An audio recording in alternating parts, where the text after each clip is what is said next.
Chapter 483. Prison Guard? Thale's heart clenched. He remembered something and quickly walked forward.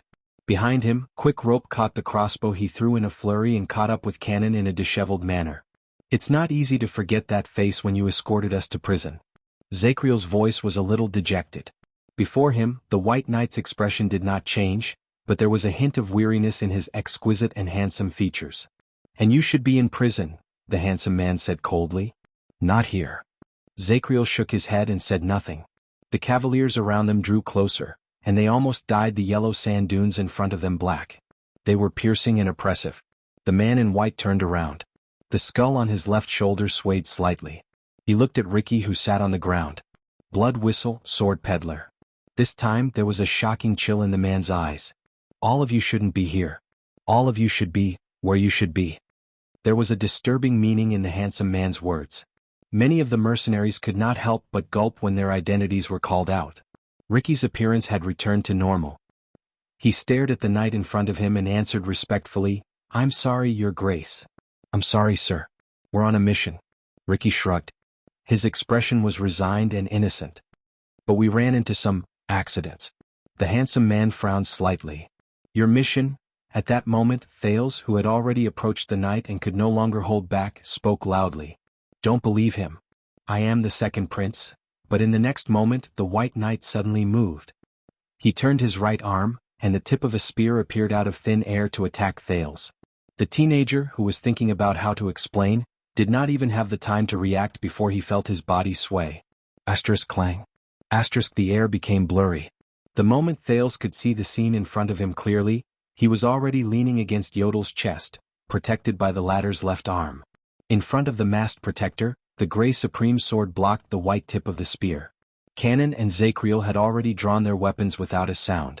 Their expressions were solemn, and they were ready to attack at any moment. "Interrupt me again." The White Knight stared at Thales.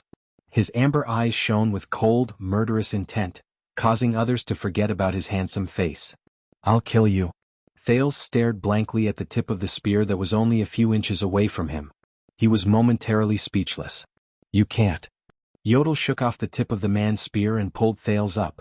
"You don't know who he is." The White Knight retracted his spear. The spear turned back into a short spear and was sheathed on his back. "I don't care." The handsome man said coldly, "The same goes for you, Anonymous, no matter what your relationship with the Secret Intelligence Department is." The earring on his left ear swayed gently, still as exquisite as before, as if he had not seen the tense scene just now. Cannon and Zacriel, who were the closest to them, sighed in relief. It was only then that Thales regained his breathing. He touched his heartbeat, which had started beating again, and stared at Yodel in astonishment. But the masked protector just shook his head without saying a word, as usual. The White Knight turned to Ricky again. "Your mission." Ricky smiled. "Ongoing." Crassus of the Disaster Swords looked at the increasingly dazzling red light in the east in resignation. "I believe that you will see the progress very soon." The White Knight was silent for a while before he spoke again. "Your accident?" Ricky sighed. "Please allow me to introduce you." Ricky extended his hand and gestured at Thales. "This is Prince Thales Jadestar, one of our accidents tonight." Ricky's expression was resigned when he said this. Whispers immediately rose from the cavaliers who were closer to him. The White Knight frowned, but it made his face, which looked like it came out of an oil painting, even more vivid and eye-catching. He turned his head and sized up Thales carefully. It was probably the first time in his life that he was stared at by such a handsome man. Thales felt that his clothes and appearance did not quite fit the standard of a prince. For some reason he felt his face burn. The White Knight turned his head and spoke to Ricky again. "I need an explanation." Thales was shocked. But Yodel immediately pressed down on his shoulder and stopped him from speaking. "Williams doesn't like to be interrupted." The masked protector bent down and whispered into the teenager's ear, "And he is serious." As Yodel spoke, he added another sentence in his heart. "It doesn't matter if you are a prince or not." "Williams?" Thales was surprised. "Oh, it's my fault for not introducing you. That caused the misunderstanding between you, respected Prince Thales." Just as Thales searched for the memory of this name, Ricky seemed to have just come to his senses. He gave Thales an apologetic smile. "The one standing before you now is the legend of the battlefield at the eastern border of the desert." The mercenary leader extended his hand to gesture at the ridiculously handsome knight before him. Adjectives flew out of his mouth as if they cost nothing. The thunder wings on horseback. The ruthless killer who can travel 10,000 miles. The terrifying nightmare of the mixed breeds and barren breeds. Thales looked at the handsome knight before him and listened to the adjectives. He only felt his heart become a mess. Legend, thunder, killer, nightmare. Compared to the black mass of cavaliers around him, the white knight's figure was particularly eye-catching. And the only master of Blade Fang's Dune. Ricky sighed slightly. The gaze he gave the man became more complicated. Baron Roman Williams. Roman Williams. Baron? Thales frowned. Roman, on the other hand, only listened to Ricky's words coldly, not saying a word. Of course you can also call him. Ricky heaved a sigh of relief. He used the tone he was most wary of to call out that name. The legendary wing. The legendary wing. Thales furrowed his eyebrows tightly. His thoughts raced. Among the three commanders of Constellation, the one with the most terrifying reputation, the most contradictory, and the most complicated. He rose to power during the Bloody Year in the Desert War. He slaughtered countless people, and he even trapped and killed 6,000 orc captives alive. He once returned to Eternal Star City with a triumphant reputation. He brought his army along with the king and paraded around Eternal Star City. From then on, he was rumored to be the one who could conquer Western Desert with his face. The legendary wing? The legendary wing himself, the handsome and terrifying Roman Williams, who was rumored to be fierce and terrifying, stared at Thales indifferently. His expression did not change. At that moment, Thales' gaze was fixed on the hideous skull on the knight's left shoulder. He recognized it. It was an orc skull. However, at that moment, bang. A loud sound came faintly from afar. It was like thunder behind the clouds. The crowd burst into an uproar. The cavaliers stationed on the sand dune were also shocked. They comforted their anxious horses. Thales instinctively looked in the direction of the loud sound, and he was immediately shocked. It was Blade Fang's camp. A puff of black smoke rose slowly from the direction of the camp. Everyone stared blankly at the unique situation in Blade Fang's camp. Only Ricky, who sat on the ground, exhaled and smiled. Roman turned his head around. Anger could be seen in his eyes. He roared angrily at the cavaliers on the slope. Frank? However, even his roar was clear and penetrating, as if it had the power to cleanse people's hearts. Soon, a gray-haired middle-aged knight in full armor walked out of the crowd and looked at the camp in the distance, where black smoke rose. The eternal oil has exploded, sir. The old knight named Frank frowned and said, Those damn old soldiers. Those damn old soldiers. After we left, they didn't even know how to manage military supplies and logistics. But at that moment, a second puff of black smoke rose slowly from the other side of the camp. The legendary wing's expression became even worse. Wait, that is... Frank's gaze focused and his tone began to change. The second source of fire, in the direction of the shops. It's arson on purpose. His voice caused a commotion among the cavaliers. Many of them began to whisper anxiously. But with just a turn of Roman's head, everyone who was swept by his gaze subconsciously shut their mouths. The army returned to silence. But as if the heavens wanted to play a joke on this handsome knight who liked silence, a few seconds later, a horn that was hurried and made people panic came from the direction of the camp. Woo! 3 consecutive blasts. The sound spread throughout the wilderness. This time, the mercenaries and the cavaliers finally erupted in a shock and uproar that was difficult to suppress. The handsome Roman seemed to be unable to take it anymore. He did not bother to restrain his subordinates, but quickly turned his head around and shouted in the direction of another hill. Felicia. A commotion rose among the cavaliers. A red-haired female cavalier shouted and chased away the people who blocked her way. She rode to the foot of the sand dune. It was clear that Felicia was a rare beauty, but she had strangely shaved off the left side of her head, and there was a strange tattoo on her face. It reminded Thales of Ralph, who was beside him. Sir, the messenger has confirmed it. It's an invasion alert. Felicia said in exasperation. 7th grade. As they watched the smoking camp in the distance and listened to the increasingly urgent horn blasts, the commotion in the army grew louder. In the midst of the commotion, the legendary wing lowered his head and said nothing. Perhaps it was because of his attitude or perhaps it was because of the strict military discipline, but soon the restless cavaliers calmed down. What left a deep impression on Thales was that when an astonishing number of cavaliers calmed down from the commotion, the soundless silence that instantly disappeared was also astonishing. In the terrifying silence, Roman slowly turned his head around and looked at Ricky, who was on the ground. You? Ricky exhaled softly and raised his head with a smile. He stared at the legendary wing, who had an overwhelming advantage in terms of strength and numbers, without flinching. Yes, Lord Baron. What you are seeing now is our mission. Whispers rose among the cavaliers. Thales frowned and looked at the crowd. Stake had been knocked unconscious during the chaotic battle just now, and he was still unconscious. Roman's expression was calm. There was not a hint of emotion on his handsome face. How did you do it? Ricky shrugged and spread his hands in resignation. Oh, this is all thanks to my comrades from Shadow Shield. This time, Roman interrupted him without hesitation. His tone was cold. What happened? Ricky was silent after he was interrupted. He lowered his gaze and pondered for a while before he raised his gaze. The prisoners in White Prison. Ricky's tone was natural and he was not panicked at all. They have been released and they are looting and causing chaos in the camp. Ricky smiled and continued to speak. And the military supplies warehouse, which concerns the survival of the garrison army, is burning fiercely. It is shaking the army's morale. The cavaliers began to stir again. Ricky looked in the direction of the camp and clicked his tongue. But now, the suzerains of Western Desert, the only ones who have the garrison army in the camp and have the strength to deal with them, are on the verge of internal strife and mutiny because of an assassination attempt by a feuding noble. As for the highest level of alert, level 7, Ricky listened to the indistinct sound of the horn beside his ears and chuckled. The gray mixed breeds and barren breeds led by Shattered Stone Tribe and Shararan Tribe have sneaked back from outside the camp. They are preparing to use this opportunity to launch a surprise attack and invade Blade Fang's camp while it is busy with its own affairs. They will plunder to their heart's content and wash away the humiliation they suffered during the Desert War 11 years ago. Shattered Stone Tribe? Thales was shocked. The army on the sand dunes around them finally burst into an uproar. The middle-aged knight, Frank, was first stunned before he roared in anger. F***CKU, but Roman suddenly raised his hand. Frankie's curse was stuck in his mouth. In the next moment, the army became quiet again. No one dared to whisper anymore. Roman raised his head and glanced at the camp where black smoke billowed out. Indeed, they are selling swords, Roman said coldly. You have exceeded my expectations.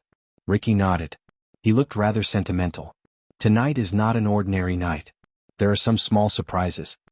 Both of them were silent for a few seconds. In the next moment, Roman suddenly spoke. So, what do you want?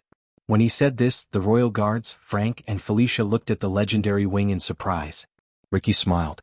You do have sharp reflexes, Your Grace. He stood up and gestured to his subordinates before he bowed respectfully.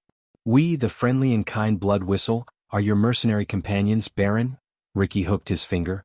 Klein immediately patted an unconscious captive awake and brought him forward. We will offer you the highest person in charge of Shadow Shield in Northland, Stake. Ricky looked at the frightened expression on Stake's face when he woke up in front of the cavaliers. He smiled faintly. His appearance will make the assassins who have been causing trouble in the dark give up on their target and flee in all directions. The legendary wing frowned and did not speak. We will also return the only heir of Constellation, Prince Thales Jadestar. Ricky extended his arm to the nearby Thales, who could not help but grit his teeth.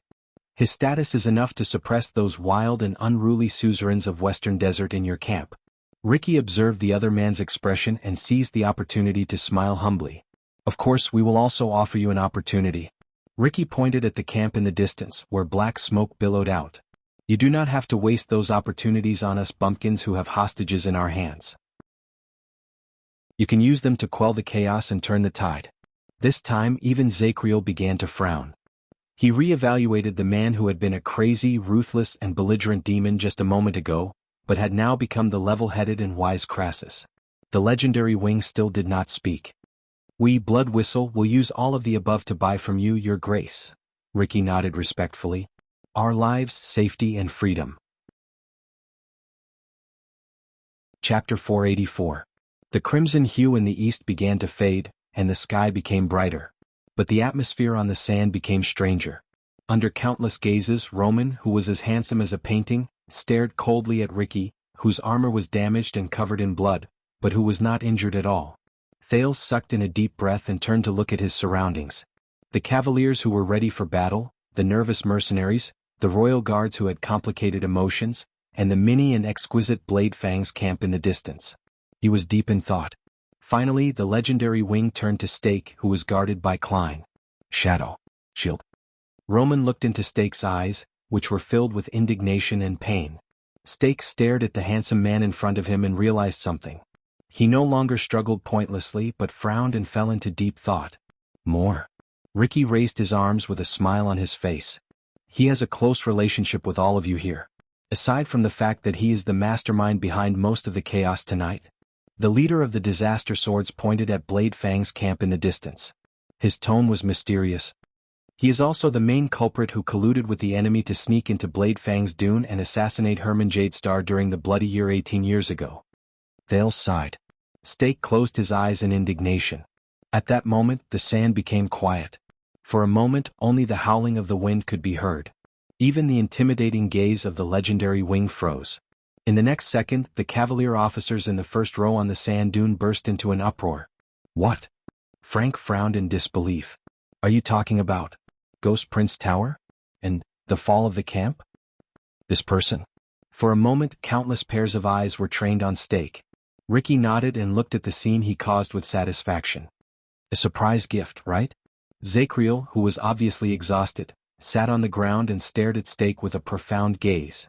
Damn you, Samuel, that guy. Barney Jr. pushed Samuel hard, but perhaps because of the arrows around him, he did not continue to attack. Did you always know? Samuel only pursed his lips and did not speak. In the slightly chaotic scene, Thales looked at the person who had the most authority. The legendary wing did not say anything, and he did not restrain his subordinates, who were in an uproar. The White Knight only stared at Stake, who had his eyes closed. His attitude was unclear and he did not move. That's impossible. The female knight, Felicia, gritted her teeth. It was obvious that she had recalled some unpleasant memories. When I was young, I saw the scene of an execution. The king had already killed the assassins that night. But at this moment, the silent Roman finally raised his right hand. The uproar of discussions and whispers in the army were all put to a stop. It was as if that hand possessed supreme majesty. Soon enough, the mercenaries and royal guards quietened down. Everyone looked at Roman's actions with solemn but nervous expressions. However, the legendary wing only turned his head around slightly and looked at Ricky. Evidence? The corners of Ricky's mouth twitched. He reached into his bosom confidently. I have a letter. But halfway through his words, Ricky seemed to have remembered something. He put down his hand and looked at the prince in the distance with a strange expression. Our prince has a letter written by Prince Herman. On it is the signature and date of his death. It is the spoils of war that the leader of the assassins took away that year. Stake opened his eyes and stared at Ricky in disbelief. Roman's gaze immediately shot towards Thales like lightning, and Thales shuddered. Yodel's words rose in the air and crept into Thales' ears. Give it to him. Thales frowned and cast a glance at the legendary wing's perfect face, but he still obediently took out the letter and handed it over with trembling hands. Roman stared at the expensive letter. He was silent for 2 seconds before he slowly took it and opened it to read. Stake's expression became even more gloomy. Ricky only said nothing and waited quietly. Finally, under the gazes of hundreds and thousands of pairs of eyes, Roman put down the letter. Ricky exhaled. See, I didn't lie to you. So, the legendary wing did not speak. Only his amber eyes shone faintly, reflecting the boundless desert. Crassus, do you think that he will let you go just because you used the prince and me as a bargaining chip? At that moment, Stake, whose face was ashen and defeated, let out a broken laugh that was close to despair. He is the legendary wing. He is resolute, ruthless, and merciless. Under everyone's disgusted gazes, Stake coldly stared at Ricky, who betrayed him. He said viciously, let's not talk about whether he likes your threat or not. Obviously, it will be more beneficial for him to eat all of you. The mercenary's expressions instantly became very unpleasant. At that moment, a voice that was not very harmonious rose into the air. Ahem, about that. Everyone frowned and turned to the teenager who was ignored. Can I get it back? Thales ignored Yodel's anxious reminder from behind him. While he touched his head, he smiled foolishly and extended his hand to Roman. You know that it belongs to my uncle? Everyone stared at him in a daze. It was as if someone had popped a balloon, and the tense atmosphere instantly dissipated. Roman frowned for a few seconds, as if he wanted to re-evaluate the teenager who dared to interrupt him again. And Thales could only brace himself and endure it. His smile froze. Fortunately, perhaps because he had confirmed his identity, the legendary wing did not threaten to kill him at every turn. Instead, he extended his hand in an abnormal manner and returned the letter to Thales. Asterisk tick tick. Asterisk by the side, Ricky narrowed his eyes and imitated the sound of the clock. Time is passing, Your Grace. He pointed at the smoking Blade Fang's camp in the distance. Roman did not answer him. Instead he turned to the third dune. Duro? On the third dune, a sturdy knight rode out from a group of cavaliers who were dressed very casually and arrived in front of the legendary wing. Thales and Quick Rope both moved. They recognized him. It was Duro. He was the psionic warrior they met on their way back. He was the boss of the freak squad in the Stardust unit. The lads are ready, Your Grace, Duro, whose left arm was thicker than his right, answered respectfully. Anytime. Roman stared at the camp in the distance and nodded. Of course, if you want, we can snatch the prince back right now. Duro looked at Thales. It was obvious that he did not recognize the teenager, who was even more disheveled than he was during their journey in the desert. He then glanced at the mercenaries in disdain. Then we only need one charge. We don't even need to use Karl's rotating troops and we can crush all of them. Duro's gaze was filled with hostility and murderous intent, just like the other cavaliers' gazes. His words made the mercenaries and the royal guards nervous. Only Ricky sighed unhurriedly. I have another piece of news for you, Your Grace.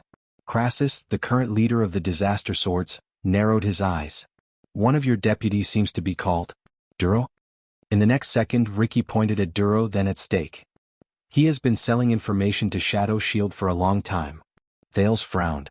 He first remembered Duro's act of accumulating wealth, then he remembered the conversation between the three parties in the tavern. Duro, who was named, was first stunned, then his expression changed. He urged his horse to charge at Ricky. He was furious. F***ck your mothers? At that moment, Klein and Joseph instinctively moved closer to protect Ricky, who was still smiling. The cavaliers in the first few rows also aimed their bows and drew their swords. Even Thales' arm was grabbed by Yodel, who was hiding in the dark. The scene instantly became chaotic. At that moment, whoosh, white light flashed. The white long spear instantly appeared in the legendary wing's hand, and he stabbed it into the sand with one hand. At that moment, Thales felt as if the air around him had been replaced by water. All the noisy sounds stopped. Roman spoke softly, but he sounded as if he was talking in his sleep beside everyone's ears. Silence. Thales shuddered. This sentence seemed to have some sort of power that forced the chaotic crowd to stop their hands and mouths. They also subconsciously stopped moving. 1 second, 2 seconds, no one spoke, no one moved. The scene instantly became quiet again. Only the rustling of the wind could be heard. The legendary wing then pulled out his long spear and put it back on his back. The people in the area looked as if they had just woken up from a dream. They seemed to have remembered how to breathe. Sir. Duro's steed raised its front hooves. It stood up like a human and stopped moving. Duro pointed at Ricky angrily. He was so angry that his lips trembled, and he spoke incoherently. He the son of AB*T. He's so bad, but the legendary wing only glanced at him. His words. Is it true? When he saw his superior's face, Duro's words instantly froze. But he immediately reacted. How is that possible? I don't know this so-called assassin at all. However, Ricky gently pushed Joseph away, who was shielding him behind him. He chuckled and said, but he told me that your wife and daughter are seriously ill, right? Duro was stunned. Maybe you'll do something unusual for them? Duro gritted his teeth. He glanced at the cavaliers around him and said angrily, don't you King slander me? At that moment, the legendary wing spoke softly again. I hate arguing. It was just 3 short words, but they were like holy words from a religion. They instantly made Duro and Ricky shut their mouths. Roman raised his head slightly. His eyes were like lightning as he stared straight at Duro. You only need to say yes or no. Duro panicked. Of course not. I was promoted by you and I have always been loyal to you, but he was interrupted by his superior again. But you don't sound so sure. The legendary wing's voice was still steady and hollow. It sounded as if it came from the horizon. Duro instantly froze. He stared into his superior's eyes and instinctively lowered his head. He seemed to be hesitating. My wife and daughter are indeed not in good health, Your Grace. Duro's tone was a little soft. He rubbed the reins with his hands and he spoke with great difficulty. I can't pay for my labor. Sometimes I will think of ways to earn some money with some merchants. The legendary Wing frowned. Felicia, who was by the side, saw Duro's embarrassment. She could not hold it in anymore. Your Grace, we should deal with these things in the future, but the camp. But before she finished speaking, Frank, who had urged his horse to her side, pressed down on her shoulder.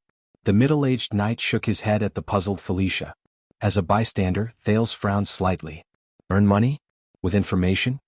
Ricky snorted softly and looked at Stake. Your wife and daughter are not sick. They are just periodically poisoned by these assassins. At this moment, Duro's expression finally changed drastically. He turned to Stake, who seemed to be unafraid of death. What? Ricky said sarcastically. You don't have to thank me, but this is the cause. On the other side, Stake, who was subdued, laughed so hard that he bent over. The legendary Wing looked at Duro quietly. So, you are indeed selling information? Duro's face was livid. He looked around at his colleagues and was extremely flustered. It's just some unimportant information. You know, Blade Fang's camp does not have a police station. The merchants are always worried about security and want to get some insider information. His colleague, Frank, sighed softly. But Roman interrupted Duro.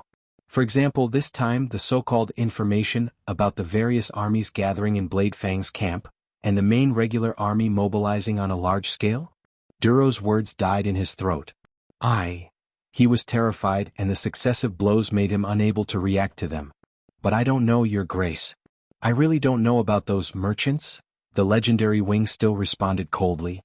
By the side, Felicia could no longer continue watching. Your Grace, she said tentatively.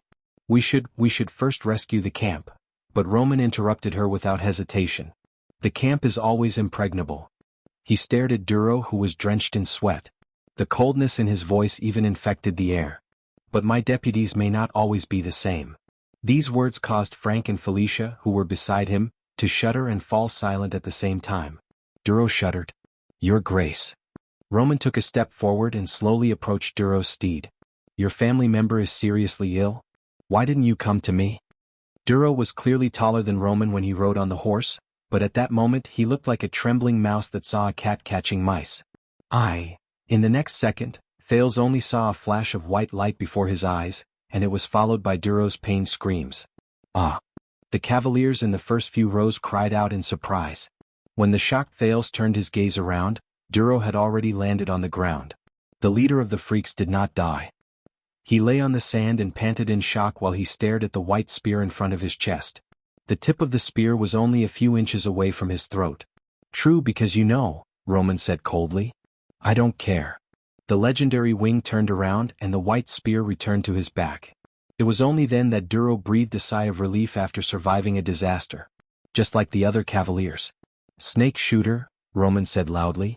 On the third sand dune, a cavalier was pushed by someone, and he hurriedly urged his horse forward. By the looks of it, he was a little flustered. Your Grace. Thales recognized him. He was another psionic under Duro's command, and he had met him once in the desert. The legendary Wing looked up. From now on, you are the new leader of the freaks. The cavalier known as Snake Shooter was stunned. He looked at leader Duro, who was on the ground.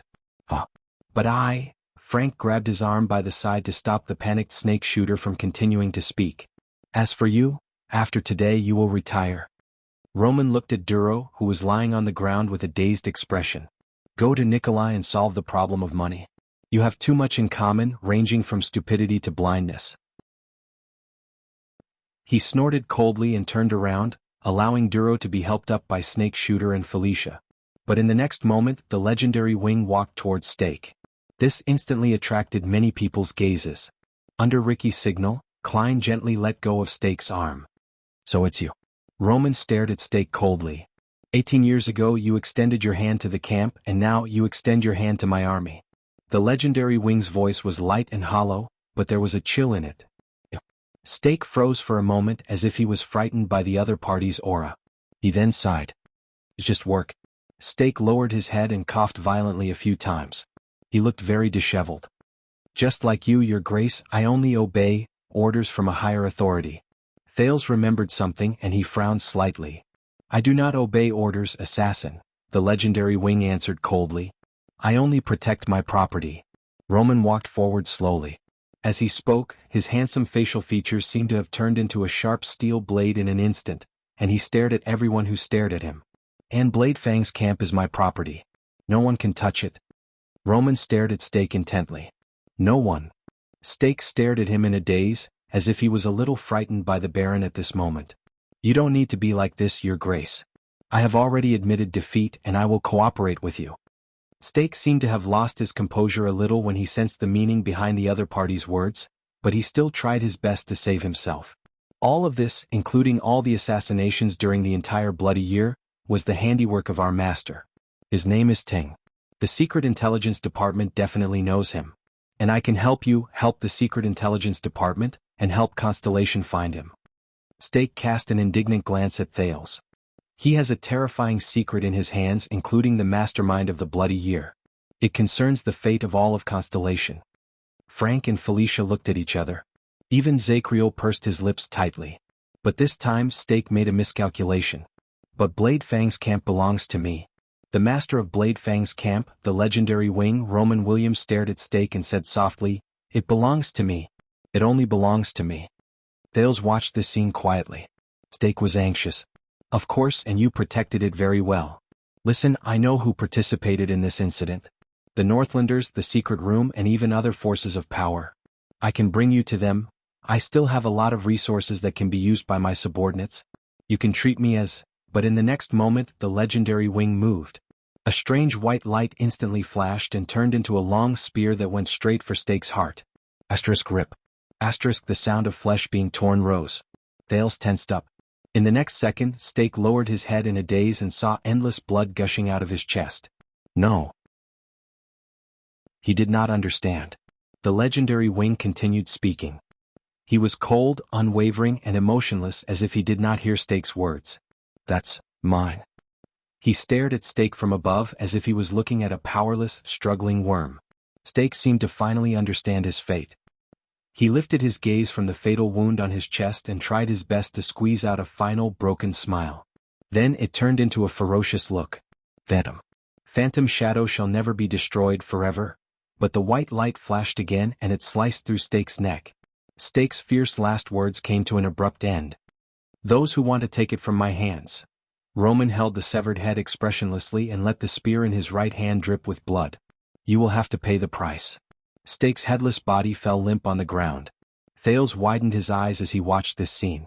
Shadow Shield Steak, the person who once manipulated the situation in Dragon Cloud City and Blade Fang's camp at night, died quietly in a corner of the desert just like that.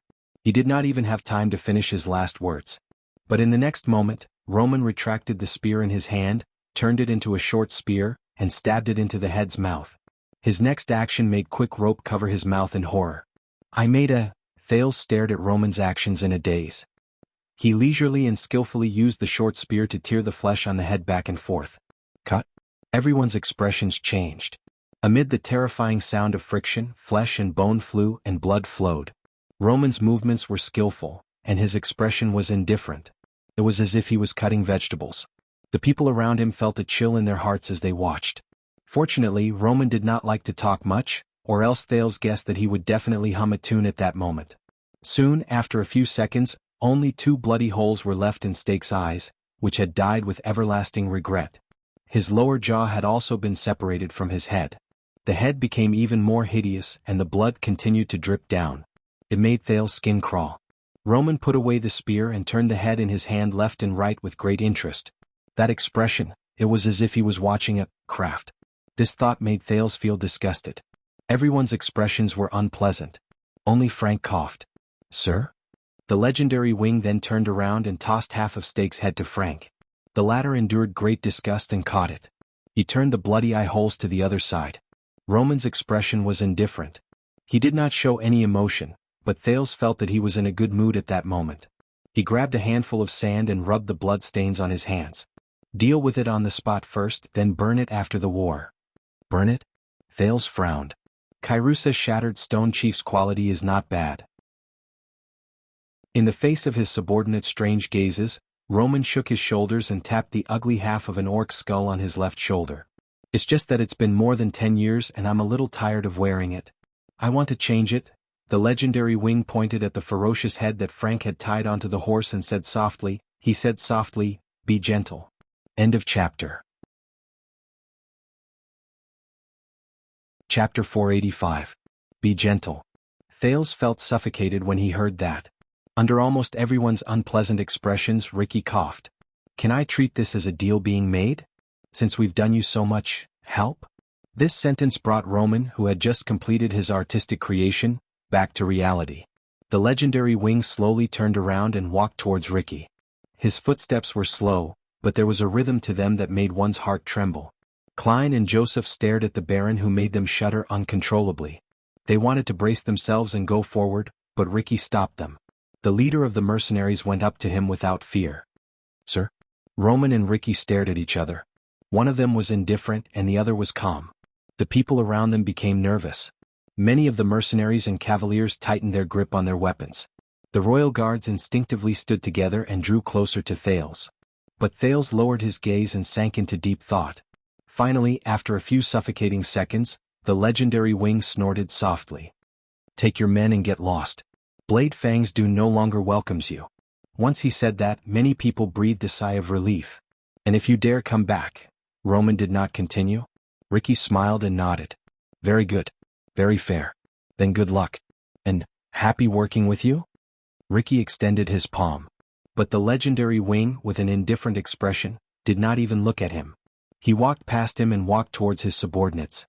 Ricky raised his eyebrows and retracted his palm in resignation. The cavaliers in the first few rows put away their weapons when Frank and the others signaled them to. That's great, Quick Rope whispered gratefully behind Thales. No need to fight anymore. On the other side, Roman led his white horse back and loudly gave orders to the people around him. Felicia. At that moment, Roman's previous bloodthirst and abnormality were gone. He became agile and straightforward, and he had his own awe-inspiring presence. Send out the Flying Wing Cavaliers. Occupy the lookout points around us and observe the enemy. Don't be in a hurry to engage in battle. If the Baron and mixed breeds really come, I want to know each and every one of their positions. The female cavalier shouted in response to the Baron's orders. Under her lead, hundreds of cavaliers on one of the sand dunes turned around in an orderly manner and disappeared into the rolling sand. The legendary wing turned his head around. Frank. Poe. Equip the Edgebreaker cavalry and feed them the last of their rations, including those who have only been here for a month. Especially Poe, your new recruits who came from the inland. I will come later. Remember, we all have 4 legs. Try to fight outside on flat ground. Poe, another knight beside Frank, seemed to be a little puzzled. Shouldn't we first light the beacon and ask for help? Roman answered without hesitation. Who are you pointing at? Ruins or Brave Soul's castle? You must know that the men of the Western Desert are shivering in their camps, waiting for us to save them. Frank and Poe nodded in response, then led their respective subordinates to ride away. Thales quietly watched Roman deploy his troops. His frown deepened. Just like that, half of the cavalrymen left in a grandiose manner. The scene was no less imposing than when they had first arrived. Snake Hand. The new leader of the freak squad was stunned for a few seconds before he hurriedly replied, My lord. Roman glanced at him. Prepare the guards, especially the freaks. Once we deal with the outside, there will only be thugs and rebels left in the camp. It won't be very difficult, but it will be very troublesome. Snake Hand hurriedly responded to him and led his new subordinates away in a rather unpracticed manner. There were immediately only 200 to 300 cavaliers left on the sand dunes around them. By the looks of it, they were Roman's most trusted personal guards. Before Thales' eyes, the mercenaries began to count their luggage and number of people under Klein and the others' orders. Roman finally turned around and ordered the remaining cavaliers, Karl. You and my personal guards will bring the prince to the first supply outpost in the east. Thales instinctively raised his head. The legendary wing lowered his head and stared at Zacriel, who sat on the ground.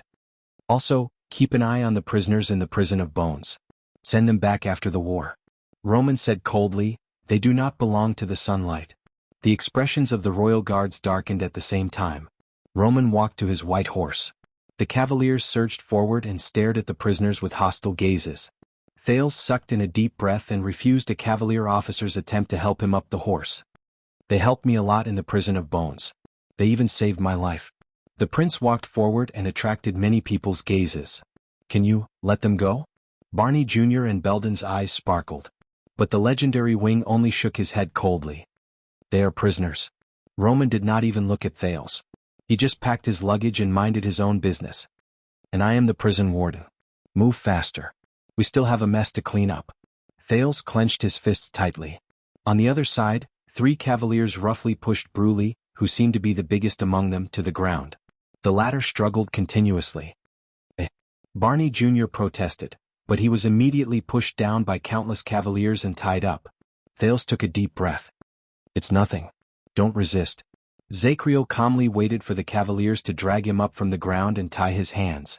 At the same time he tried to persuade the others. We are just returning to the place where we belong. His tone was very normal, as if this was just a stroll. Very soon Tardin, Cannon, and Belden were all escorted away. Barney Jr. gave him a sarcastic and resigned smile.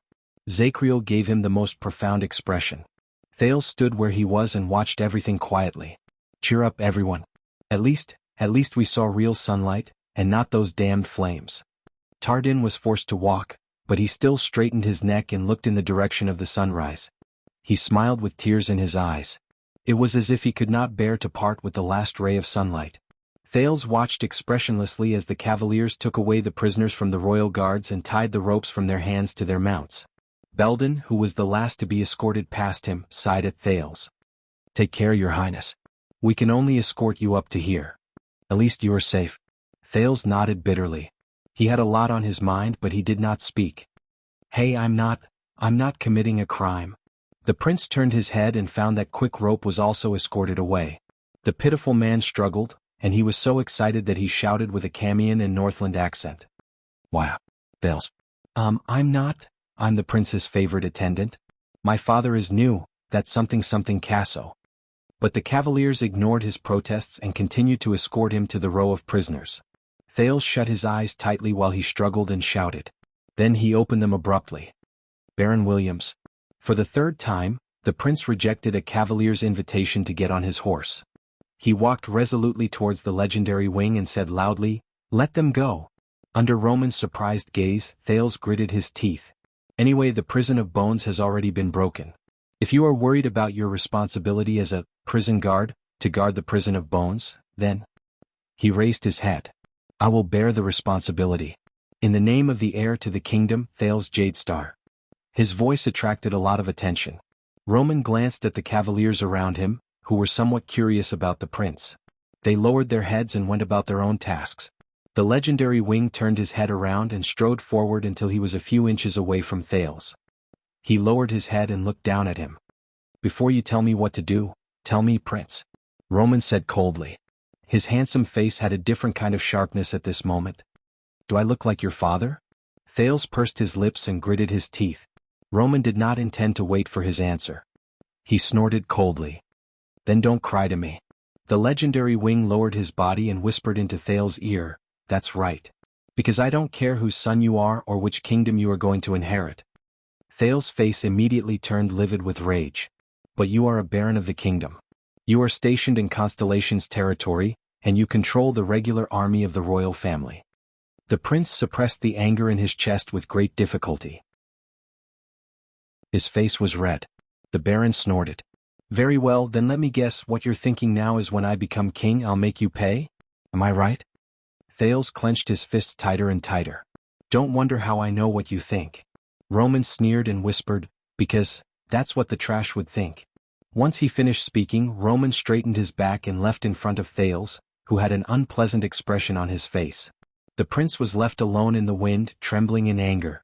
Ricky walked over from the side. He looked at Roman's back, then at the sullen Thales. He seemed to have understood something. But he only shook his head. I guess this is our separation, Your Highness. Thales suppressed his temper and turned to him. Ricky smiled faintly. Don't forget your sin of Hell's River. We are full of expectations for your future. Thales clenched his fists tightly. Samuel also has a brand on his face. If I remind Williams that Samuel was also rescued by you from the prison of bones, do you think he will be locked up with Williams? Ricky was taken aback by the words that came out of nowhere, but he quickly reacted. Yes, it's possible. Ricky shrugged and smiled. But do you really have the heart to do that? After Samuel suffered for so many years for your royal family, he still ended up like this? Thales took a deep breath and closed his eyes. I see. Ricky glanced at him in puzzlement. In the end, he raised his eyebrows and strode towards his mercenaries. As he listened to the sounds of the prisoners being locked up in the distance, Thales clenched his fists for the last time before he released them. Thales closed his eyes and whispered to the air, "Yodel, I need you to do me a favor. I need you to do me a favor." A few seconds later, a weak and hesitant voice came from the air. "I can't win against Williams." Thales opened his eyes swiftly. "Oh, I want you not to show yourself." A questioning voice rose in the air. But Thales only stared at the backs of the royal guards who were tied up one by one. He said softly, "No matter what happens." Once he finished speaking, Thales did not wait for Yodel's response. He strode forward and caught up to Roman and Ricky. "Hey, pretty boy." William's back froze. "And you dummy." Ricky stopped in his tracks. Under the strange gazes of many people around them, both of them turned around at the same time and frowned at Thales. But this time Roman frowned a little. He felt that the prince seemed to be a little different. "We have to talk, the three of us, in private." Thales strode over and waved his hand to signal the others to do what they were supposed to do. "Perfect timing. I'm very hungry. It's best if we can have something to eat and drink." The teenager's footsteps were exaggerated, and his tone was casual. The way he ordered people around made it seem like this was his home. Roman and Ricky looked at each other. They did not seem to be able to react to the situation. Thales, on the other hand, put his hands on his hips and stared at them arrogantly. A few seconds later, the legendary wing exhaled. He looked at Thales as if he was looking at a lunatic. "We're in a state of war now. We don't have time to satisfy your royal extravagance." Roman shook his head in disdain. "Your Highness." Thales snickered. The teenager put his hands on his hips and pointed at Roman arrogantly. "No, you are not in a hurry to save them because everything is under control." He turned to the side and pointed at Ricky. "And you are not in a hurry to leave either because you are not worried." There was another period of silence. The situation was a little awkward. The prince's terrible sense of humor seemed to have ruined it a little too much. A few seconds later, the legendary wing no longer wanted to pay attention to Thales. He snorted, turned around, and left. Ricky shrugged, flashed a mocking smile, and turned around to leave as well. "By the way, not a bad attempt, child." Thales sighed as he watched them leave into the distance. "Do I have to be so straightforward?" However, after Thales' next sentence the situation changed. "Or do I need to tell everyone after the war that the two of you are actually in cahoots?" At that moment Roman and Ricky shuddered at the same time, and they immediately stopped moving. A few cavaliers who were closer to them seemed to have heard something. They looked over in puzzlement. Thales smiled.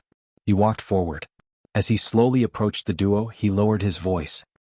"And the legendary wing himself is the culprit and mastermind behind the disaster in Blade Fang's camp from last night until today?"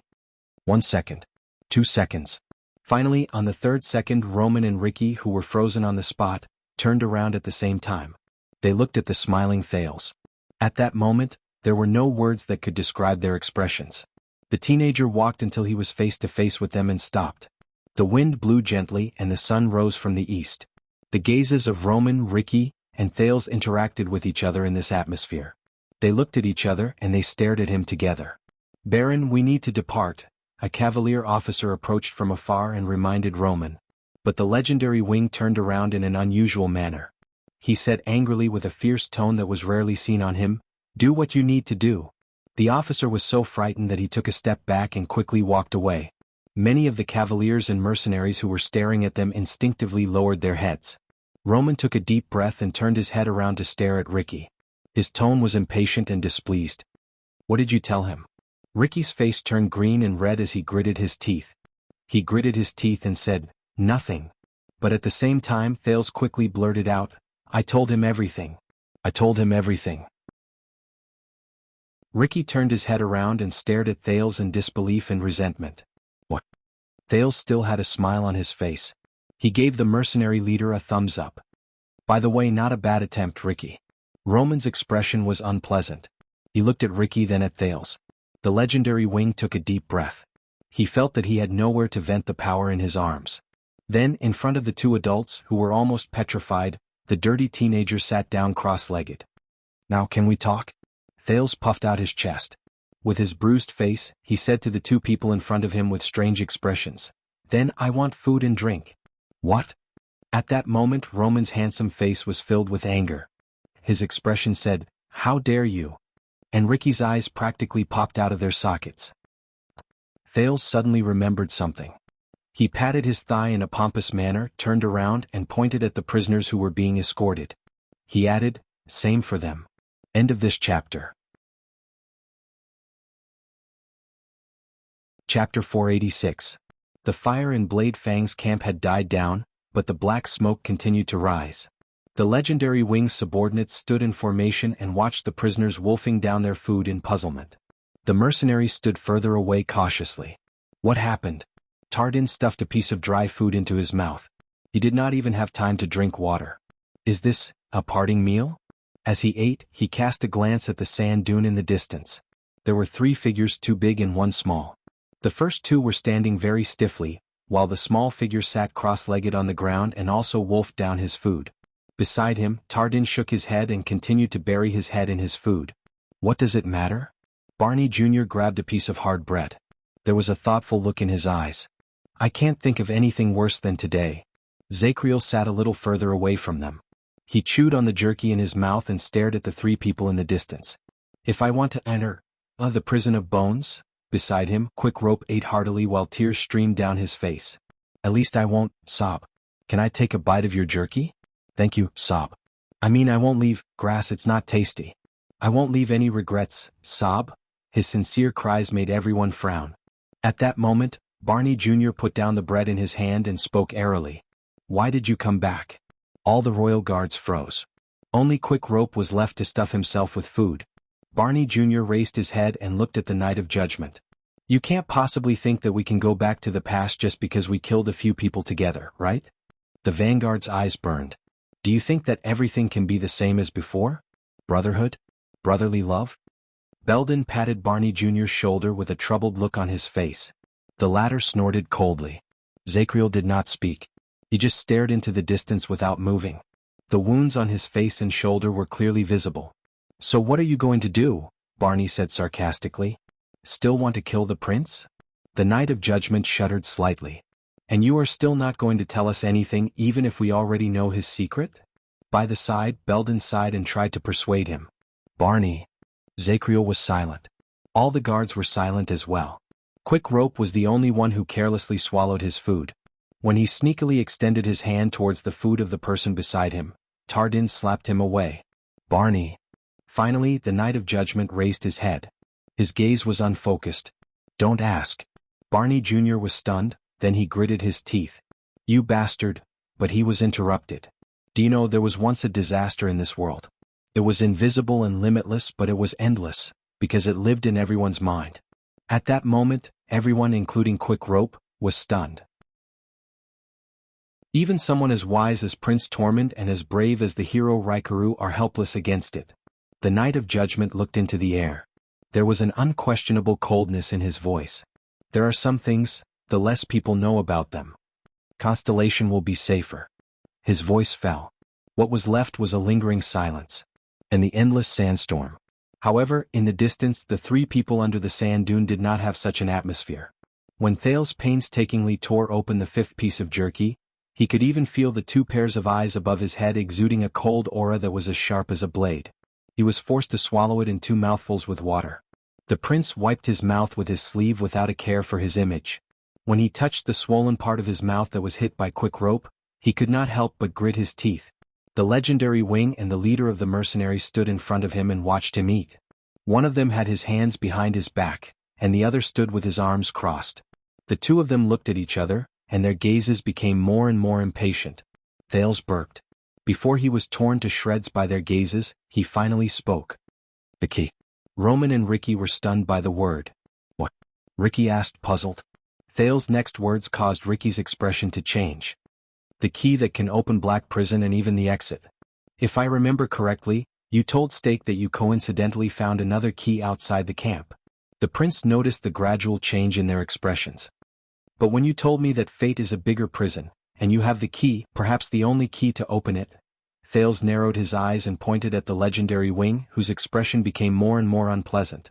I can't help but think, what if there is really only one key ? At that moment, it was as if someone had struck the air with a heavy hammer. Ricky furrowed his eyebrows. The legendary Wing stood dumbfounded and did not move. Thales burped again. I ate too much. Sorry. Then I followed this clue and retraced everything that happened. The teenager's fingers slowly moved and pointed at the long-closed exit of the prison of bones. Thale's eyes lit up. Guess what? I connected all the strange clues one by one. The prince smiled. His tone was a little relaxed and dramatic, but it was obvious that the other two did not have a sense of humor. They only stared at Thales coldly. It was obvious that they were in a bad mood. Thales looked around him and awkwardly put away his smile, which showed that no one was supporting him. He chuckled dryly. Ricky, after you walked out of the prison, you were not in a hurry to escape. Instead, you were leisurely waiting for the so-called opportunity? The mercenary leader's expression became worse. And Williams, who should have led the light cavaliers to search for me in the desert, just happened to appear here. The legendary wing in front of him became even more gloomy, but Thales persisted. He continued to attack the two with his words. After Williams appeared, even if he did not care about my existence, he only vaguely and anxiously asked you about the mission, even if he did not care about my existence. What is accident? The teenager looked at Ricky again with a smug expression. In front of an overwhelming army of cavaliers, you unwittingly used me, who was not even in your hands, as a hostage, and arrogantly threatened the famous legendary wing. Perhaps it was because you were not threatening him but handing over a mission to your employer? Thales took a deep breath and narrowed his eyes. And just now, I specifically mentioned the prison of bones to the two of you. Roman and Ricky were stunned again. They recalled what happened just now. Thales sighed. Williams, you were indifferent to the strange fact that he appeared here with the prisoners from Black Prison. You turned a blind eye to why Black Prison was breached. Ricky, you were not worried about Samuel, who also had a brand. It was as if you were confident that even if Samuel's identity was exposed, you would have a way to escape unscathed. And both of you seem to have forgotten about the damn exit of the prison of bones that we just walked out of. Look. Thales waved the jerky in his hand and bit into it. There are too many suspicious points, too many strange things, so much so that things have become very clear. At first, Roman and Ricky would exchange glances to exchange their dissatisfaction and anger. They even opened their mouths to speak. But as Thales spoke more and more and his reasoning became more solid, they no longer looked at each other. They only stared at the ground in a daze. Thales pointed at Ricky with the tip of the jerky he had bitten, then at Roman. The two of you have been in cahoots since the beginning. From the moment you obtained the key to Black Prison without any obstacles, to the moment he stood here and watched Bladefang's camp burn. Thales said a long string of things and looked at the two people's almost petrified expressions. He finally nodded in satisfaction, grabbed his water skin and drank a mouthful. Both of them were silent. It was as if a few centuries had passed. Finally, the legendary wing closed his eyes and let out a long sigh. He extended his hand to Ricky and flattened his palm. On the other side, the leader of the disaster swords stared at the teenager indignantly. With an expression as if he had eaten a **T, he brought out the rectangular crystal green strip that Thales was all too familiar with from his bosom. The key. Thales smiled. As expected of someone from Renaissance Palace. Roman coldly took the key to Black Prison from Ricky's hand. You were born cunning. Thales raised his eyebrows and bit the last bit of jerky into his mouth. No, this is just a simple observation and deduction, he said vaguely. I think that any normal person would be able to tell. His words made Roman's expression turn even more unpleasant. Ricky let out a long sigh. Key. He laughed in resignation, snorted and shook his head. Ha! Just because of a damn key. Ricky's laughter stopped. He gritted his teeth and exhaled. He stared at Roman indignantly and discontentedly. That's why I told you that you can't ignore this just because there are few people who know the truth about Black Prison. At the very least, you should put on a show of a theft, but that damn pride of yours. Roman snorted coldly in response. And you brought a large group of tourists in for a free tour, and you even flaunted the key in front of everyone for 5 minutes? Thales watched the two argue through the corner of his eyes. They are more familiar with each other than I thought. As his thoughts wandered, the legendary wing turned his head to look at Thales. So, Prince. Baron Williams said coldly, we were the ones who destroyed Bladefang's camp. At that moment, Thales felt a chill run down his spine when he was stared at by Williams' sharp and deep eyes. The legendary wing raised his head and looked around. He gestured to his subordinates, who were waiting anxiously for him, to hold their horses. Then how dare you expose our scheme so brazenly? Roman lowered his head and observed his surroundings. At the same time his tone was threatening. Do you really think that the Nameless can protect you? Ricky stood beside him and flashed a similarly malicious smile at the youth. Thale's heart froze. He gulped. No, but I thought that what you want can help me. The legendary wing snorted coldly. Then what do I want? Thales met his gaze and raised his finger with great difficulty. Roman and Ricky turned their heads and looked in the direction of Thales' finger. Then they immediately frowned. The prince pointed at the cluster of fortresses in the distance, which had smoke rising from them. He said softly, Blade Fang's camp. Roman and Ricky fell silent again. Thales sucked in a deep breath. My past experience told me that if a series of events happen one after another, they must be connected. There must be an invisible clue that connects everything. In the beginning I thought that I was that clue because the Secret Intelligence Department wanted my return, Shadow Shield wanted my secrets, and the Northlanders wanted the value of my identity. Thales raised his head and looked straight at Ricky. But gradually all of you appeared. You got involved in the situation out of nowhere and mixed everything together. I couldn't sort everything out, so I thought that it was a coincidence that connected us together. The leader of the Disaster Swords seemed to be deep in thought. But what if it's not a coincidence? Thales changed the topic. There was wariness in his eyes. What if all of you appeared because of me? Roman and Ricky looked at each other. The teenager's lips curled up. Then I remembered that the Disaster Swords know Blood Whistle is first and foremost a group of mercenaries and second a loser's support group. Ricky was instantly stunned. He immediately protested in dissatisfaction. Hey! But Thales did not pay attention to him and continued to speak. He continued, yes, all of you are selling swords. With a serious expression he punched his palm. What if your goal tonight was to fulfill your employer's wishes first? Then the sin of Hell's River, Black Sword, the secret in the prison of bones, and Zakriel? Thales looked up and his expression became extremely serious. Then who is the most likely to hire 100-man group like you, which is strong enough to fight a series of battles, and can even cause chaos in Blade Fang's camp? Ricky pursed his lips. The teenager was a little thirsty from talking. He picked up the water skin but found that it was empty. He could not help but frown a little. But unexpectedly, in the next second, a heavy water skin was thrown into his arms. Thales looked up and saw that the legendary wing had retracted his arm. Continue. The teenager raised an eyebrow. He gulped down a mouthful of water and said eagerly, Ricky, tell Zakriel that more than 100 years ago, your leader made a deal with the Red King of Constellation, and the Disaster Swords were able to operate as mercenaries in the Western Desert. You also told the tavern owner, Kampa, that you know the background of my home. You know that it is the place where Queen Erica, the conqueror of the North, and her remaining followers, who were ousted by the Red King more than 100 years ago, went into exile. You said it as if you saw it with your own eyes. Ricky's expression changed slightly.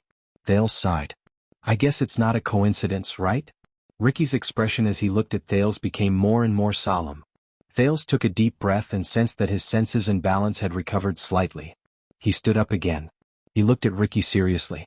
So, I guess that more than 100 years ago, the Disaster Swords came to the Western Desert for no other reason than to accept the Red King's employment to destroy the remaining followers of the Conqueror of the North?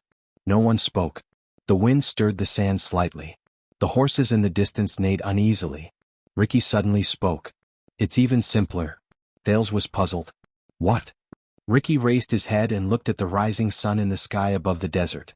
He felt the wind and sand wash over him.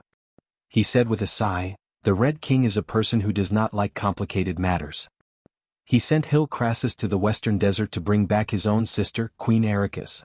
The mercenary's gaze became fierce. The head on her neck. Thales immediately felt a chill run down his spine.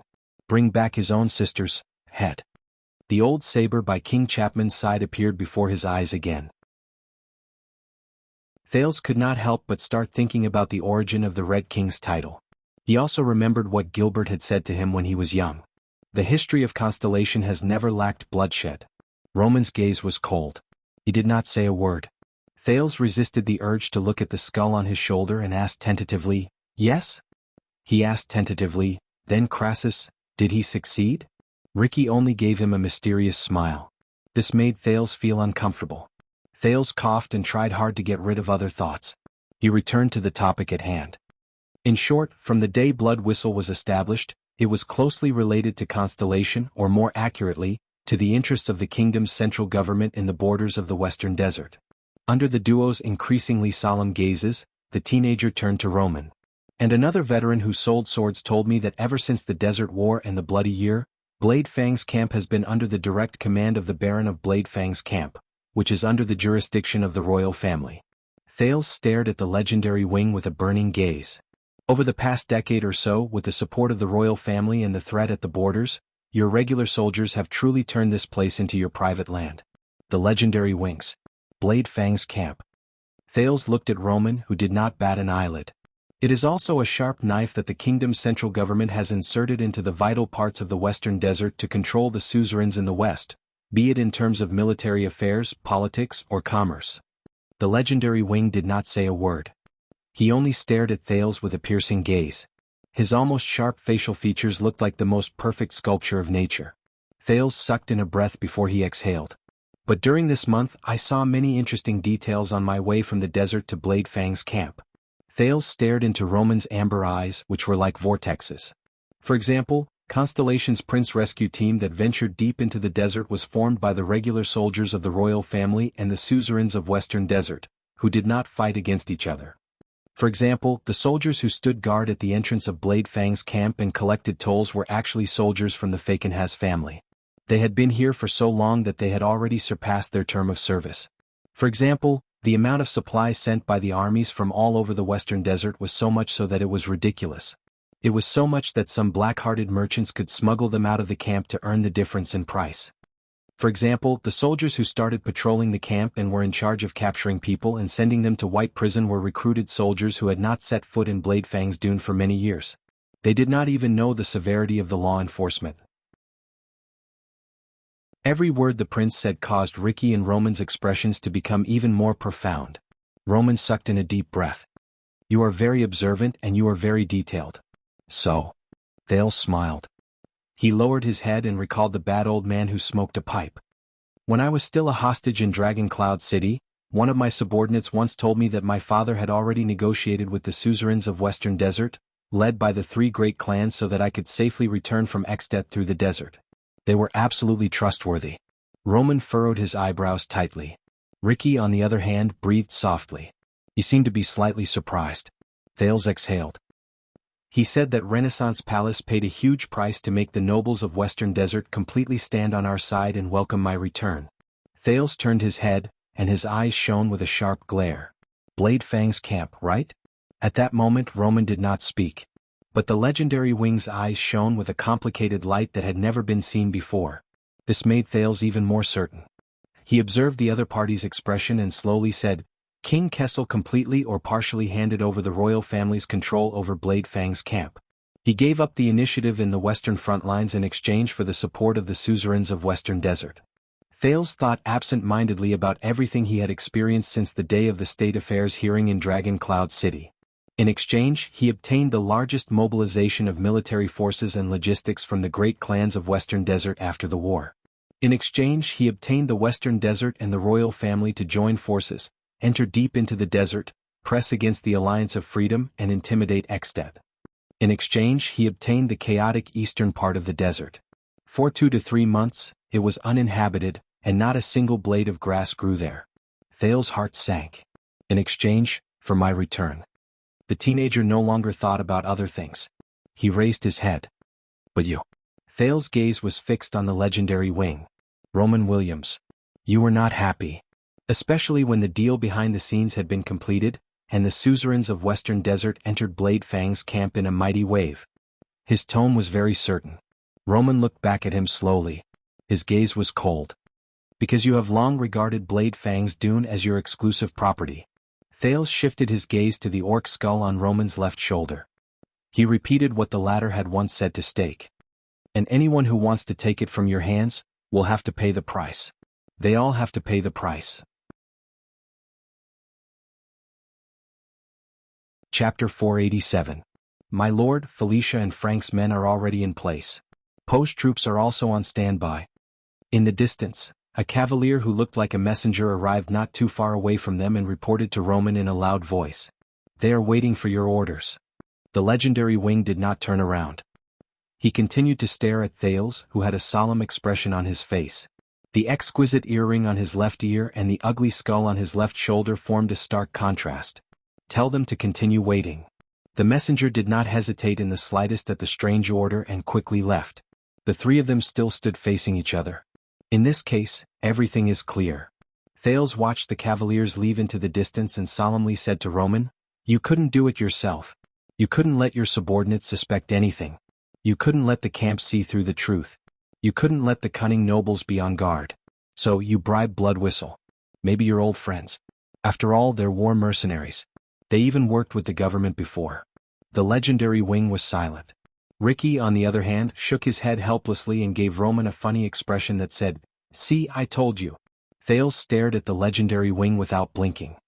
"You asked them to create chaos and conflict in Blade Fang's camp, which no longer belongs to you, such as releasing the prisoners from White Prison, disrupting the logistics in garrison, or something else." Thales looked at the royal guards in the distance.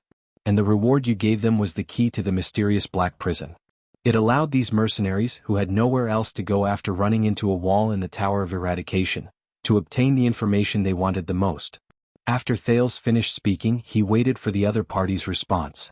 Roman did not say anything, but his gaze was as sharp as a knife. "Payment?" On the other hand, Ricky sighed and looked at the prince mockingly. "Your Highness, what kind of information is worth risking our lives for? Come here to risk your life for this guy?" Roman remained silent. "Maybe it's not just a reward," Thales quickly added. "Maybe someone gave you a, 'if you don't do it, I'll kill you' look." The mercenary leader's expression froze. Thales stared at the expressionless Roman and gestured with his chin. "Just like this." Ricky turned around, looked at Roman's cold face and laughed. He laughed for a few seconds. "I'll kill you if you don't do it?" "Ah, yes, I must say." Roman snorted through his nose without even turning his head. "Funny?" Ricky's laughter stopped abruptly. He leaned back slightly and pushed his palms forward, making a humble expression that said, "You guys continue chatting." Thales observed their interaction and could not help but frown. So, does Roman know Ricky's true identity? Did he know that his partner was actually a mutant that would not die a normal death? "So, that's your story?" Roman said in disdain. Ricky shrugged beside him. Thales' gaze moved back and forth between the two of them. One side represented the government, and was a powerful and pure commander. On the other hand, there were black mercenaries who lived on the edge of a knife and lived outside the law. Protection and destruction, occupation and abandonment. One white and one black, one straight and one reverse, one inside and one outside. So that was how it was. Two sides of the same coin. Blade Fang's camp drifted between war and blood. It was filled with chaos and evil. It was filled with scum and criminals. It had always operated like this. This was how the legendary wing controlled his territory. What about outside the camp? The teenager suddenly understood something. These stories. Thales sighed and continued his topic. "They are all things that a normal person can think of. But what really shocked me is..." Thales hesitated and pointed at the smoking Blade Fang's camp in the distance. "Orcs and barren bone people." When they heard the new term, Roman and Ricky frowned again and looked at each other. Here comes the question. When the entire eastern part of the desert was sealed off, how did the gray mixed breeds, the warriors of the Shattered Stone tribe, including the barren bone people, foresee the future, travel lightly, and gather together to form a large force? They almost perfectly hid from the regular army and the conscripts as well as the patrols, and invaded the camp that was in civil strife. Thales looked at the smoking Blade Fang's camp in the distance again. How did they force the suzerains to panic and have no choice but to sound the level 7 alarm? This question made the two people across him frown. Roman lowered his eyes. His expression was so cold that it could not be any colder. Thales raised his head and met his gaze without flinching. "Everyone is saying that the legendary wing is the orc's worst nightmare. He shows no mercy when he slaughters the mixed breeds." Thales muttered to himself as he recalled the terrifying encounter in the desert. "But a few days ago, when the Stardust unit under your command and the Chroma family's Raven Whistle Light Cavaliers chased after Shattered Stone tribe, Kandarl Nushin and his small troop managed to escape from the Stardust unit's pursuit. Because of this, Duro, the leader of the army, almost fell out with the nobles who recruited the soldiers on the spot." When he heard that name, Roman's gaze on Thales became even more unfriendly. Thales frowned. "Tell me, Roman. Did you purposely expel Duro and make him leave the camp because you were dissatisfied with him selling the information?" This made Ricky frown as well. Roman had unknowingly clenched his fists. Thales said softly, "And that orc leader really did tell me a lot of things." At this moment, Thales' tone was deep and serious. "Quite a lot." At this moment, a crack finally appeared on Roman's almost perfect facial features. It was as if his mask was starting to shatter inch by inch. The fiery red of the sun faded away and turned golden. The atmosphere became tense at this moment. Tell me, Baron. As an isolated and helpless glacial orc from the north in the xenophobic and dangerous desert for 20 years, Thales sucked in a deep breath. How did Nushin gain power step by step, slowly become stronger, and finally become the war chief of Shattered Stone Tribe? He stared at the skull on the legendary Wing's left shoulder. What about you, who also stayed in the desert for 20 years, and even the handsome orc bone on your left shoulder, which has the same surname as Shattered Stone? Does it matter? This sentence seemed to make the air freeze. Just like how Roman pursed his lips tightly, in that second he seemed to have truly turned into a statue. The silence lasted for a long time. Even Ricky lowered his head and did not move. Finally, when Thales could not help but speak again, the legendary Wing snorted. Kandarl Nushin. There was an unusual anger hidden in his tone. It did not bring warmth but coldness. That damned, restless glacial bastard. What did he tell you? No one knew that at that moment, Thales' heart skipped a beat. Shit. It's actually true. He tried his best to breathe and recalled his brief encounter with the cunning orc. Tell your father and tell Morat. I found you first. And I know who you are. Wow, Urk. The leader of the Disaster Swords waved his hand in a rather awkward manner. I'll temporarily avoid the next part. You know, military and national affairs? But Thales shook his head. It's fine, Ricky. Even though the teenager was talking to Ricky, his gaze never left Roman. I won't ask about these secrets. On account of our friendship, you can continue listening. Ricky curled his lips and cast a glance at Roman, as if asking for his opinion. But the legendary Wing did not say a word. He only stared at Thales as if he wanted to dig out something that did not exist from his eyes. The teenager sorted out his thoughts again. So, the official statement will be like this. When the legendary Wing left, Blade Fang's camp fell into chaos, and the orcs and Barren Bone people heard about it and made a comeback. Not only could the local nobles in Western Desert not protect the camp, but they also suffered great losses and made a fool of themselves. Thales' gaze was fixed on Roman. And when the flames of war burn and all hope is lost. Baron Williams, yes. He is still the most terrifying and reliable legendary Wing. He has returned with his invincible army. While people are shivering in fear and while the lords are moaning and running away helplessly, he has descended from the sky, defeated the enemies, quelled the civil strife, defended the camp, and saved the world. The prince sucked in a deep breath. That's what you want. You want Blade Fang's camp to rely on your strength again, and remember that you, Roman Williams, the legendary Wing, are their true, only, and eternal master. Thales extended his arm and extended it towards Blade Fang's camp in the distance. The wind and sand swept past his palm, and it was slightly cold for a moment. But the sun shone on the back of his hand, bringing warmth. Cold and heat intersected on both sides of his palm at the same time. It was like the temperature of the desert. It was like the legendary Wing's gaze at that moment. That's why you are not in a hurry to rescue them. On the contrary, your men have long since withdrawn in the name of searching for me. Thales felt the wind and sand blow at him. He said with a myriad of emotions, on the contrary, you can't wait for Shadow Shield, orcs and Barren Bone people to cause more chaos. You can't wait for them to cause more trouble for the camp. You can't wait to deal a heavy blow to the military strength of the suzerains of Western Desert, crush their reputation, burn the supplies they prepared for a long period of time, and make their panicked army have no place to stand in Blade Fang's camp, which they lost and regained. Roman did not say anything. His handsome face was also blown by the wind and sand, but it did not seem to affect him at all. Thales sighed softly. You want to shatter their dreams and destroy their hopes. You want them to be utterly humiliated and lose all their prestige. You want them to suffer heavy casualties and retreat in dejection. You want them to lose everything from their bargaining chips to their morale, so that they will never be able to rise again. Then you can rightfully reclaim Blade Fang's camp, which belongs to you from the ruins. Roman and Ricky did not say anything. This time the silence was exceptionally long. In the next second, Thales' gaze focused, and his pupils gradually focused. Of course, what you did not expect was... He stared coldly at Roman and Ricky. I appeared.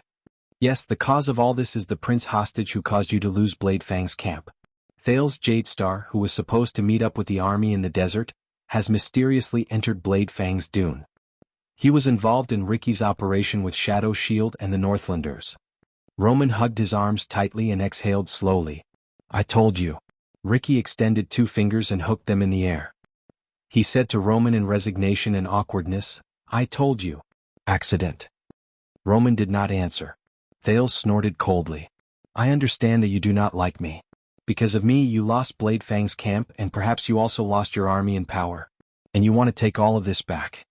Thales stared straight at the legendary wing. I can help you as long as you promise me a few things. At that moment Roman slowly raised his head. The handsome knight stared at the horizon in the distance. His gaze was profound. What makes you think that you can come up with a few pleasant stories? His voice was as calm and clear as ever. Do you have the right to negotiate with me? Thales sucked in a deep breath. Because if you don't agree. Thales mustered his courage and tried his best to make his voice sound confident and calm.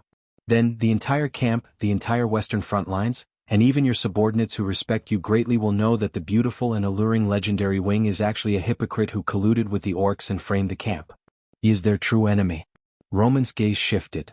And the suzerains of Western Desert, such as the famous Duke Fakenhaz, will also know that you put in so much effort to chase them away dejectedly and occupy Bladefang's camp for yourself. Thales gritted his teeth and said, and I promise you when that happens Bladefang's camp will never be yours. The legendary wing lowered his head swiftly. It gave Thales quite a shock. When you threatened me, did you know that you had no bargaining chips in your hands? At that moment Roman's murderous aura surged. Even if you knew this, what could you do? Thales' heart tensed. He stared at the legendary wing with a dark expression. Roman snorted coldly. He turned his body to reveal the royal guards in the distance. The latter were anxiously waiting for the results of the battle under the watch of the cavaliers. On the contrary, look at my bargaining chips. Your prisoners have had their fill. The legendary wing took a step forward, and there was a faint, oppressive air about him. Listen, Prince. Threaten me one more time. Roman's handsome face, which was originally eye-catching, seemed to have become aggressive at that moment. I'll kill one of them. Until I kill them all. Thales clenched his fists in secret. Ricky noticed that the atmosphere was becoming more and more off. He frowned and instinctively took a step back. I can even knock you out right now and send you back to the capital. The legendary wing's words were as sharp as a knife. For the sake of your and their lives, you had better not resort to foolish actions. Roman slowly lowered his body until his amber eyes were at the same level as Thales. A warning look flashed in his eyes. Because you are so weak. Aside from a useless title, you have no bargaining chips or power. Thales instinctively gulped. He felt a heavy weight on his chest and there was a bitter taste in his mouth. Damn it. Damn it! Roman stared at the trembling teenager who was so angry that he could not speak. He snorted softly and straightened his back. Follow the cavaliers back to the capital. Bladefang's camp is not prepared to entertain you. He turned around and was ready to leave. Ricky spread his arms by the side and put on an expression that said, Do you understand now? Thales breathed deeply. Damn it, he only has a good appearance, bastard military ruffian. I've had enough. Thales sucked in a deep breath for the last time before he opened his eyes swiftly. Ricky. The prince's sudden words caused the two to stop in their tracks. This time, Thales' tone was calm and indifferent. If one of my subordinates who are prisoners loses even a single strand of hair, Ricky turned his head around in puzzlement. Or I will be knocked out and sent away by this pretty boy. Roman narrowed his eyes in displeasure. Then, after you leave this place, spread the fact that you were hired by the legendary wing, including the truth you just heard. Spread it to Bladefang's camp, the entire kingdom, and especially to the ears of the nobles in the Western Desert. Tell them everything. Ricky was instantly stunned. The legendary wing frowned. You sure are humorous, Your Highness? The mercenary then laughed involuntarily. Why should I? Thales suddenly raised his voice and interrupted him. Because I promise you in the name of Jadestar, just like what the Red King promised the first Crassus. Thales' eyes were burning. He glared at Crassus of the Disaster Swords. As long as you complete my request, you will forever have Thales Jadestar's friendship, and you will also have a place in Constellation. Ricky froze for a moment. Roman's expression slowly changed. But Thales still gritted his teeth and continued speaking resolutely. And I will tell you Black Sword's hiding place, the details about Black Sword and Black Sword's power of eradication. I will even tell you the whereabouts of the Dragon Breaker and how to use it. By the way, the name of that weapon is the Blade of Purification. It is indeed a legendary anti-mystic equipment. It once sealed a calamity in Dragon Cloud City 6 years ago. The information contained in this sentence was too much and too heavy, so much so that the two could not react for a moment. They were stunned on the spot. Then Ricky shuddered slightly. What? Purify? Thales raised his head swiftly. This promise is valid forever. You can fulfill it at any time. Ricky was stunned.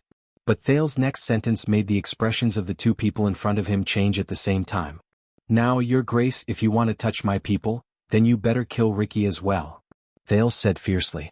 Unless you believe that in the future, in the face of benefits, this sword seller will uphold his conscience and loyalty, reject my temptation, and keep your secret. At that moment, Ricky's expression could not tell right from wrong, and it was incredibly interesting. He stared at Thales in a daze. The legendary wing's expression changed as well. It changed from indifference to shock and anger. But Thales continued speaking anxiously. But you cannot be certain how much Ricky has told his subordinates. So, the safest thing is to kill all of them. At that moment, Thales' gaze was incredibly cold. Leave no one alive. Ricky's expression instantly fell. Your Highness, this. His gaze moved back and forth between Thales and Roman, as if he could not understand how the situation had changed so suddenly. Thales snorted coldly at Ricky. His gaze never left the legendary wing, who was extremely shocked and furious. What? Did you really think that I called you over to listen in because we are good friends? Ricky's gaze changed. He glanced at Roman and said fiercely to Thales, F***CKU. F***CKU. Thales snorted softly. You're welcome. Ricky sighed and turned to the legendary wing. Baron, you know me very well. It's impossible for me to. This Jadestar brat. Roman did not even look at him. He only nodded slowly. I know. Ricky seemed to want to say something, but in the end he turned his head around in embarrassment. They stared at the prince with dark and displeased expressions. But Thales could feel that their gazes were meeting less and less. You. Roman took a step forward coldly. He slowly raised his arm at Thales and extended it to the white spear behind his back. You don't understand him. And you don't understand your own situation either. Roman gently pulled out the shortened spear. As he watched Ricky's actions, Thales began to feel nervous. He sucked in a deep breath and shouted, Where is he? Roman's arm froze for a moment. Before you attack my bodyguard. Where is the nameless person you mentioned? Thales suppressed the fear in his heart and turned to Ricky. Don't you find it strange? Obviously, Ricky had recalled some unpleasant memories. He turned his head around warily and looked at his surroundings. Thales cocked an eyebrow in all apparent seriousness. That's bad. Roman frowned. His expression was terrible. Thales sneered and said, Because once I am knocked unconscious by you, he will immediately run to Duke Fakenhaz's bedside and tell him everything, especially Prince Thales' suggestion. No matter how badly the legendary wing forces them, no matter how disastrous their losses are, no matter how humiliating they are, the nobles and suzerains of Western Desert must never withdraw their troops. They must not leave and they must not let go. Thales gritted his teeth. They must be rooted in Blade Fang's camp like they have taken root. They must not let anyone interfere with the matters of power there, even if the other party is the famous 3 commanders of Constellation. The legendary wing's grip on the spear tightened. The prince pointed in the direction of Blade Fang's camp. Because that is what His Majesty promised them. It is the reward they deserve after they save the prince. It is their most legitimate property. No matter what kind of crisis they face, they cannot give up on it. I will let them know that Blade Fang's camp belongs to them alone. Thales panted and stared at the person in front of him. The legendary wing's breathing quickened, and he glared at the person in front of him. He turned his head and stared at the empty sand around him. But the only thing that answered him was the rustling of the wind. Thales enunciated each word slowly. Now, either you take action and wait for my nameless or Ricky to tell on me. His words made Ricky, who was beside him, unhappy. Let them bury all the hard work you've done over the past few months. Let them forever lose your army, your status, your power, your reputation, and Blade Fang's camp, which you've fought for more than 10 years. Or put away your weapon and listen to my conditions. The moment he finished speaking, Roman's spear trembled slightly as he gripped it angrily. Ricky stared at the prince in disbelief. You. The legendary wing's voice changed. It was no longer pleasant and clear but terrifyingly sharp. Do you believe that if I throw caution to the wind? But Thales interrupted him fiercely. Do you believe that you will kill me now? Thales sucked in a deep breath and looked at the incredibly handsome but terrifying legendary wing. Of course. He gritted his teeth and said, because in this world all the good-for-nothings who only know how to respect power will think so. Roman's gaze changed. It changed from disgust and disdain to anger and hatred. There was also an ominous glint in his eyes. Because they are so poor that they only worship power. Thales frowned. And this way of thinking determines that even if they have power, they will only be good-for-nothings. He suddenly remembered Black Sword. He remembered Black Sword's figure when he charged into the sea of flesh and blood without hesitation. He remembered what Black Sword told him about the truly powerful. For some reason, when that scene appeared in his mind, Thales felt much more at ease. It was as if his fear and anxiety had been flattened. Good-for-nothings? How dare you say that? Roman's words came out through gritted teeth, and they were filled with hatred. Thales sucked in a deep breath and said airily, you know, Roman, many of my enemies are just like you right now. They either only care about my identity and status, or they only care about the talents of my subordinates. They think that the young prince has no bargaining chips or power aside from that. He is just a weakling who cannot lift a sword and is worthless. But all of you have made the same mistake. Roman narrowed his eyes slightly, but the anger in them did not subside. In the next moment, with a whoosh, the short spear in his hand instantly elongated, revealing a ferocious and sharp tip. Thales instinctively shrank back. Steady, Thales. Steady. He only wants to knock me unconscious, and before that, Thales clenched his fists and forced himself to speak. The bargaining chips and power you speak of are only important. They are only important in the hands of those who know how to use them. The fear in his heart slowly dissipated, and the trembling of his body disappeared from his senses. Because what is important is not the bargaining chips and power, the prince said softly, but the people who use them. At that moment, Ricky's gaze when he looked at him was different. Thales raised his head and his gaze was bright. It went straight for the legendary wing, who was extremely enraged and mighty. Please allow me to reintroduce myself, Your Grace. In the face of the handsome man with an imposing aura, the teenager smiled. Thales Jadestar. I do not need to become a king. I can also make you look bad. Time seemed to have stopped at that moment. The anger in the legendary wing's eyes was at its peak. All sounds disappeared. Only Thales' heartbeat became incredibly piercing to the ears. 1 second. 2 seconds. The third second. The tip of the spear trembled before Thales' eyes. For a moment, the teenager's hair stood on end. The lifeless sin of Hell's river surged uncontrollably. He almost thought that the legendary wing was about to stab him with the spear with a terrifying expression. But, a few seconds later, the tip of the spear was still moving slowly and pathetically. It drooped down. Finally, the legendary wing lowered his arm. He seemed to have used his entire life's worth of strength to complete this action. A few seconds later, all sounds returned to the teenager's ears as his blood returned to normal. Thales then closed his eyes and exhaled slowly. He felt like he had escaped a disaster. You. Roman suppressed his anger with a smile, as if he was so angry that he nodded slowly. You're really not afraid of death. Roman slowly put the spear back on his back. Ricky also breathed a sigh of relief. No, it's not that I'm not afraid of death. As he watched the tip of the spear return to its original position, Thales relaxed his shoulders. He also smiled. But, I believe that the legendary wing, who has roamed the desert alone for 20 years, and even when faced with the threat of the desert and the ostracism of the nobles, he still managed to slaughter his way out and make a name for himself. You're much smarter than trash. Roman quirked an eyebrow. Thales stared at him intently. So, the deal is complete? Roman ignored him. He stared at Thales for a long time. Then the corners of his lips curled up slightly. Thales looked at him in puzzlement. Surprisingly, the legendary wing turned around and slapped Ricky's shoulder hard. You're not really going to tell on me, are you? Ricky sighed by the side and flung the man's hand away in resignation. I like my head very much. Especially when it's still on my shoulder. Roman sneered. Thales stared at them in a daze. He did not understand what was going on. A few seconds later, the legendary wing turned around. Child, how dare you threaten me with the ownership of Bladefang's camp? But do you think that everything that is happening here, is it really just my will? Thales' expression froze a little. There are less than 2,000 regular soldiers stationed in Bladefang's camp, and there are less than 500 cavaliers. Roman snorted coldly. But this time, All the regular soldiers stationed in other places from Western Desert to Central Territory have been called over as reinforcements. There are even quite a number of rotational soldiers from Broken Dragon Fortress who are on standby duty. There are more than 2,000 cavaliers among them. All for the sake of being able to match the local forces in Western Desert. Do you know what this means? The legendary Wing sneered. Do you really think that they are just here to bring you home? Thale's expression darkened. I know. The teenager seemed to have suffered a blow. He said resentfully, this time they mobilized their soldiers and used the excuse of welcoming the prince to test Western Desert's strength.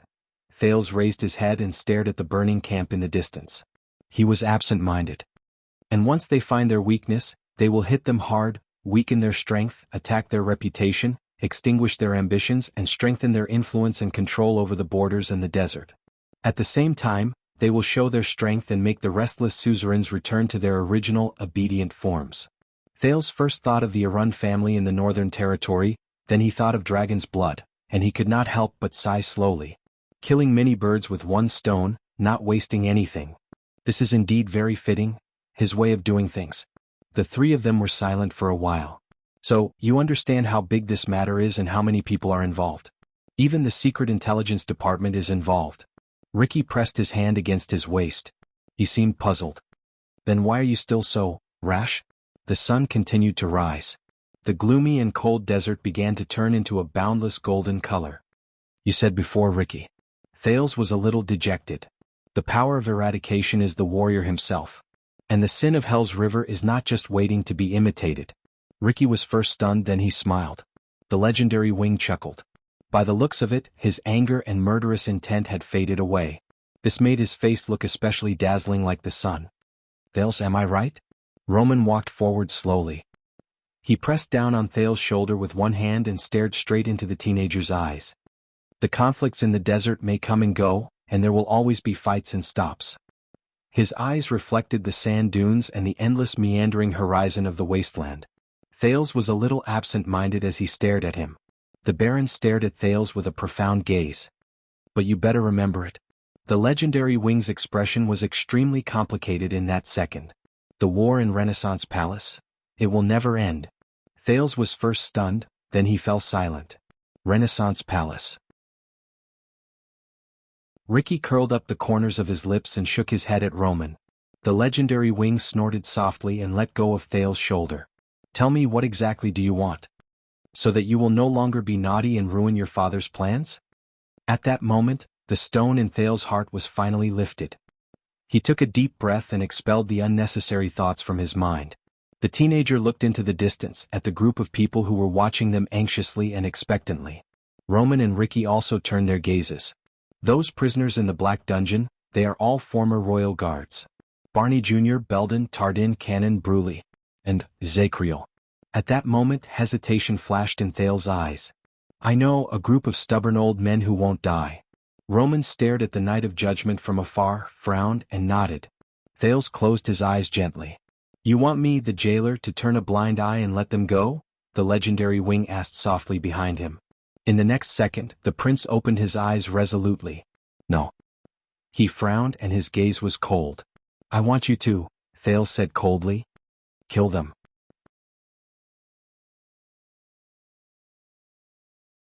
Chapter 488. When Thales stepped on the sand under his feet in exhaustion, most of the royal guards stood up and waited with solemn expressions. They were filled with reverence. Only Zacriel, who sat the furthest away, turned his head towards him at a moderate pace. Thales plowed through the sand step by step in the desert. Every step he took sank into the sand, but every time he would use all his strength to break free from the grit and take the next step. Just like always. Finally, Thales stopped in front of everyone. He quietly stared at the disheveled and gloomy royal guards. This is the group of people. Quick Rope, who was fighting against the army biscuit, rolled his eyes and quickly scrambled to his feet. He pointed at himself and flashed a flattering smile that said, Hey, it's me, it's me. Belden looked at Barney Jr., then at Zacriel. When he realized that neither of them looked like they wanted to speak, he could only sigh. Your Highness, but Thales interrupted him. It's over. The prince smiled before the astonished crowd. Even though thousands of people witnessed the scene of you escaping from prison. Thales' voice became downcast. But, it's over. Over? Belden and Tardin looked at each other, and they could read the surprise in each other's eyes. The prince turned around and looked at the desert at dawn.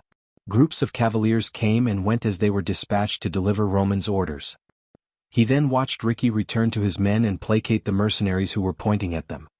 The official statement is that during the civil strife in Blade Fang's camp, the legendary Wing personally executed every fugitive and left no one alive. The royal guards looked surprised and bewildered. They looked at each other. The teenager said airily, "So, all the prisoners who were imprisoned 18 years ago have passed away. Do you understand now?" Everyone slowed down their breathing and digested the news. Thale's eyes dimmed. "I wanted to do more. I wanted to reopen your old cases, clear your name and restore your reputation, but..." He did not continue speaking. The royal guards were silent. They looked at each other from time to time, and their faces were filled with hesitation and confusion. "Your Highness," Belden sucked in a deep breath as if he had gathered a lot of courage. We, but Thales continued to speak to himself. "Baron Williams will take care of the rest. Be it the Secret Intelligence Department or the Army, you will not be stopped again." Barney Jr. frowned. "As for how to leave this place, conceal my identity, conceal my name." Thales swept his gaze over the tired and injured royal guards in front of him. His voice was hoarse. "You are all experts with great skills. I believe you will have a way." Concealing his identity, concealing his name, Belden and the others looked at each other. They could not understand each other. Without waiting for the others to react, Thales looked at the grinning man. "Do me another favor. Take Quick Rope, this guy with you. Take him away from this place. Make sure he stays out of the sight of those with ulterior motives." Everyone turned their heads in unison. Quick Rope, who was still smiling foolishly, froze. "Don't ask who he is or where he came from." Thales looked at Quick Rope with a tired expression and forced a smile. "This is what I owe him." Quick Rope was stunned. After saying this, Thales sighed and stepped on the soft, cold, and lifeless gravel under his feet. "Now." He raised his head and looked at the rising sun in the east. "All of you are free." Free. The moment he said this word, all the royal guards were stunned, including Zakriel. Free? At that moment, confusion and perplexity filled the air. Bruley and Cannon followed his gaze and looked to the east in puzzlement. They seemed to be slightly shaken. Barney Jr. stared at the sand under his feet and sank into deep thought. Belden and Tardin stared at everyone in a daze. They did not know what to say. Quick Rope's eyes darted around as if he knew that this was not a good time to speak. Only Zakriel stared at Thales without moving. "Enjoy it." Thales cast them a few deep glances, flashed a gratified smile and turned around.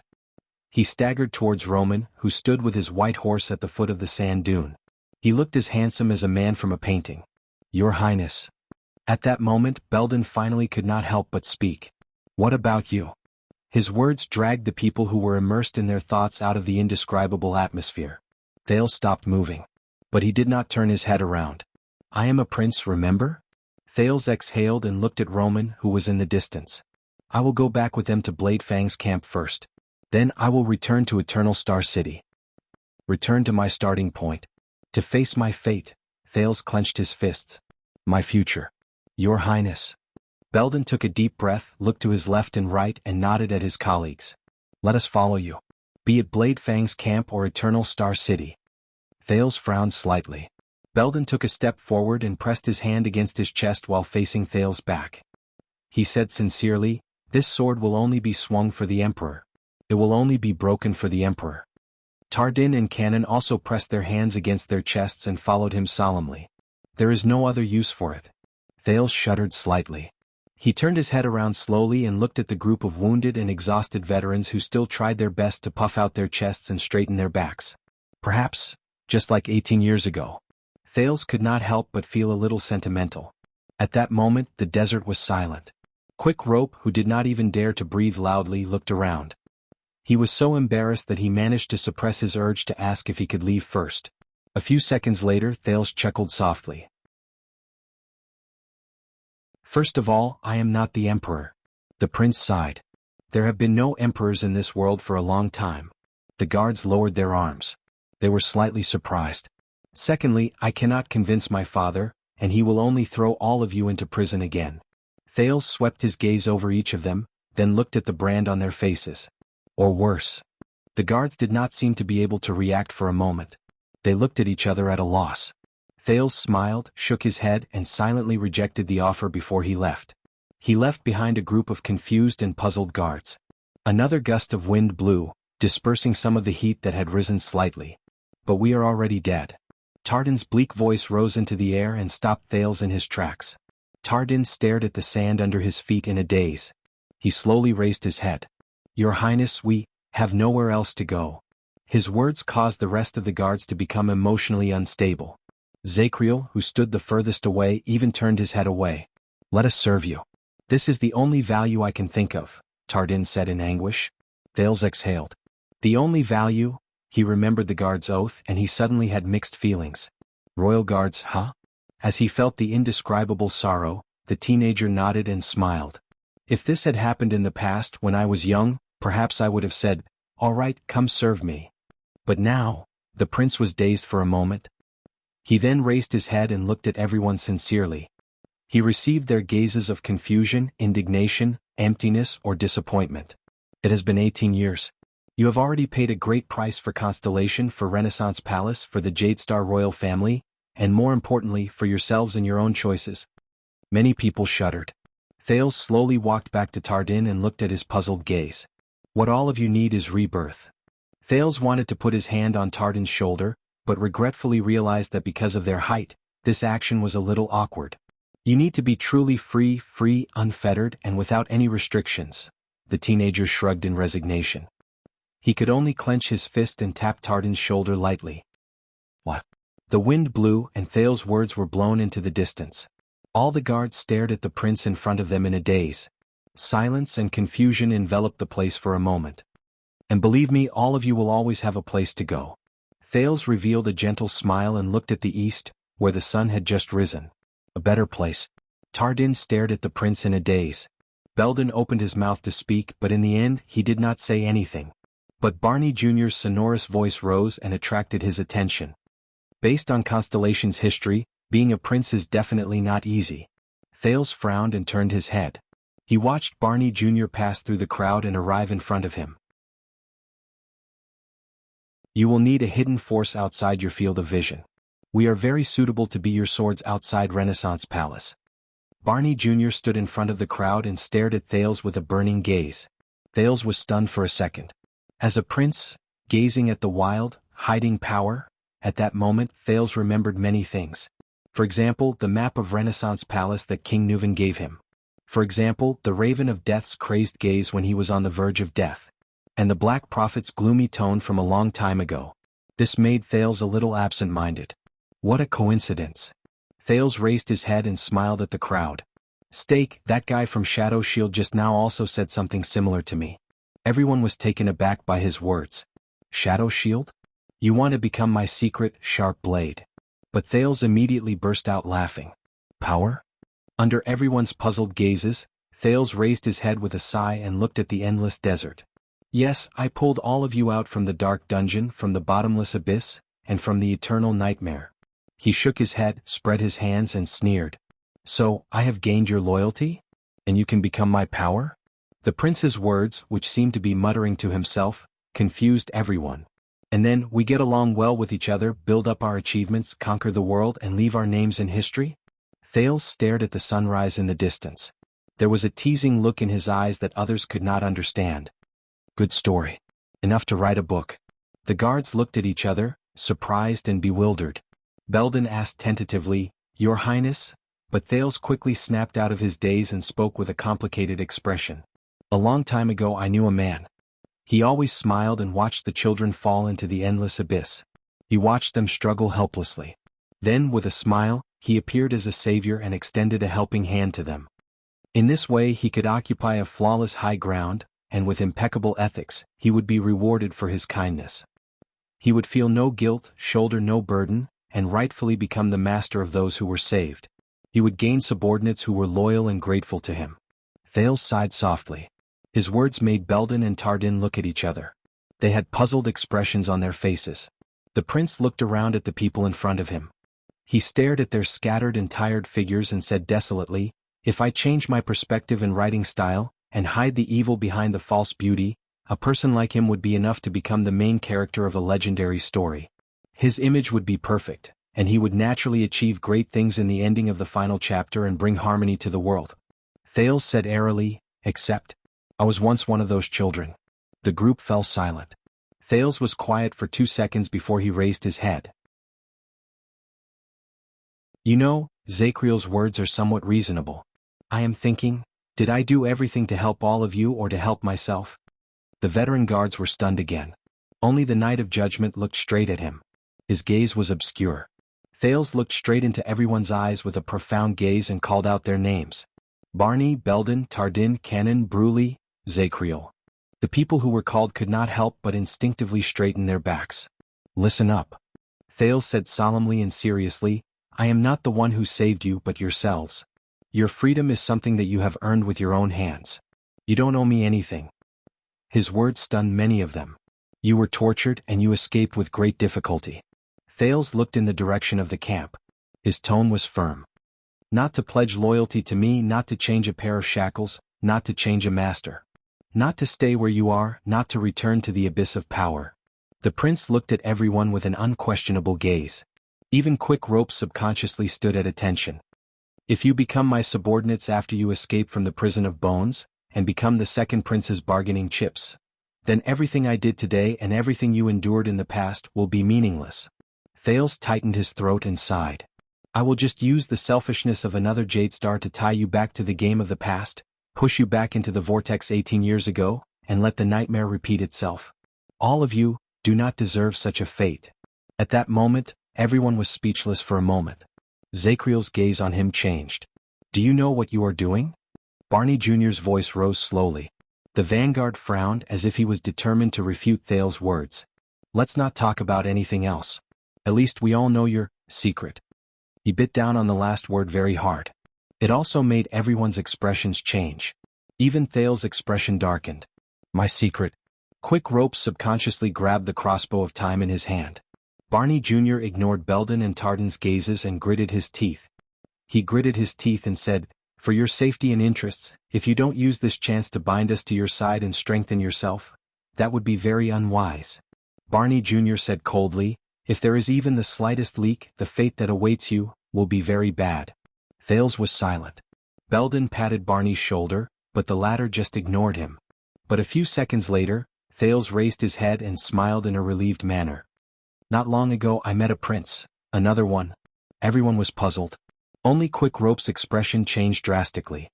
The way we choose to live determines our end. It has nothing to do with power or status. If I always seek personal gain, live in fear, and even try to curry favor with others and care about power and interests, Thales looked at Quick Rope in the crowd, seemingly unintentionally, and sighed. Then I will never be able to break free from the shackles of fate. His words made everyone fall silent. Thales looked at each of them. Just like all of you right now. Your choice will determine whether you will obtain another set of chains with a different name or... Thales took a deep breath and slowly exhaled. True freedom. Everyone's expressions changed slightly. Even Barney Jr. lowered his head slightly. While many people began to contemplate, a voice that had not been heard for a long time pierced through the sandstorm. You are not like your father. Everyone turned their heads, and to their surprise, they found that the person who spoke was Zakriel, who stood at the periphery. Father. Thales recalled the scene of his first father-son meeting in Mindy's Hall. He thought of the Northern Territory Dragon's Blood and Blade Fang's camp. He thought of the crown and scepter on the throne. Father. But Thales was only slightly absent-minded before he smiled. Because I am not him. He said with certainty, and I will never be. Zakriel stared at him, then suddenly snorted softly. Not necessarily. This made Thales' smile fade a little. However, Zakriel said his next words. Your mother is already dead. Thales was instantly shocked. The Knight of Judgment said faintly, don't look for her anymore. In an instant, everyone's gazes turned to Zakriel. Already passed away? What do you mean? Thales asked in surprise after he registered what he meant. You know my mother? There in Jarana? But Zakriel only shook his head. His expression became indifferent again. Oh, remember what I said. This time, Thales stared at him for a long time. What he said, passed away, then, in the end, the prince could only sigh helplessly in the face of Zakriel, who was as silent as an ice cube. Forget it, I guess you won't tell me anyway. Zakriel did not answer. He only stared at him coldly. But Thales immediately snorted softly. She is already dead, don't look for her anymore. Do you know what's the most interesting part about languages, Zacriel? Zacriel frowned. The prince narrowed his eyes. People always like to put the important points at the end. These words made Zacriel stunned. Thales smiled. The neighing of warhorses rose in the distance. The prince sucked in a breath and gave up on asking more questions. He turned his head to look at the rising sun. Royal guards, this is the last time I, as Thales Jadestar, order. No, tell you. The royal guards were instantly filled with respect. The prince said faintly, the nightmare is gone. The darkness is no more. He swept his gaze over everyone seriously. Barney had a stubborn expression, Belden had a worried expression, Tardin had a gloomy expression, Cannon had a cowering expression, and Bruley had an indignant heart, the silent Zacriel, and the dumbfounded Quick Rope. From now on you are truly free, he flashed a smile. Live. Once he finished speaking, Thales did not care about the others' reactions. He turned around resolutely and walked towards the sand dune in the distance. Roman was waiting for him there. Thales dragged his tired body and walked through the sand just like how he came. He walked towards his destination. The morning sun shone on his back, and it reflected a golden light. It's over. Compared to these, everything in the dungeon flashed before his eyes. He was filled with emotion. What a pity, Your Highness. Belden's faint, choked voice came from behind him. But Thales only shook his head and continued walking. Stop. Royal guards. A faint, muffled sound came from behind him. Thales did not turn around while he was in a daze. But in the next second, more muffled sounds came one after another. The cavaliers and mercenaries in the distance seemed to have seen something. There was a slight commotion, and they cast their gazes in his direction.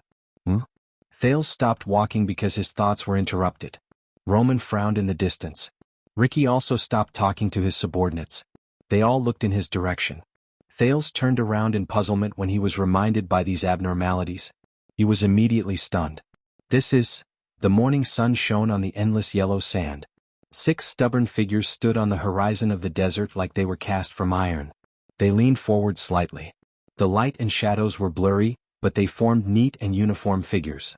They were washed by the morning sun and the wind. Thales stared at the scene before him in a daze. Zacriel, Barney Jr., Belden, they were the royal guards. The wind blew gently. At some point in time, all the royal guards had knelt down on one knee on the sand. They did not say a word and did not move. Their faces could not be seen clearly, and their expressions could not be discerned. They only placed their right palms on their chests and swung their left arms back in the prince's direction. They bowed their heads deeply. It was as if they were paying their final respects. At that moment, Thales looked at the 6 kneeling figures and he suddenly felt his chest sink. He pursed his lips. But Thales did not say anything in the end. He raised his right fist with the ghost of a smile on his face and tapped his chest gently. Then he turned around resolutely. Behind him, the 6 figures lowered their heads even more. The legendary Wing frowned as he watched the scene before him from afar. In the distance, among the golden sand dunes, 6 men covered in wounds knelt firmly on the ground. They lowered their heads and saluted in the same direction. Near them, under the slightly white sky, the thin and weak teenager walked over slowly. His footsteps were arduous but firm. His expression was anguished and gratified. He looked like an oil painting. Jadestar, Roman mumbled and snorted coldly. Joseph stared at the 6 figures in annoyance from the Disaster Swords team. He said in disdain to Samuel, who was staring at them with a slightly dazed expression, "If you want to, you can join them. You won't be able to forget them anyway." Samuel's expression darkened. He then turned to Joseph. "I thought you would know better than me." Joseph was stunned. "Know what?" Samuel snorted softly and looked at the horizon. "Will you forget your wife and children, Joseph?" "Wife and children?" Joseph froze. He subconsciously tightened his grip on his sword hilt and gritted his teeth. When he saw Joseph's expression, Samuel sighed. "Yes, I know. But once some things are lost," Samuel said in a melancholic tone as he watched the 6 figures slowly stand up from the ground on one knee. "Then there is no turning back." In the next moment, determination returned to Samuel's dazed gaze. "Aside from the future, we have nowhere else to go. We have nothing." Samuel turned around and left on his own. He left Joseph behind with a complicated expression. Joseph looked at the 6 figures, then at Samuel's back. Klein walked over and asked curiously, "What's wrong?" Joseph shook his head. "It's nothing. Diske, you self-righteous bastard from the Empire." He grumbled indignantly and turned around to pack his luggage. In the distance, Thales suppressed his desire to turn around and walked forward step by step. Then Quick Rope's voice rose from behind him. "Eh." Thales turned around in shock and subconsciously caught the package in his arms. "Your luggage." Quick Rope stood behind him. His tone was a little dejected. "And your crossbow." Quick Rope tossed the crossbow of time to him again, forcing Thales to be flustered. Quick Rope sighed and looked at the royal guards who slowly got up and gradually walked into the distance. "Are you sure you don't want them? They'll be great help, and it's rare for them to have such a deep bond with you. They'll be loyal to you and they'll be willing to die for you." Thales struggled to hang up the package. He exhaled and smiled. "Maybe." Quick Rope frowned. "You know, your status is not good to begin with. If you have them as your subordinates, at least when you run into an accident in the future." He did not continue. Thales curled up the corners of his lips. "Yes, that's right. So, disaster swords." Thales suddenly said. "Did you know? They specialize in searching for those who fall into the endless abyss and make use of the despair and emptiness in their hearts. They make empty promises, capture their spirits, and take advantage of their perilous state to use them when they have nowhere else to go. Even if the person who pushes them into the abyss is not Ricky." Thales looked at the puzzled Quick Rope and said seriously, "And I hate that feeling." Quick Rope narrowed his eyes to show his puzzlement. Thales sighed and averted his gaze from the back of the royal guards to look at the sky. "It's as if there's an invisible hand in fate torturing these pitiful people until they're riddled with scars, crazy and desperate just for today when I stand here, to make them willingly become my chess pieces and be used by me until I complete the predestined ending." Quick Rope was stunned. Thales said airily, "But I can't do it. But I can't do it. I can't be that hypocritical, shameless and selfish. They're not my chess pieces. Just like how I'm not a chess piece of fate." Both of them were silent for a few seconds. Quick Rope sighed. "If my father were here, he would definitely scold you for being stupid." "King Nuven?" "Yes. Maybe." Thales smiled. "Did you know that Ricky said that my power of eradication has been drifting with the flow, swaying left and right, and has no direction?" "I think he's right," Yizichin said. "So I made my choice." Thales stared at Quick Rope. "Just like how you also made your choice. That's all." This sentence made Quick Rope's expression fade, and he looked like he was deep in thought. A few seconds later, Quick Rope suddenly spoke. "You're different." Thales was stunned. "What's different?" Quick Rope shook his head. "I can't say, but..." Quick Rope frowned and sized up Thales. "I can feel it." Compared to the Thales in the desert, Quick Rope put on a serious expression. His expression was solemn and serious. "You seem to have gained something but also lost something." Both of them faced each other and were silent for a few seconds. Thales raised his eyebrows and smiled helplessly. "Maybe. I've grown up." Quick Rope raised his eyebrows. "You know, I've learned a lot during this trip." Thales sighed slightly and looked to the northwest in the direction where he came from. He was a little dazed. "It's even more than the total of the previous 6 years." Quick Rope looked at him and sighed. "So this is your farewell. You're going back to be a prince, right?" Thales snapped out of his daze. "I guess so." With a barely discernible sadness, he teased him in resignation. "Back to the chains of power." The chains of power. Quick Rope was silent for a few seconds. "As a prince, Thales, what do you think of my father?" Quick Rope asked abruptly. "As a king?" Thales was stunned. "King Nuven?" When he thought of this name, Thales recalled many things from the past and he could not help but frown. Extet's Wrath the Seventh. "As a king?" As he looked at Quick Rope's sad and indignant expression, Thales sighed softly. He was a well-deserved hegemon of his generation. He had great foresight, outstanding skills, wise and cold. But he's not very lucky. Thales lowered his head dejectedly. "Yes." Quick Rope seemed to have recalled something. He nodded absent-mindedly. "How do you think you are compared to him?" "Me? Compared to King Nuven?" Thales was stunned again. In just a few seconds he recalled how resolute he was when he challenged Pofret, how ruthlessly he poisoned Arikos, how dignified he was when he ordered the archdukes, how resolute he was when he delivered his triumphant return, how courageous he was when he personally went to war against the calamities, and how he hid behind the scenes and schemed against him and Lampard. Thales could not help but laugh. "No, even if I spend the rest of my life, I'm not as good as him. Quick Rope was silent. His expression was unpleasant, as if he had recalled some unpleasant memories. Listen, Thales. A few seconds later, Quick Rope sighed. I don't know how wise extension kings like the Dragon Knight King, the Frost King, Steel Breaker, and the Whisperer can lead thousands of troops and rule the land. I also don't know how Constellation kings like the King of Renaissance, the Oathkeeper, and the Virtuous King can prosper the country and bring about great rule. When he mentioned so many people's names, his tone was not as relaxed and humorous as usual.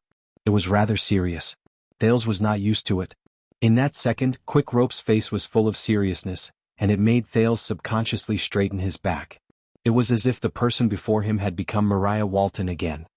But after today I know at least one thing. Mariah stared at the teenager. Thales, be it my father or my elder brothers? He shook his head slowly, but his tone was firm. They can't even compare to your little finger. They can't even compare to you. There was silence.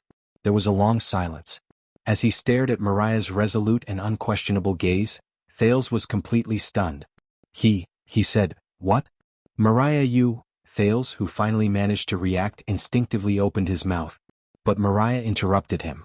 Thales. King Nuvan's second son approached Thales slowly and placed a hand on his shoulder. Become a king. A good king. At that moment, Prince Mariah Walton's eyes shone with a sparkle that was rarely seen. Because after today I believe that you will be better than them and the other kings. You can prove that even when you are shackled by the shackles of power, you can also live in a different way. Bookmark for easier reading.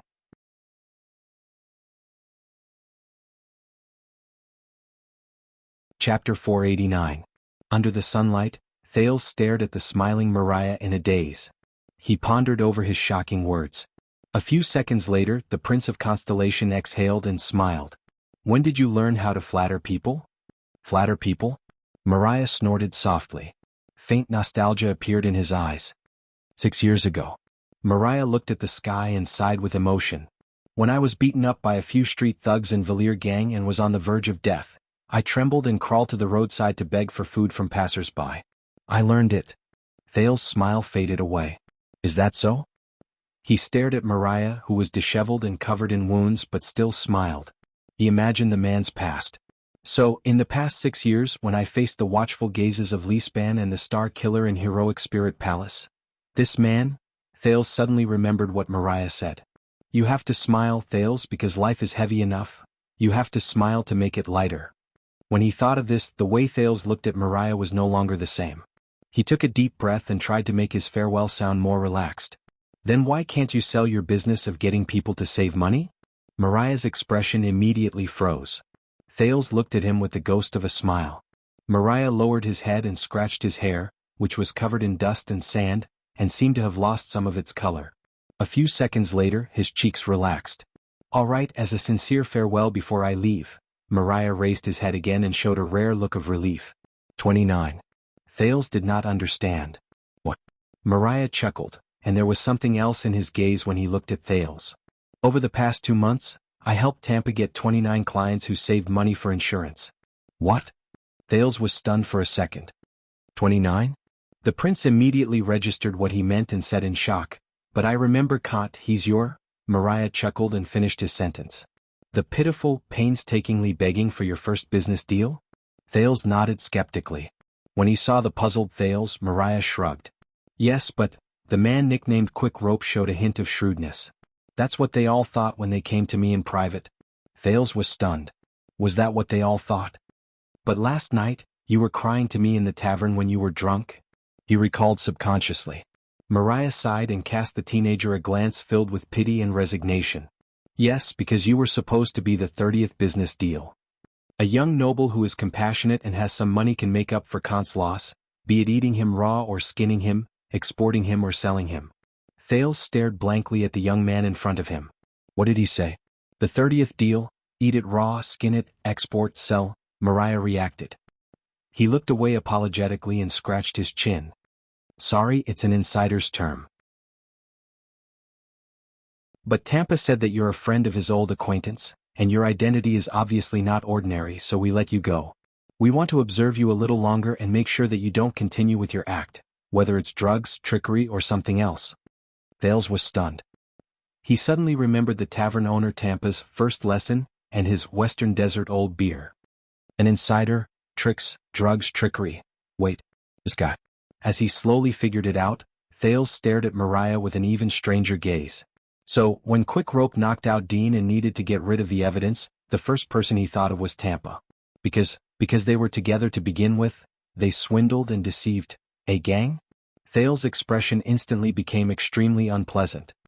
He stared at Mariah, who looked innocent in disbelief. But Dante's greatsword, they won't let you do that. Mariah coughed. Captain Louisa, do you remember? Thales was stunned again.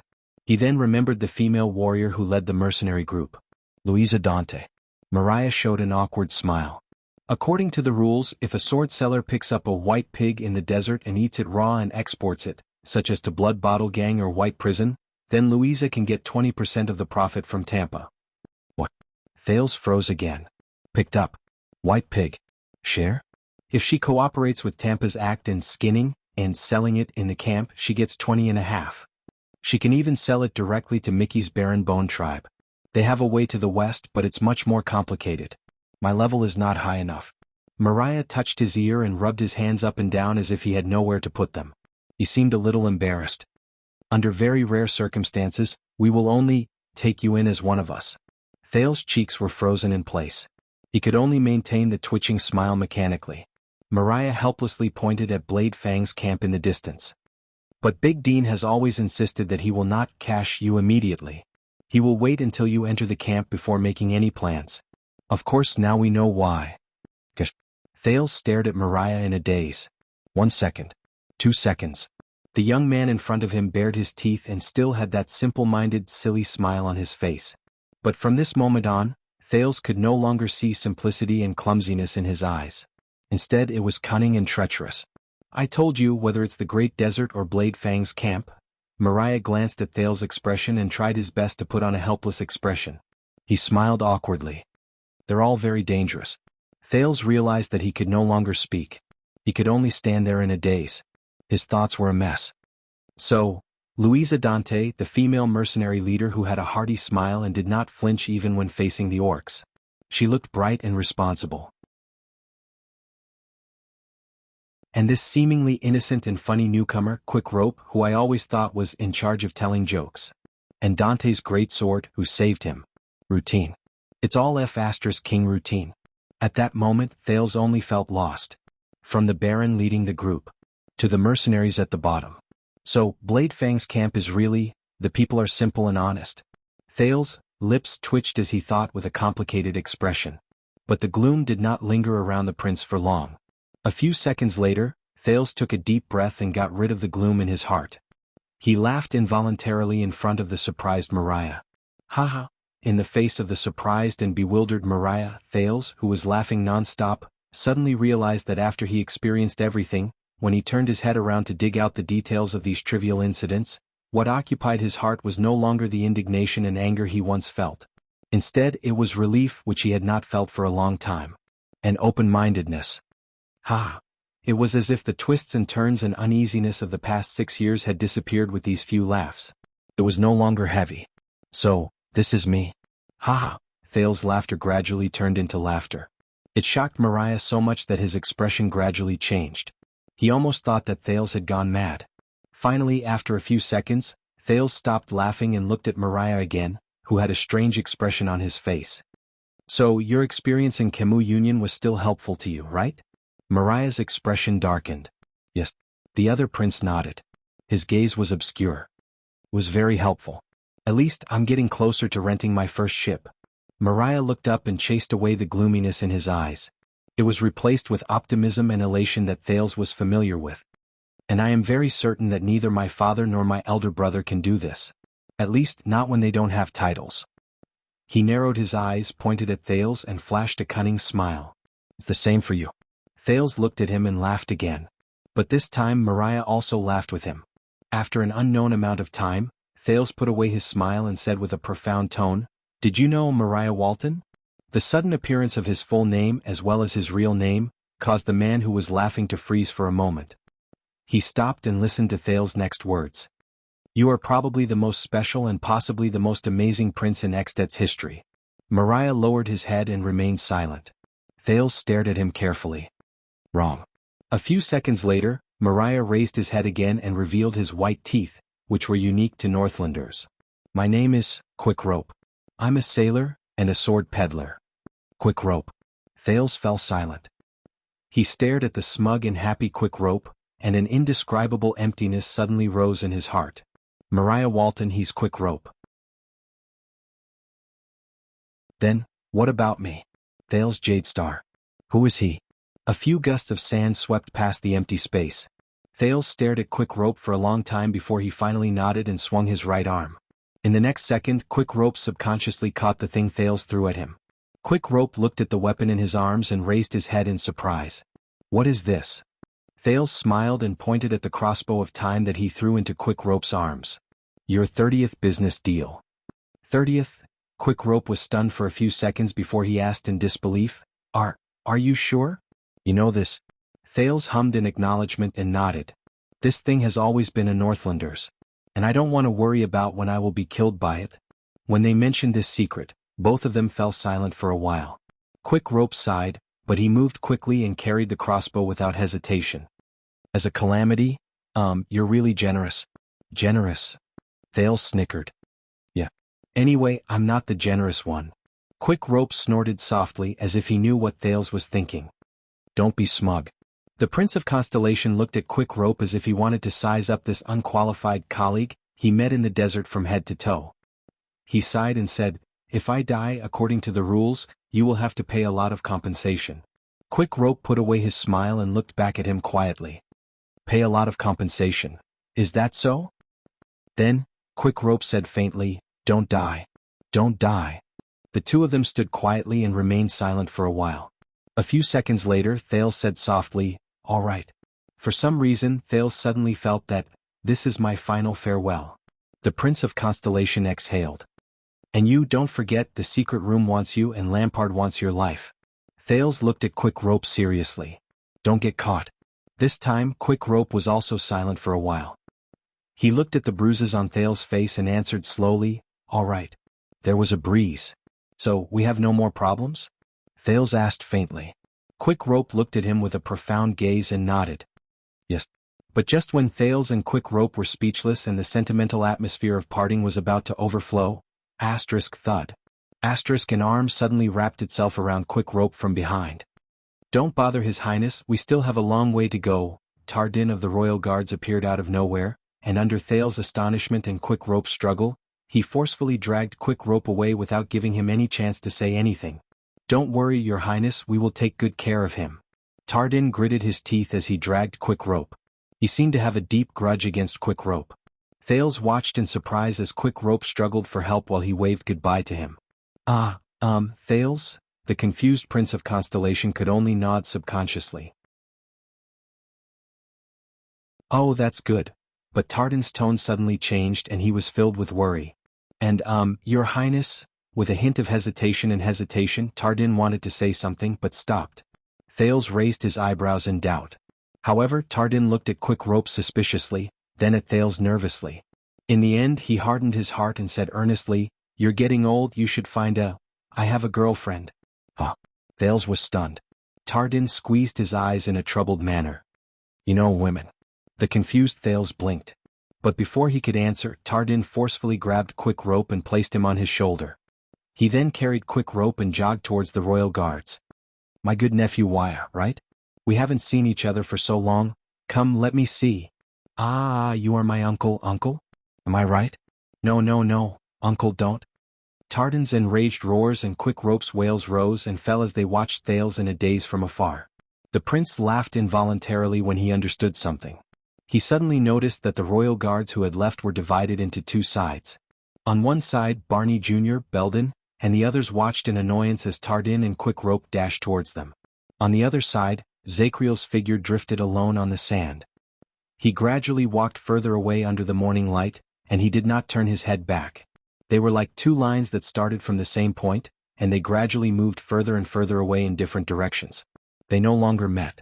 This made Thales fall into deep thought. In the other direction, the mercenaries from Blood Whistle also retreated. Before Ricky left, he gave Thales a profound look, and Thales could not help but be stunned. That guy, Asterisk whoosh. Asterisk at this moment, a sharp sound that was different from before came from the sky. Alert. The cavaliers in the distance immediately moved. They got on their horses and got into a mobile formation. Thales could not help but feel nervous. The legendary wing frowned. Then a messenger knight ran over from afar and shouted, "Withdraw the alert. Friendly forces." The nervous cavaliers then withdrew their alert and returned to normal. But soon, in the direction of the sharp sound, two fast horses were approaching from afar, quickly galloping over. Thales looked at the two fast horses in puzzlement. The two men on the horses were dressed lightly, and they did not look like soldiers. But in the next second, the voice that immediately traveled into his ears caused his expression to change drastically. "This is the kingdom's secret intelligence department." The man on the horse galloped over with a scroll held high. He stared at the people who scattered under the sand dune in the distance. His voice was filled with anger and indignation. "In the name of King Kessel and Lord Murat Hansen, all suspects and targets present here, no one is allowed to leave."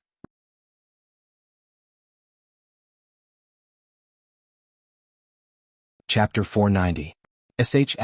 *T. King Kessel and Lord Hansen. The Secret Intelligence Department? Thales subconsciously clenched his fists and glanced at the royal guards, who were getting smaller and smaller. Perhaps it was because the king's name was shocking or the Secret Intelligence Department's reputation was terrifying, but as the knight's voice spread, the hundreds of cavaliers under Roman's command, from the sentinels at the periphery to the awaitings inside, instantly burst into an uproar. The two members of the Secret Intelligence Department were getting closer. No, it was not just two people. Behind them there were more than a dozen cavaliers charging over. Once Thales registered what was going on, he turned to Roman with a pale face. "Hey young Williams?" He shouted loudly and his tone was full of anxiety. Maybe I can use my identity to delay, but Roman's reaction was faster than his. "What are you panicking for?" The legendary wing rode on his white horse. His earrings swayed in the wind, and he looked very heroic. He urged his hooves forward while he roared at his subordinates around him to suppress their uneasiness. "Do what you have to do." Roman approached slowly and cast Thales a glance. Thales was shocked. At that moment, the legendary wing exuded an ominous emotion. His expression was dark as if lightning was about to strike. "You too," he said coldly from his white horse. The teenager nodded instinctively. Roman then raised his head and looked at the dozen cavaliers who were getting closer. More than 10 seconds later, the dozen members of the Secret Intelligence Department finally arrived in front of Thales and got off their horses in a familiar manner. The person in the lead with the scroll in his hand looked slightly plump. From afar he looked rather cheerful. He wore thin clothes and a headscarf commonly seen in Western Desert, and he panted. The second person who followed him had a burning gaze. His face was tough, and his movements on the horse were calm. But for some reason, Thales felt that his upper lip and the left side of his jaw were slightly red, as if he had been stained with some sort of lipstick. The cavaliers behind them all looked different, but they all wore different clothes. Merchants, mercenaries, farmers, and herdsmen. They were all different. "This is the Secret Intelligence Department?" Thales was on guard. The slightly plump man took the lead. He stepped on the sand laboriously, trying to lift the scroll in his hand higher. "This is Lord Hansen's warrant of appointment. It also has His Majesty's confirmation signature." His Western Desert accent was very strong. The calm and robust man behind him carefully sized up the teenager behind the legendary wing. Thales stared at the warrant that was said to be from the Black Prophet with a headache. He hoped that the former royal guards could run faster. After all, be it them or Quick Rope, they were not existences who were suitable to appear in the eyes of the Secret Intelligence Department. As for this place, hopefully the gigolo in him could drag it out a little longer. Roman snorted lightly. He nimbly and elegantly got off the saddle and casually took the scroll from the fat man's hand. "So, who the *CK are you?" Compared to his handsome appearance, Roman's tone was cold and his words were crude. He had no intention of exchanging pleasantries. The robust man and the slightly plump man were stunned at the same time. The people from the Secret Intelligence Department behind them also had different expressions. "Williams?" The chubby man seemed to be suppressing his impatience. After he said his name he remembered something and added his title. "Baron, my lord."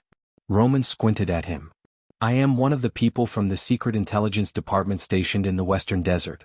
You can call me Gomez." The slightly plump Gomez adjusted his breathing, gritted his teeth, and gestured to the robust man behind him. "We met a few times when we were arranging this operation.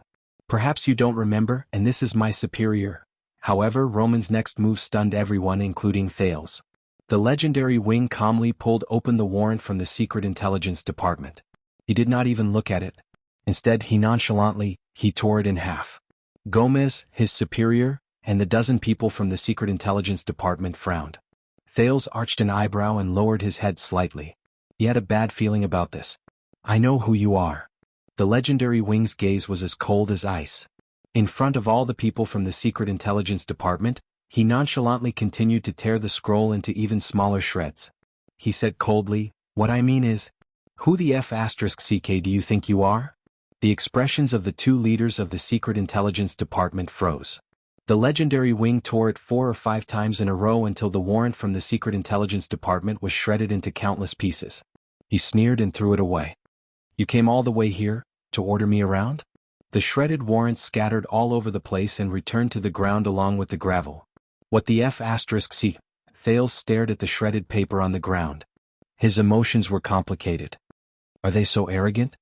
The legendary Wing looked at the people from the Secret Intelligence Department in disdain. There was a dangerous look in his eyes. The people from the Secret Intelligence Department stared at the shredded paper on the ground.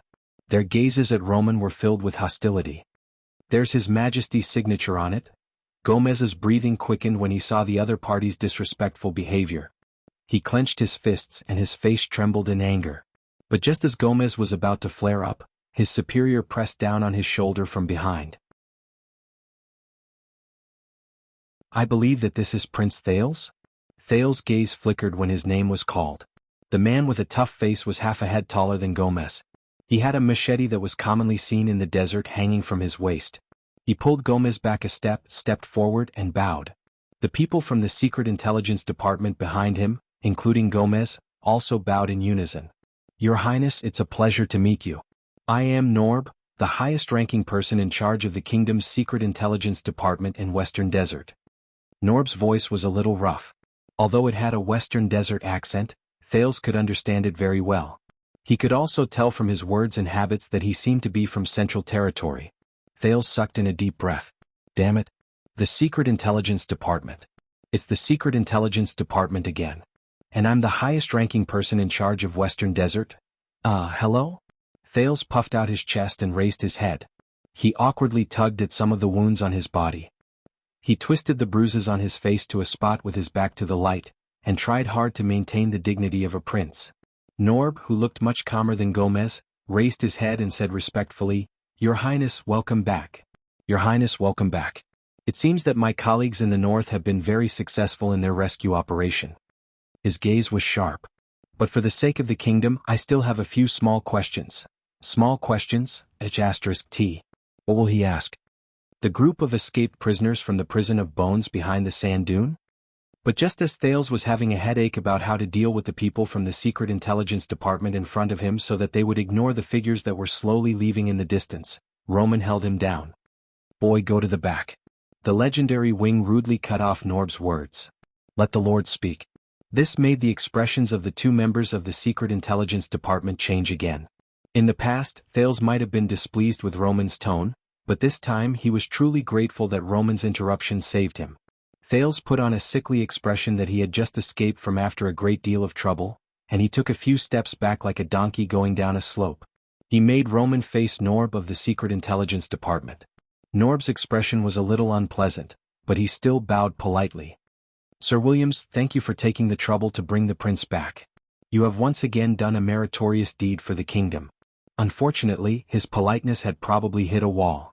"If you have something to say, just say it," the legendary Wing snorted softly.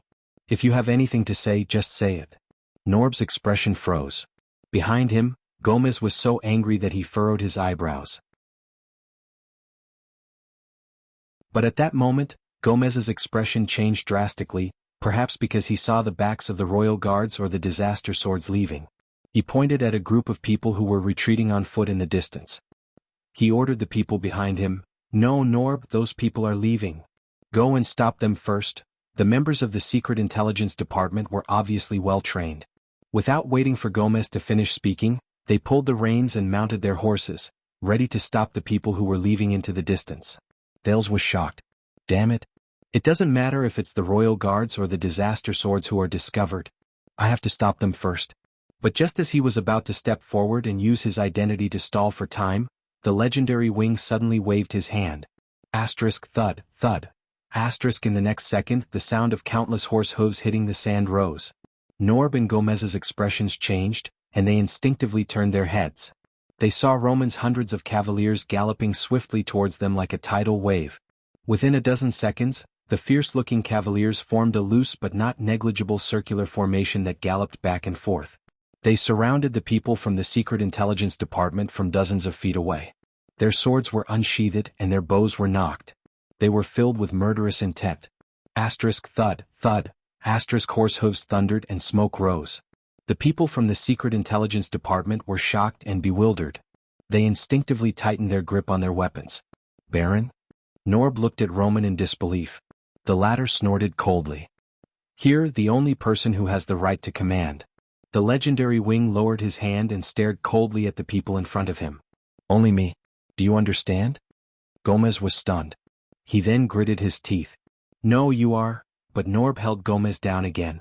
He bent down and lowered his head. Sir, we have no intention of offending you, nor do we intend to interfere with your right to command. It's just about tonight's joint operation. Norb seemed to have realized something. His tone was very polite. The kingdom's Secret Intelligence Department has a few questions to ask. Roman glanced at him gently and turned to the smoking camp in the distance. Questions? So, you want to interrogate me? He asked softly. Norb forced himself to smile. No, it's just a discussion. As if he was afraid that Gomez would not believe him, Norb immediately turned around and ordered his subordinates. Everyone get off your horses and step back. Under the hesitant and nervous gazes of his subordinates from the Secret Intelligence Department, Norb smiled and said, We just need some space and time to have a private chat with you, Your Grace. Aside from Gomez, the people from the Secret Intelligence Department looked at each other. In the end, they got off their horses, held the reins, and retreated to a safe distance. The legendary wing's cavaliers immediately changed their formation. Dozens of them split up and stuck close to them, almost as if they were monitoring them. They waited for them to lead their horses into the distance. Norb turned his head around to look at Roman. His gaze was serious. It was as if he was waiting for something. The legendary wing snorted. He then raised his right arm and made a gesture. Asterisk thud, thud. Asterisk the sound of horse hooves changed again. The cavaliers who surrounded the group then sheathed their swords under their commander's orders, drew their bows and slowly retreated. The clearing regained its calm and the tense atmosphere relaxed. *CK those people? The helpless Gomez stared at the mercenaries and royal guards who were moving further and further away. He slapped his thigh hard. Thales also breathed a sigh of relief subconsciously. When he saw that the conflict had subsided, the calm Norb nodded. Your Grace, according to the original plan, we will solidify the loyalty and obedience of the Western Desert nobles during the unfortunate incident in Blade Fang's camp. We will also use the false impression that the camp is empty and there is an opportunity for us to take advantage of it. We will lure and incite the bandits who are entrenched here, capture them all in one fell swoop, and clear the western front lines. Norb stared at Roman calmly. His eyes burned. Of course, you are the key person and commander of the operation. The Secret Intelligence Department will assist you from the side. As he listened to their conversation, Thales subconsciously tugged at his parcel. I knew it. But Roman only narrowed his eyes and answered nonchalantly with a nasal voice. Aha. His expression was calm and his posture was stern. Obviously, the legendary wing's arrogance displeased the slightly plump Gomez. But Norb was not affected at all. He continued, but after lying in ambush for half a night, aside from a few unimportant pawns, we only caught a Northland noble who insisted that he had met King Kessel and obtained diplomatic immunity at the entrance of the Prison of Bones. He sounded indignant. Thales frowned. That's LaSalle. He represents King Chapman. There is also a certain tavern owner and mercenary intermediary who have a deep relationship with us. Of course, Your Grace, we believe that after we beat up that Tampa, the mercenaries in the camp with a long history and complicated connections will know their place. Your rule will also be more stable and smooth. As Norb spoke, he observed the legendary wing's expression. He was very careful with his words, as if he was afraid of disturbing something. The tavern owner. Thales was worried again. Tampa has a close relationship with Quick Rope. If he reveals anything. But Roman still responded with a faint nasal voice. Ah. He looked very much like those portraits on canvases that were full of postures but did not move. Norb frowned slightly, but he quickly returned to normal. This time he said seriously and cautiously, "But we did not catch Steak." Steak. Thales clenched his fists. He is an important target for us to track down in the near future. He may have control over a considerable part of Shadow Shield, including their deployment at the borders of Constellation and Exted, and the secrets regarding the other higher-ups in Shadow Shield. Norb's expression was very serious, and there was indignation in his eyes. And we did not manage to catch that group of mysterious mercenaries who betrayed the Tower of Eradication and were hired by you, Your Grace. As Norb spoke, he looked suspiciously at the mercenaries in the distance, who were armed with swords and sabers, and were about to leave his sight. According to the plan, since the disaster swords have a large number of people and astonishing combat power, we must capture them immediately after we close the net. And their value is not lower than shadow shields. Norb stared at Roman as if he wanted him to react. But the legendary wing only continued to stare at the smoking camp and did not reply. Gamus could not stand it anymore. He opened his mouth and continued his superior's words. Listen, our two main targets did not appear. And you did not even carry out the plan that we agreed on, so it can only be, but he did not finish speaking. I'm guessing. Once again Norb interrupted Gamus. At the same time he warned his subordinate with a stern gaze. Your Grace, you must have encountered an unexpected emergency that you could not inform us of in time, so you had no choice but to change the deployment of the operation? The legendary wing still did not move. But Norb's eyes were bright. He cast a glance at Thales. For some reason such as to save the prince, you opened the secret exit that is only used during emergencies? And because of that, the target unexpectedly escaped from our net? He seemed to be pressing for an answer. Net. Thales remembered. Be it Ricky or Samuel, after the disaster swords entered the underground prison, regardless of whether they were facing Shadow Shield or Thales, their attitude was always, do not return to the surface. Thales understood something. This time the legendary wing finally reacted. So, after you closed the net, you left the camp and chased us here. He turned his head around and glanced at the solemn Norb and the angry Gamus. You're not too stupid. Norb exhaled through his nose, as if he was suppressing a wave of emotions. Alright, let's forget about the disaster swords. But Shadow Shield Stake, I believe that he is in your hands, right? Roman suddenly snorted, like the sunlight that broke through an iceberg. Don't worry. I've taken care of him. Norb's pupils shrank. Taken care of? The legendary wing turned around and tapped the huge skull on his left shoulder. The exquisite earring on his left ear swayed along with his movements. I coincidentally discovered that your Stake was the mastermind behind the assassination of Prince Herman and the torment of Blade Fang's camp during the Bloody Year. So, I gave him the punishment he deserved. Thales and Norb moved at the same time. Punishment. Norb frowned and exchanged glances with Gamus. The legendary wing turned his body sideways and gestured at an empty space in the distance. If you want his corpse or at least most of it, go ahead. Norb and Gamus looked in the direction he pointed and saw a headless male corpse half buried in the yellow sand. As for the other parts, I'm sorry, I want to keep them. Even though Thales had seen plenty of dead people, Stake's corpse, which was processed by Roman, was too imaginative. The area above the shoulder was a mess. It was covered in an unknown red and white liquid, and soft tissues that had been cut off, such as eyeballs. It did not look like a human, and it made Thales want to vomit. The moment they saw their target's corpse, Norb and Gamus' faces instantly turned pale. Norb even swayed. No, that's really? Gamus was in disbelief. He's dead? Norb gritted his teeth. His emotions were not any weaker than Gamus. The legendary wing snorted coldly and turned around. When you go back, tell your father and Kessel that you have taken revenge. You don't have to thank me. Thales rubbed his nose and looked away. The two people from the Secret Intelligence Department breathed rapidly. They automatically ignored the fact that the other party had called the king by his name. They only stared at Stake's corpse in a daze. It took a few seconds. They looked as if they could not accept death. Even Thales could not help but feel sorry for them. The wind blew, and the morning sun shone on the ground. But the two people from the Secret Intelligence Department turned around with ghastly pale faces, as if their mother had died. I see, Thales could tell that Norb was suppressing the displeasure and anger in his heart.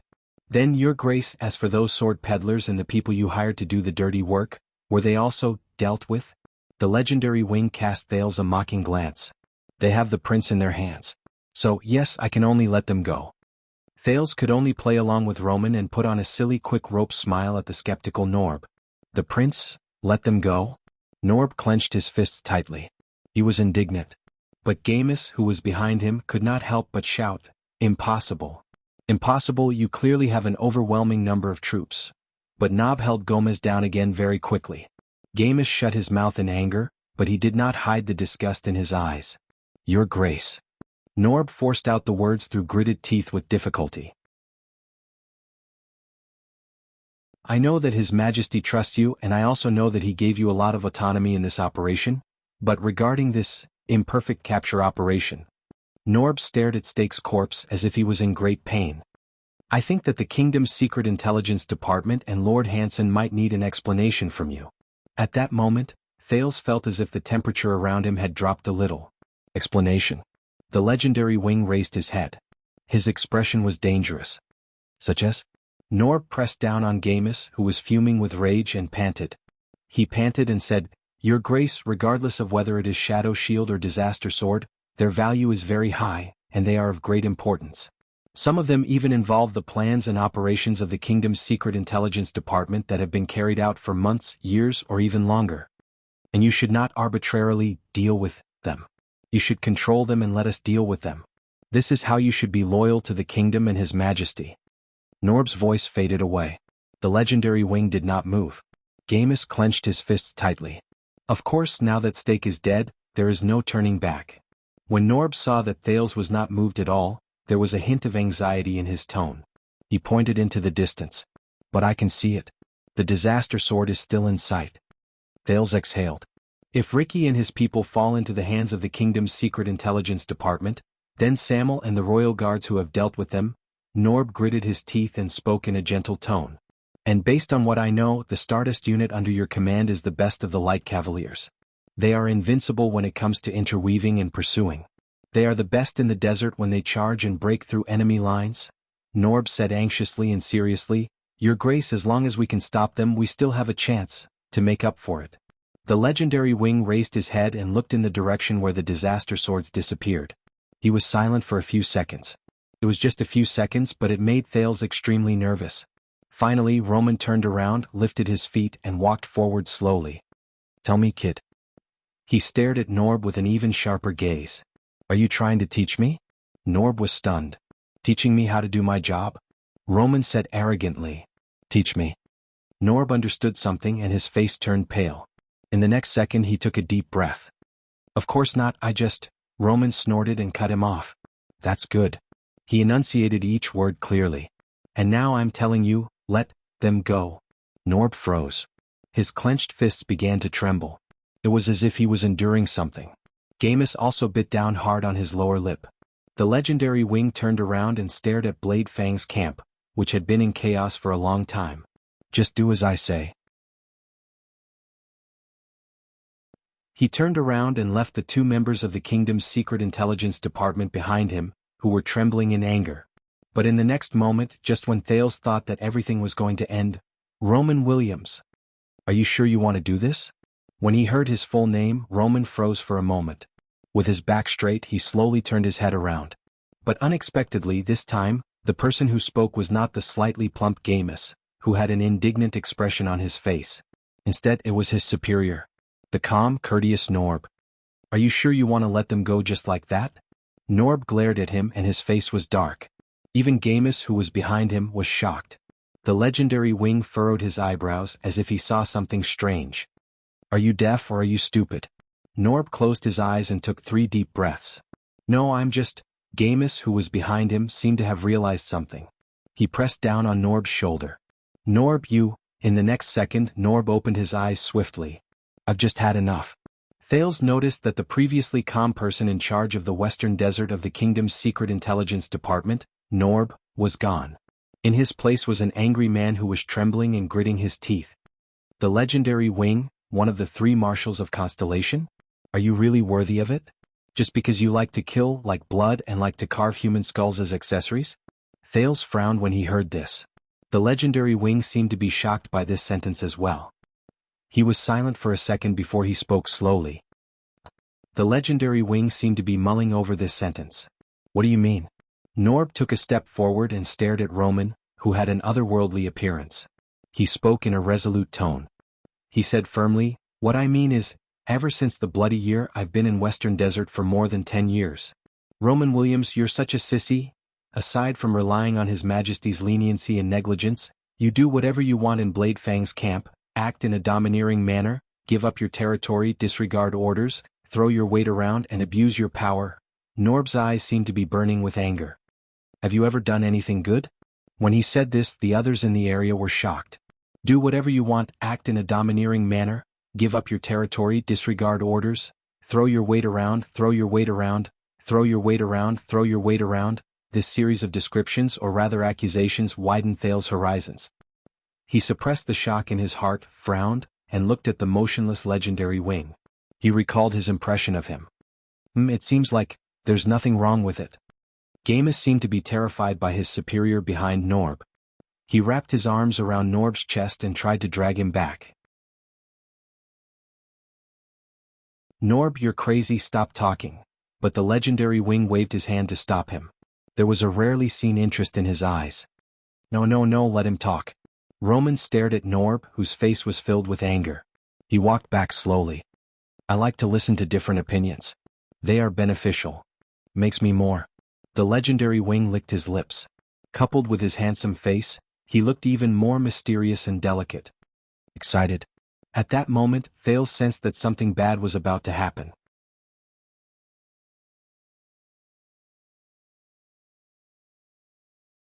Chapter 491. Excited? Norb slowly pushed away Gomez, who tried to stop him. "Don't misunderstand. If it isn't necessary, we don't want to deal with a cold, selfish and cold-blooded sissy like you." The legendary wing's lips curled up slightly.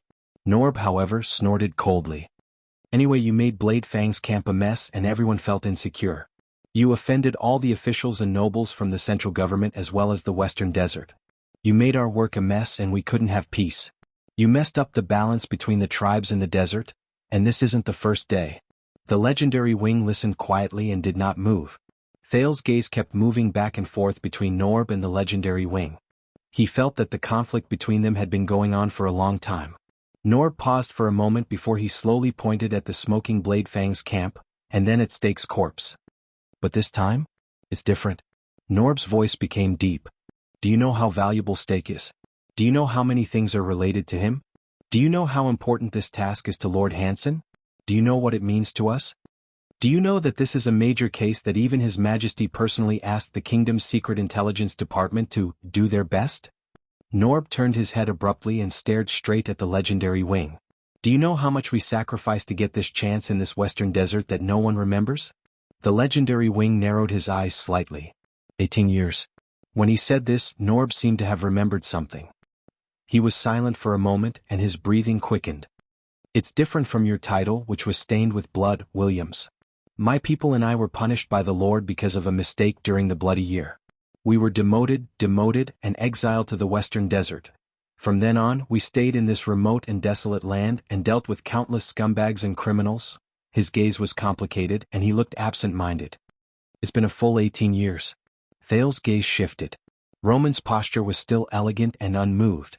Behind him, Gomez let out a long sigh. "Norb?" But Norb ignored him. He only stared at the indifferent legendary wing. "It's been 18 years. You've been muddle-headed, dizzy, with no future and no hope. You can only watch your subordinates, who are in the prime of their lives, grow old in frustration day after day. Do you understand what kind of torture it is?" As Thales listened to his words, he was struck by a thought. He was muddle-headed and dizzy. There was no future, no hope. Dean, Duro, the Royal Guards, the Disaster Swords, and even the Orc War Chief. But now, it was Norb from the Secret Intelligence Department. It seemed that this piece of land had given everyone a reason to take risks out of desperation, unwilling to remain silent. Blade Fang's camp, Western Desert, Great Desert. What kind of place was this? Norb pointed at the smoking camp in the distance, then looked at Thales. Finally, after 18 years, the prince is going to return to the country. The West Wilderness is going to be reshuffled again. His Majesty is going to take this opportunity to get things done. He took a deep breath as if he was trying his best to suppress himself. We, the forgotten ones, are being remembered again. I once again have the conditions and reason to ask the Lord for a chance to turn things around. Dig out Stake, dig out Shadow Shield, dig out Teng and his lackeys. Norb looked at the headless corpse. Do you know how important this operation, which is our only hope for more than 10 years, is to us, who are far away from the center of the kingdom, far away from the Lord and His Majesty's line of sight, and how important it is for us, who are unknown and no one cares about us? Norb's face was livid. He pointed at Stake's corpse as if he could not find any other suitable words. It's been 18 years and you dealt with him just like that? Dealt with our only chance to turn things around in 18 years? Norb gritted his teeth. This is unacceptable. Roman only glanced sideways at Norb. You seem to be interested. So? Norb took a step forward. So, chase them back, Williams? Norb stared at the figure in the distance, who was getting further and further away. If we chase after those people we let go, be it the disaster swords or anyone else, we might be able to find some clues and save ourselves from this failure. Make a contribution and reverse the situation. Reverse our future. Thal's heart sank. Norb seems to have made up his mind to chase after those who escaped. Otherwise, the legendary wing sneered. Norb's eyes were red and his chest was heaving. Otherwise, the legendary wing. He looked at Roman and his tone became even more sinister. Don't forget, everything you have, your title, your army, your territory, everything you have, was given to you by His Majesty in the kingdom. The legendary wing frowned slightly. Gamus, who was behind Norb, widened his eyes. Norb said coldly, the regular soldiers of the royal family under your command, the so-called Stardust unit that traverses the desert, their supplies, equipment, war horses, military resources, personnel, and even the Blade Fangs camp where they are stationed belong to His Majesty. But he can take it back at any time and turn you back into the worthless soldier from the western desert who has nothing. Thales, who had a premonition about something, suddenly felt that something was wrong. Oh no, but it was already too late for him to do anything. Norb gritted his teeth and spoke firmly. And do you know how this can be achieved?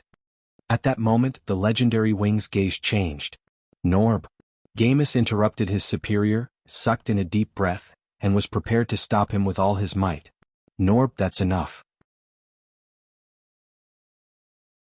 Let's go back first, but the legendary wing spoke again. I said let him speak. Roman stared at Gamus coldly. The meaning contained in his gaze terrified the latter so much that he froze. Is there a phrase you don't understand? His words seemed to have ignited a barrel of oil. Norb's gaze turned cold and he flung Gamus' hand away.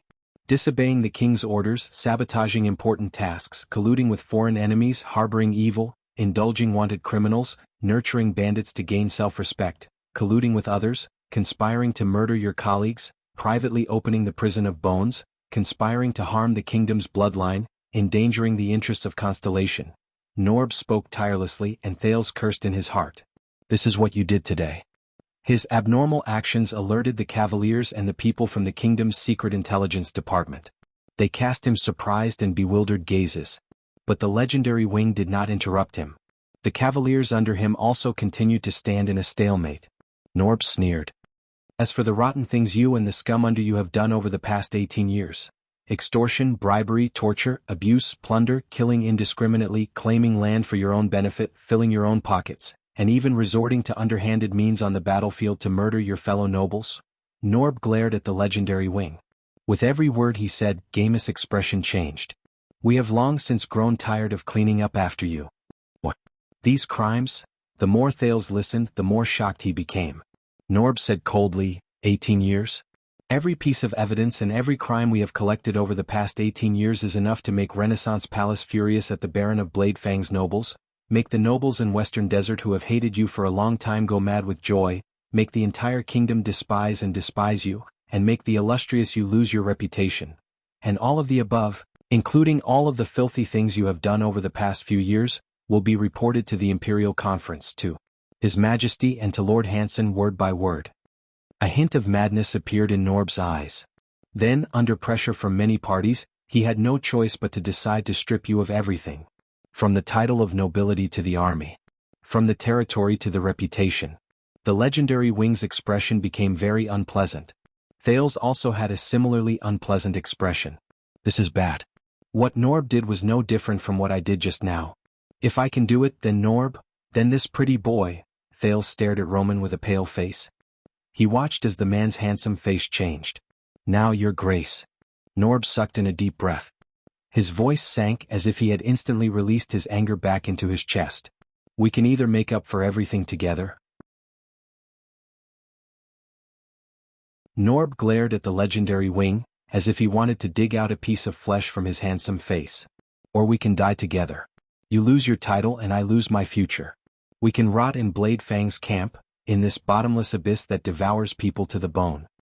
He said softly, time is limited. The choice is yours. The moment he finished speaking, the place became quiet again. But the people present were far from being at peace. Damn it. This was the only thought in Thales' mind, which was in a mess. A few seconds passed, but Thales felt like a long time had passed. Sir Norb, Baron Williams, in truth I am very tired now. These messy things. He pretended to be impatient and thought about how to deal with the situation. But before he finished speaking, the legendary wing interrupted him again. This is strange. Roman spoke softly, and there was a hidden meaning in his words. Why do all the people today think that, do you have the right to threaten me? Thales' expression changed. The legendary wing walked forward slowly. You are from the Secret Intelligence Department. You have met Murat, right? Norb narrowed his eyes. Thales was also slightly puzzled. Murat? The Black Prophet's figure appeared in his mind. What does it have to do with me? The legendary wing chuckled. Do you know why that black-robed prison chief always uses a cane? Norb frowned. Because he once said something similar to me. Something similar? The legendary wing's voice was very weak and calm. It was not even louder than the wind. But before Thales and Norb could react, the legendary wing's hand flashed with white light. In the next second, with a dull thud, Norb fell to the ground. Irk! What followed was his pained grunt. Gamus, who had reacted, instinctively wanted to draw his sword, but Roman, who had a spear in his hand at some point of time, flung a white shadow and Gamus was sent flying. Thales was shocked. And I? The legendary wing's voice suddenly became loud. Back then I was like this. His eyes were as cold as ice as he walked towards Norb, who was moaning on the ground. In the next moment, before everyone's eyes, the legendary wing lifted his leg without hesitation. Roman ended his speech coldly. I broke his leg. A crisp sound rang out. Ah! Norb hugged his right leg and screamed. When the people around them saw this, the people from the Secret Intelligence Department instinctively wanted to rush over. Sir. But Roman's subordinates reacted quickly as well. They unsheathed their weapons, tightened their bowstrings, and forced the people from the Secret Intelligence Department to retreat. The stunned Thales watched this shocking scene. He could not understand it at all. Why did he? Norb's screams turned into moans. He crawled on the ground, trying to stay as far away from Roman as possible. His pained moans continued to travel. The legendary wing snorted coldly. As if he had not had his fill, he swung the white spear in his hand and walked towards Norb. Roman, no. Thales quickly spoke after he came to his senses. There are too many people watching.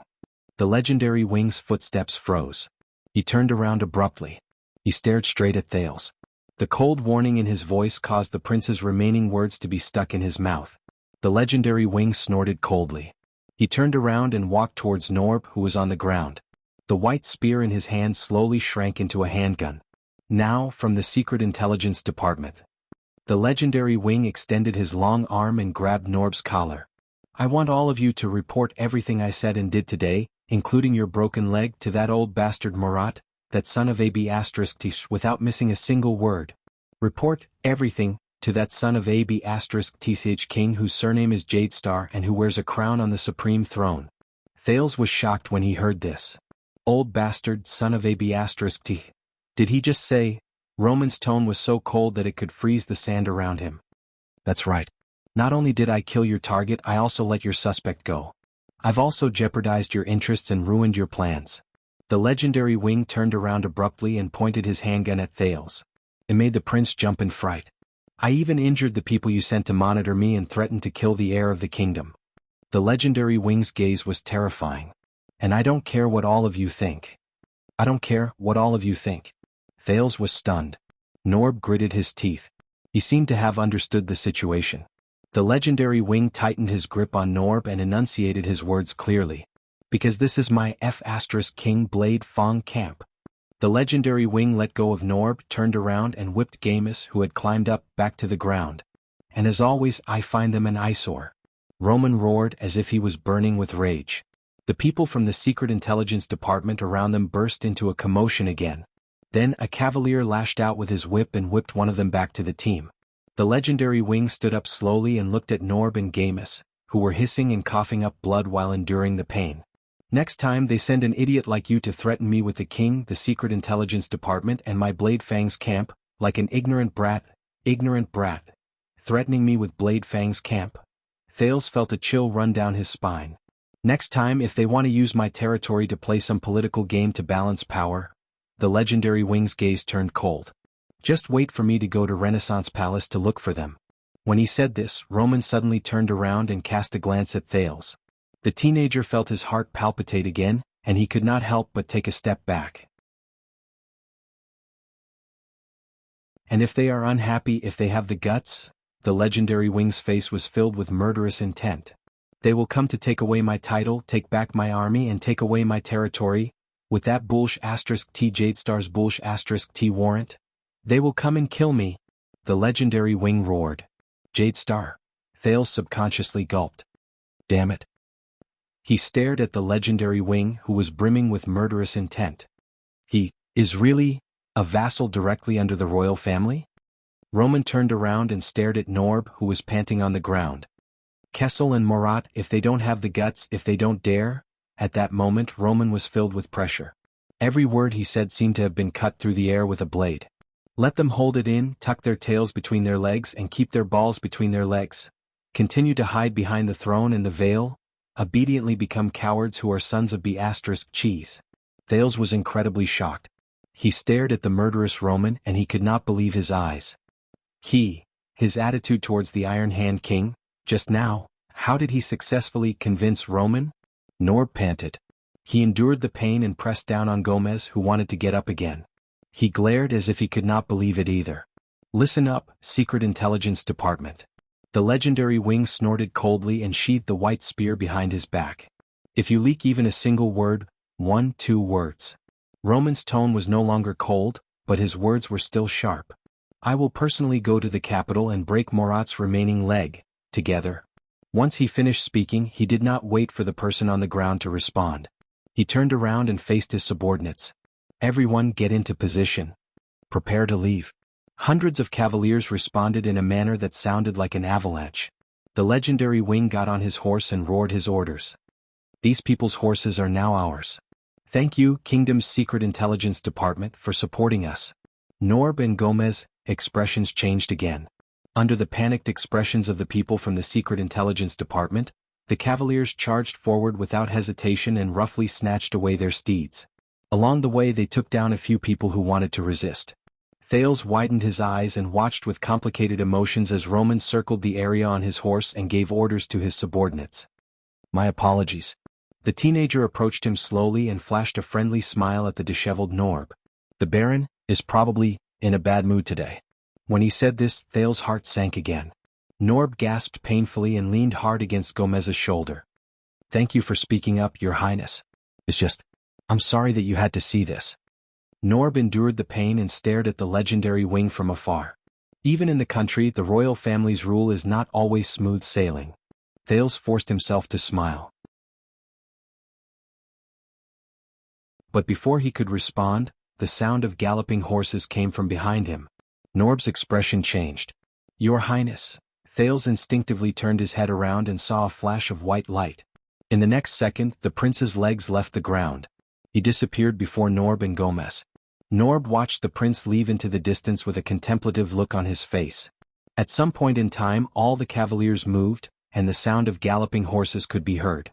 Gomez looked at the galloping horses in shock before he turned his head around. You know William's temper, Norb? The slightly plump man supported Norb. He was a little exasperated. Why did you have to do this in front of him? What? Norb snorted softly while he frowned and inspected his leg injury. Because, Norb hissed in pain. Because I didn't do it in front of him.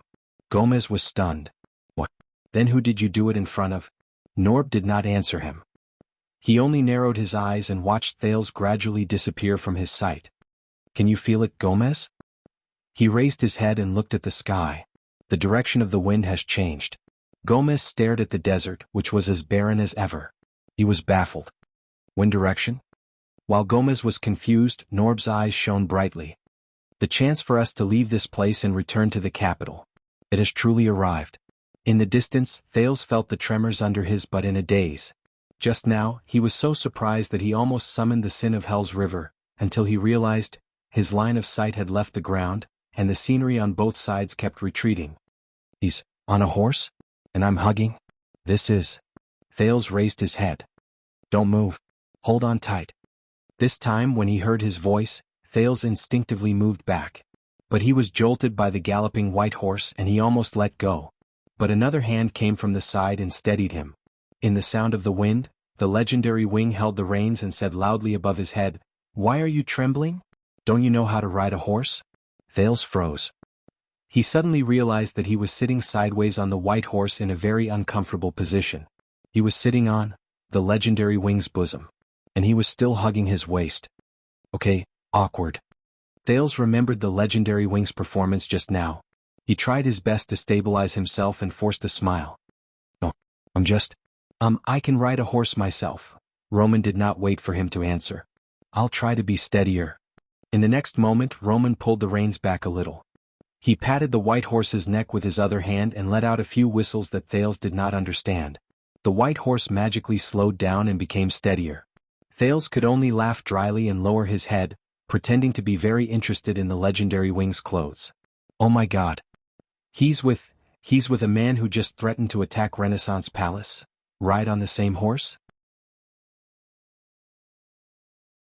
So, Thales saw countless cavaliers galloping in front of them and on both sides of them. They surrounded the two of them in the middle, and they stirred up clouds of dust as they galloped. This made him feel even more awkward. He could only think of other things. It was very strange. Although the legendary wing looked murderous, his body was a little thin under his robe and light armor. And the smell in his bosom was nice? The team suddenly changed direction. Thales felt the endless jolts and soreness that he could not stop. As he faced the dust that came charging at him, Thales had to cover his mouth and nose with his hands. At this moment, a hand stretched out in front of him. Face cloth, Roman said loudly as the horses galloped. Dust-proof. Thales was stunned for a moment before he took the face cloth from Roman's hands. He realized that Roman had also covered his face. However, his amber eyes were still full of vigor. Thales sighed and tied the face cloth around his face. Behind the face cloth, Thales took a deep breath. He felt much better. You're not afraid of threats. You're not afraid of the Secret Intelligence Department, and you're not afraid of the king. The legendary wing behind him moved slightly. The white horse jolted. Thales could not care less about the awkwardness. He held Roman's waist tightly to maintain his balance. But he still asked, "Then just now, why did you agree to my conditions?" Roman did not answer. Just when Thales thought that the conversation had failed, maybe it's because... Roman snorted coldly on the horse. He lowered his head and looked straight at Thales. There was a complicated look in his amber eyes. Roman extended his hand and straightened the face cloth on Thales' face a little. You're better looking? Thales was stunned. A second later, Thales, who felt very awkward, tilted his head in an unnatural manner and tried to hide his face in Roman's bosom.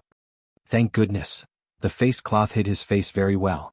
The steed under his butt jolted again, and Thales was so frightened that he hugged Roman even tighter. Where are we going? This time Roman did not answer him. Instead, the legendary wing straightened his back, drew the white spear behind him and let it slowly grow longer. Send the signal to Felicia and Frank. Roman's voice suddenly rose as he roared angrily, "That's right." He roared furiously, "Everyone get ready to speed up." Before Thales could react, the horses around him responded like a tidal wave. Whoosh! The legendary wing's roar rose to the sky. We're going back to the camp. His voice seemed to have a power that could make people's hearts tremble. It passed through the rumbling horse hooves and reached everyone's ears. Even Thales could not help but feel his blood surge. Whoosh! The cavaliers responded in unison again. They were eager and eager.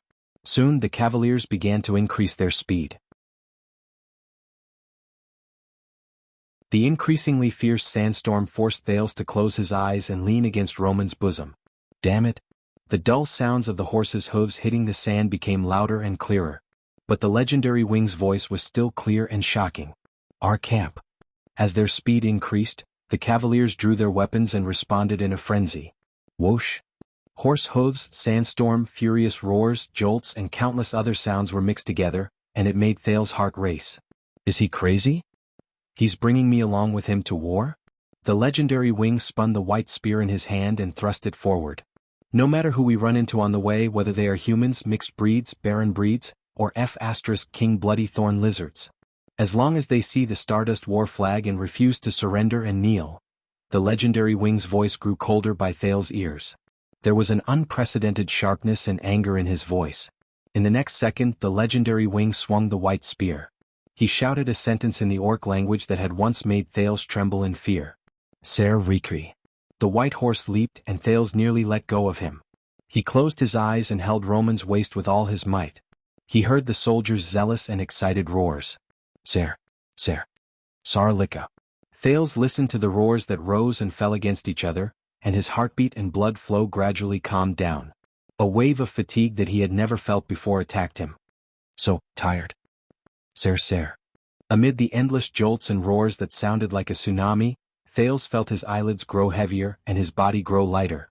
Everything beside his ears seemed to have been separated by a layer of water, and it no longer stimulated his nerves. In the next second, Thales closed his eyes and his arms relaxed. He felt as if he had fallen into water. But a powerful arm holding the reins came from the front ring. Before the teenager fell off the saddle, it held him tightly. Ser. In the midst of the roars, the dazed Thales seemed to have realized something. But before he could register what was happening, the teenager fell into the legendary Wing's arms. He fell unconscious.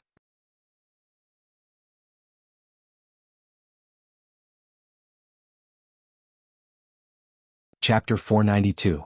Everything seemed to be shrouded in fog. White. Hazy. Confused. He had nothing to rely on. There was only that gentle voice in his ears, as if it was very close to him. Chirin, I beg you, don't be afraid. How could this be? His heart was filled with inexplicable resentment and grief, but he had nowhere to vent it. It was as if he was losing something. I'm just. That voice was so helpless. It was so miserable. It was as if it was leaving him. I'm just living in a different world from you. When the voice faded away, he suddenly felt very empty and his heart ached. He extended his hand in the direction of the voice. He wanted to touch her, hug her tightly, comfort her, make her stay. Just when he thought that he was about to get close to her and make her stay, a ray of red light suddenly pierced through the fog. The white fog dissipated and the haze disappeared. At that moment, it was as if blood had fallen from the sky and dyed the walls red. Everything around him became sticky, bright, crimson, and gloomy. Everything had changed. For some reason he became nervous. It's been a long time. In the crimson blood, an unfamiliar and cold voice that was tinged with a heavy and excited tone rang in the air. It's been a long time. A suffocating feeling of heaviness came without warning, and it pressed down on him so much that he could not breathe. No, it's been a long time. It's been a long time. It's been a long time. The echo was heavy and it echoed endlessly. It was as if a heavy war drum was beating against his heart. No, mine, that voice was excited. But he was terrified. No, mine, the blood around him became redder, darker, and deeper. It was getting closer and closer. Mine. Unavoidably, the boundless color of blood climbed up his body and climbed up his senses. He could not break free and he could not escape. No, it violently attacked his thoughts and occupied his will. Filled him with everything. No. Mine. Finally, when the boundless color of blood completely filled him from the inside out, the unfamiliar voice that came from afar was incomparably clear, as if it was right beside his ears, ringing out from within his body. Mine? It seemed to have shed away all the chaos and barriers. Like a volcano eruption and a tsunami, it roared out from its mouth. Blood brothers? Ah! He screamed in terror and struggled to his feet. Panic, helplessness, panic. He gasped, trying to hold on to something.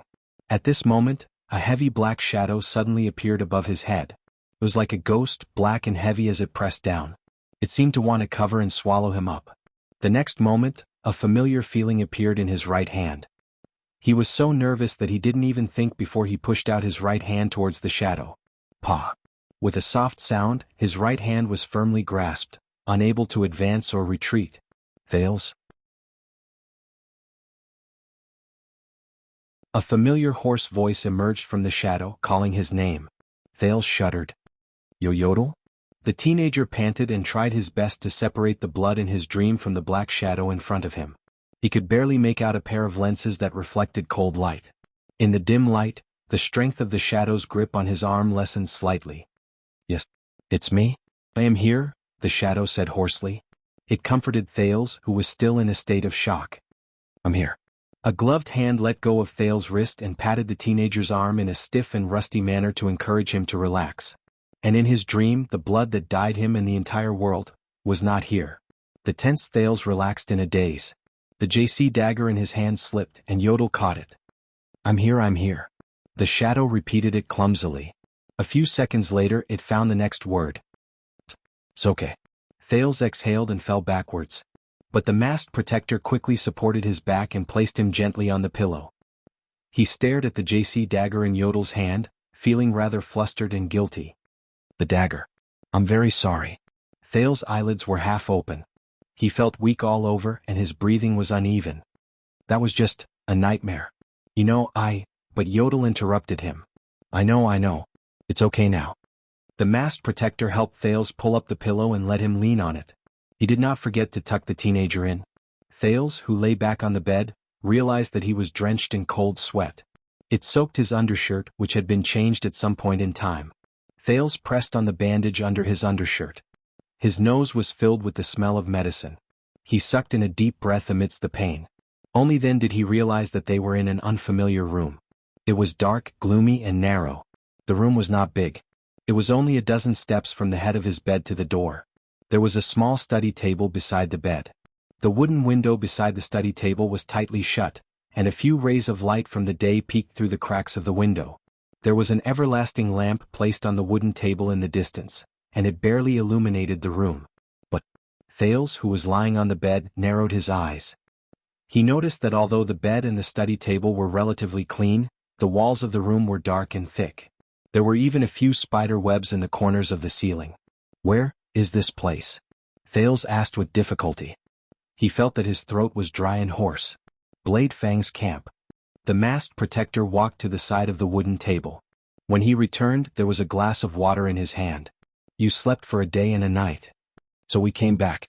A day and a night? Was it that long? Thales gratefully took the glass of water and watered his throat, which felt as if it was burning. Yodel watched him drink water while he grabbed a bundle of rope beside the bed and pulled it gently. Asterisk ring ring ring. Asterisk the faint sound of a bell came from outside the door. The doctor said that you need to eat, Yodel explained simply under Thales' puzzled gaze. Before Thales could react, the faint sound of an argument and footsteps came from outside the door. Ring ring, it's a bell. I swear I heard a bell ring. Felicia said that it's a man's way of waking up. Waking up a servant. No, I don't think it's haunted. All right, coward, I'll go myself. The owner of the words and footsteps was obviously in a hurry. Thales could even hear a lot of unexpected and panicked clashing sounds on the way. Asterisk bang. Asterisk in the next moment as the door was slammed open, Yodel's figure disappeared into thin air. Thales, who was leaning against the bed, narrowed his eyes and looked at the man who rushed through the door and struggled to maintain his balance in a flustered manner. This is a soldier and his attire is a little familiar. You are? Thales put down the empty glass and asked in puzzlement. The soldier managed to maintain his balance after much difficulty. When he saw Thales, his expression changed abruptly. He was first shocked, then delighted. What the F asterisk CK? You've lost your temper. You've finally lost your temper. The soldier spoke with a thick Western desert accent, but he seemed to have realized something. He immediately coughed a few times and subconsciously stood at attention. Then he switched to the standard Western Peninsula common language, which was unique to military messengers. I mean, noble and handsome, your highness, after seeing your temper, all of us in Blade Fang's camp will be touched to death. The smile that Thales tried hard to force froze. The rather excited soldier stared at the weak Thales on the bed, as if he was afraid that he would miss a glimpse of him. At the same time he spoke in a stiff and mechanical manner. Ahem, there's your. Is it your? Or is it your? Sewing makes you shine? The soldier lowered his head every time he spoke. His expression changed back and forth as he occasionally spoke in a clumsy manner. He even stuttered from time to time. In short, we will definitely work hard to defend the borders of the kingdom, look after the desert and control the orcs. Please do not worry, your majesty. Oh no, this seems to be the last part, ahem. My team and I are very honored to have you. I mean get you no receive you. Thales coughed violently and interrupted the soldier's welcome speech, which was full of mistakes. Alright, thank you, soldier. I understand your enthusiasm. Thales pointed weakly at the soldier's waist. You don't have to read the rest of the script. The soldier's face turned red.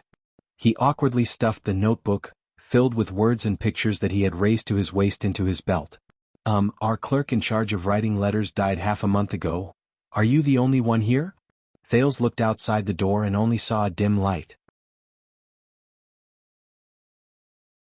The soldier, who was feeling awkward, immediately stood at attention and replied, There's also Strange Flame and Spirit Blade. She just changed shifts and Mystifying Eye has not arrived yet. We have to come up every half an hour to check on you because we are afraid that you will be killed by vengeful spirits, or that Spirit Blade, who is crazy about money, will sneak into your bed and sleep with you. Thales raised an eyebrow. The soldier felt that something was wrong the moment he said those words. His expression changed. I'm sorry, you know that's not what I meant. He forced a smile in a panic. He had nowhere to put his hands. What I mean is, noble and handsome your highness, we have always taken good care of you, and we love you as if you were our own son. The more he spoke, the worse it became. Thales, who was mentally exhausted, became a little more energetic after being nagged by the soldier. He sighed and reached out to stop the soldier from continuing. I remember that you are Snake Shooter, a psionic. You are the new captain under Baron Williams' command. The soldier named Snake Shooter was slightly stunned. Then he looked ecstatic. Ah, you remember my name. As expected of the noble and handsome your highness. Yes, your highness, please remember me. I am Snake Shooter under Sir Williams. I am loyal, and I have absolutely no criminal record of smuggling, tax evasion, or organized crime.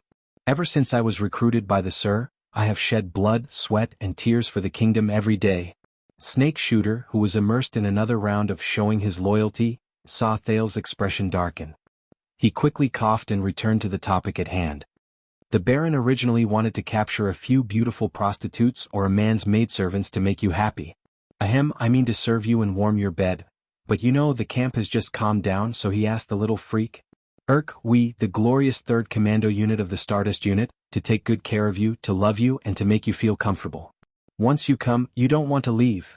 Thales extended his hand with a headache and interrupted the long-winded speech that Snake Shooter had clearly been brewing for an entire day. Thank you. Please convey my gratitude to the Baron, and then? The prince forced himself to smile. I am a little hungry. Snake Shooter was stunned for a few seconds before he slapped his forehead. Oh yes, food. Yes, the Baron snatched quite a lot of food from those men. I mean the nobles have generously donated a lot to you and the Baron. Snake Shooter spoke with a radiant expression before he rushed out of the room, leaving behind a confused Thales. Strange fire. After a series of footsteps, Snake Shooter's shout came faintly from outside the door. Send the food up. Don't sneakily. Sneakily, check on me. More than 10 minutes later, Thales sat alone in front of the study table in the room that was closed once more. He stared at the food that Snake Shooter had just sent up. He stared at the white bread, oatmeal, goat's milk, and even honey on the plate. There was also roasted fish, chicken, pork, and quite a number of spices that could not be found in Northland. Snake Shooter said that the legendary Wing seized this from the Western Desert nobles. Thales sighed and sent a mouthful of broth into his mouth. It tastes really good compared to the scorpions, spiders, and bloody thorn lizards. Desert God, if anyone ever tells me that the Western Desert nobles are located in a remote area with poor soil, turbulence, danger, poverty, and hardships, I will cut all ties with that person. As he felt his stomach fill up, Thales asked the air, So, what happened to Blade Fang's camp? He waited for a few seconds. Yodel's hoarse and indistinguishable voice traveled from the air. Williams won. Williams won.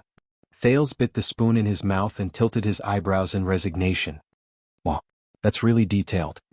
It was just like the first time they met, when Yodel answered him, Who is my father? His words were filled with diplomatic language. When he remembered what happened in the past, Thales could not help but smile. God, how old am I? Am I already starting to reminisce about the past? But Thales immediately thought of something and his mood sank. What about the kingdom's secret intelligence department? Thales' question was very vague, but Yodel seemed to know what he wanted to ask. They did not have horses and were forced to return on foot. The prince breathed a sigh of relief. So, Quick Rope, Barney Jr., Belden, Tardin, Cannon, Bruley, and Zacriel. His mood became cheerful. That was a fulfilling and interesting day, wasn't it? Thales said half-jokingly. A few seconds later, a hoarse voice traveled from the air, and there was a barely noticeable hint of amusement in it. Yes. Thales, whose appetite had increased, happily finished the food on his plate. By the way, Yodel, your injury, it's healed. Don't worry. The answer traveled from the air so quickly that Thales did not even have the chance to finish his question. But this made the prince frown. It's healed? Thales put down the half-eaten bread. My injury is healed. He remembered that a long time ago Yodel had once blocked 3 vicious and fatal crossbow bolts for him and was heavily injured. That was how they parted. Thales no longer knew what happened after that. The prince's mission urged him to head north.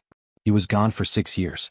The memories of the past and an inexplicable melancholy surged into his mind. 6 years. Thales' smile disappeared. He was silent for a while. Yodel, have you been well all these years? The answer in the air was still brief. I'm fine. Thales nodded slightly, and the corners of his lips curled up slightly. Yes. He's still the same person. Silent, and a man of few words. The former masked protector. Isn't he? When he thought of this, Thales suddenly changed the topic. You know Zacriel, don't you? This time the answer in the air only appeared after a few seconds. It was filled with an inexplicable emotion. A long time ago. Thales frowned. His tone was filled with worry. He said that your mask is one of the secret treasures of the royal family. The room was very quiet. There was no answer. Thales took a deep breath. He turned his head around and looked at the dark and narrow room.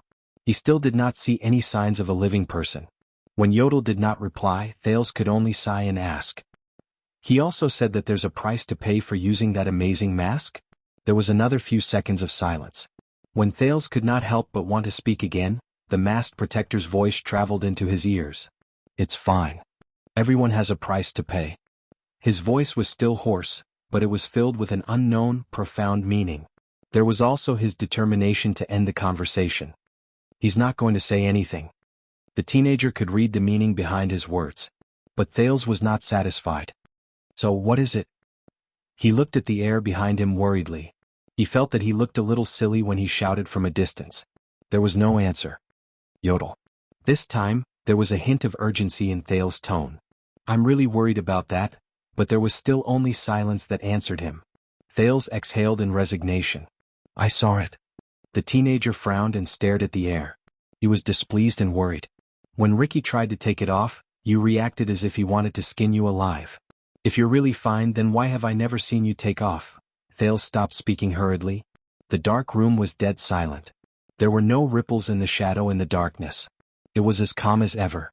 All right. Since that's the case. Thales took a deep breath and put away his displeasure.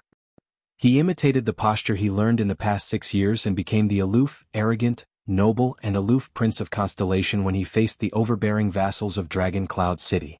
Yodel Kato, Thales said solemnly and coldly. I order you, tell me. He raised his chin and raised his voice with a stern expression. This is my order. An order from the second prince, Thales Jadestar. His voice was cold, his tone was stern, and there was no room for doubt. His response was still silence. Thales suddenly felt that the shadow in the darkness seemed to have moved. But what followed was a cold and hoarse voice. Prince Thales. It was faint and broken. Merciless and cold.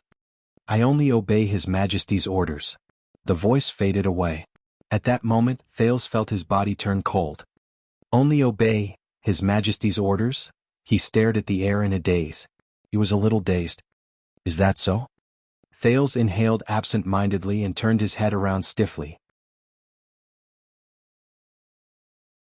He no longer looked behind him.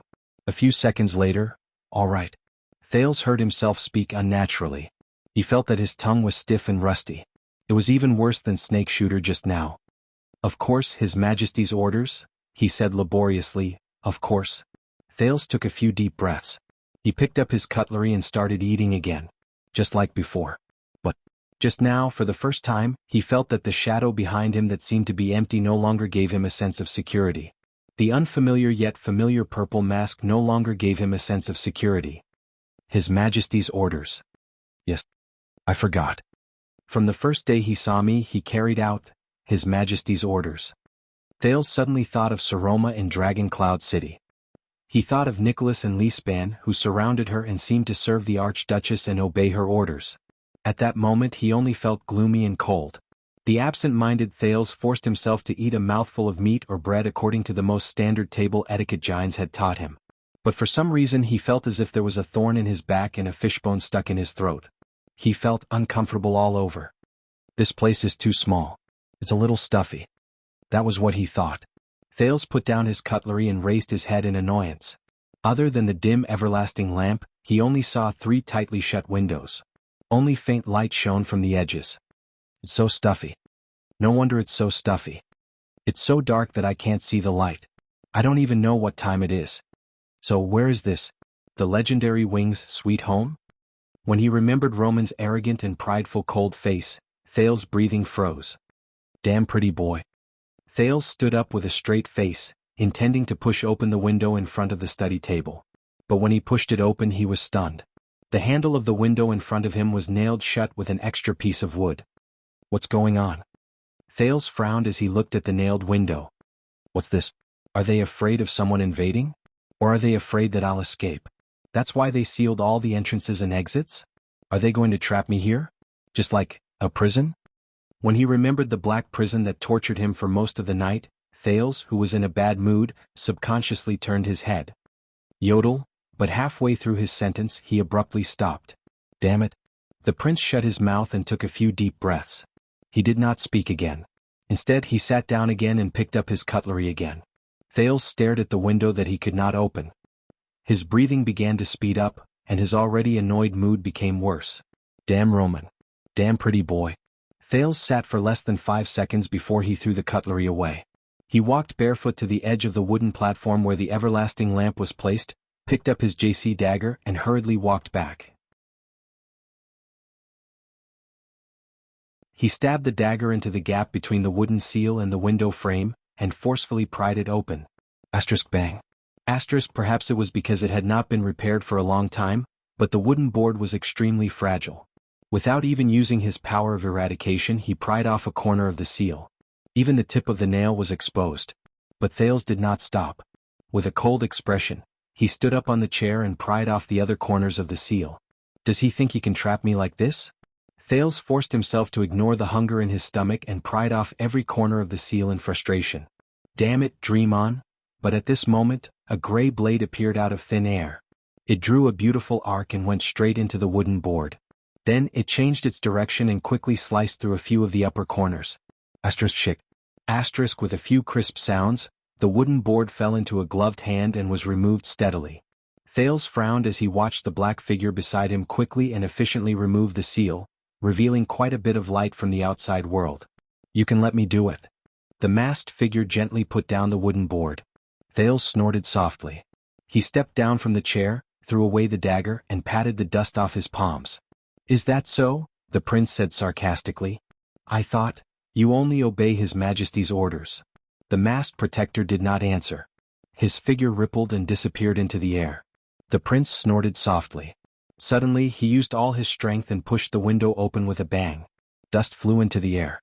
It made Thales cough violently. Damn it, I should have put on a scarf first. Thales narrowed his eyes and tried to fan away the dust while he adapted to the sudden strong light and cold wind. Sunlight.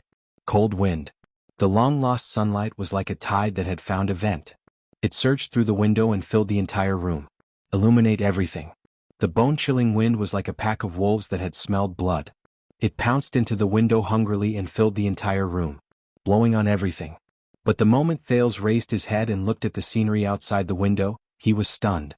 Oh, this place, this is... Thump, thump, thump. At this moment there was a sudden sound of hurried footsteps outside the door. Alarmed, Thales turned around and grabbed his dagger. Snake Shooter's voice rose from outside the door, and he sounded terrified and uneasy. No, no, no, my lord. This is the Baron's order. Even someone as honorable as you cannot. With a muffled sound, Snake Shooter's words came to an abrupt halt. Thales tensed up. What? Someone attacked? Yodel? The young man couldn't care less about the little awkwardness he felt just now and called out softly. Don't panic. A familiar voice echoed in the air. I'm here. The long-lost sense of security and solidity instantly returned to his heart. Déjà vu. The prince breathed a sigh of relief. But before Thales could lament about how cheap and fickle he was, bang. The door to the room was violently opened. All the muscles in Thales' body tensed up. A strong figure lowered his head and stepped into the narrow room. The uninvited guest was a fully armored warrior. He gave off an aura that was not to be trifled with. He turned around and glanced at Thales. The vague sense of danger shocked the prince so much that he subconsciously raised his dagger. Who is he? The man's skin was darker, and his face was different from ordinary people. He had crisscrossed braids on his head, black tattoos on his face, and strange serrated tattoos on his neck. But Thales, who had seen both Raphael and Mickey, quickly recognized him. This is a Baron Bone Man. Thales looked at him in shock. What's going on? Baron Bone Man, here? But Yodel remained calm in the dark. Calm down. Thales could only bite the bullet and tell himself to wait. However, the seemingly dangerous Baron Bone Man only glanced at the room indifferently. His gaze did not even linger on Thales for more than a second. Then, another sharp, abrupt, and extremely unpleasant middle-aged man's voice rang out. It was accompanied by an unpleasant and gloomy smile. Don't be frightened by Gotham. The tattoo on his neck is just a tradition of the Sherilyn tribe. He has won 36 duels, that's all. Thales frowned. 36 duels in the Sherilyn tribe? The Baron Bone Man named Gotham turned around, nodded, and retreated. Thud, thud, thud. This sound. Thales, who had heard the old crow walking with a cane and the Black Prophet walking, immediately realized that this was the sound of wood hitting the ground. But this time the sound was more rhythmic than the old crow's and lighter than the Black Prophet's. It's been a long time since I last came here. The sharp voice rang out again with a slight Western desert accent. But Thales swore that this was the most standard, complete and articulate common language of the Western Peninsula he had ever heard since he entered the Great Desert. It even had the habit of speaking in Eternal Star City. There was a time when I thought that I would never come to this tiring and ominous place again. Finally, a figure limping with a cane appeared at the door of the room. The moment he stepped into the room, Thales' nervousness and attention towards Gotham was completely taken away by this newcomer. The person's cane was supported by his obviously crippled left leg. He leaned against the ground, but strangely enough, there was a long sword with a unique hilt attached to it, as if he was hoping that its owner could wield the weapon while leaning on the cane. The owner of the sharp voice held onto the door frame, tugged at his armor, and laughed sinisterly. Phew, this is really a test for my legs. He raised his head while leaning on the cane, and revealed a middle-aged face that could not be considered human. Withered, pale and crooked. Coupled with his cold and sharp voice as well as his sharp and intelligent eyes, it was enough to make people shudder. The moment he saw the man, Thales was shocked. The terrifying middle-aged man panted softly while he sized up Thales. In the past 6 years? The man chuckled in an unpleasant manner. His laughter was like a poisonous thorn that pierced into Thales' heart. You've really grown a lot taller. I guess the Northland barbarians have fed you well? There were a few seconds of silence. Thales stared at the middle-aged man's clothes in a daze and remembered something. The man continued to smile in a frightening manner as he waited for an answer. Finally, Thales took a deep breath. It's been a long time. The prince put away the dagger in his hand, straightened the thin clothes on his body, and said seriously, Your Grace. The owner of the cane stared at him for a long time before he burst into laughter. Very good, you still remember this old bag of bones? His expression was exaggerated, making his inhuman face even more terrifying. He even clapped his hands fiercely as if he had seen something amazing. Outside the door, the Baron Bone Man Gotham turned around coldly and knocked out Snake Shooter, who had just woken up. Calm down. The prince thought to himself. Thales forced himself not to look at Snake Shooter's condition. Instead, he calmly looked at the guest in front of him. Your arrival has really exceeded my expectations. The prince gently pulled the chair out and gestured to the man. Then he sat down on the bed. So, are you here to support me, support Baron Williams, or support Blade Fang's camp? At that moment, the man's sharp and cold laughter died in his throat. He seemed to have understood something. The terrifying middle-aged man stared straight at Thales, who appeared to be at ease. He clicked his tongue and said, "Very good. You don't have the unique milk stink of useless nobles either. That's great. We should change our view of the Northland barbarians. Perhaps they aren't barbarians who only know how to flip tables with their fists." Thales frowned slightly. The middle-aged man snorted softly. He lifted his left leg along with his cane and staggered into the room. Asterisk thud, thud. Asterisk behind him, the Baron Bone Man Gotham closed the door in tacit understanding, leaving the middle-aged man and Thales in the room. Turn this place into an airtight cage again. Calm down. Thales warned himself again as he watched the man draw closer. The middle-aged man limped towards the chair Thales pulled out for him. He spoke in a tone that was half sarcastic and half sentimental. "However, as your first stop back in the country, Williams really shouldn't have arranged for you to come here. This place is too high, too high." The middle-aged man stopped in front of the desk. He turned sideways and looked at Thales coldly, revealing the window behind him. There were also countless buildings the size of toy blocks outside the window. "It's so high that I'm worried that you might accidentally fall from here." Thales looked at the long sword on the man's cane and felt his body tense up. That was it. He was the master of the Fakenhas family, one of the 6 great clans of Constellation, who had the 4-eyed skull as their emblem. The guardian duke of Western Desert, the suzerain of the ruins, the unwelcomed. Cyril Fakenhas. Just like that, he stood at the highest point in Blade Fang's camp, the room on the top floor of Ghost Prince Tower. Just like your father's brother? End of this chapter.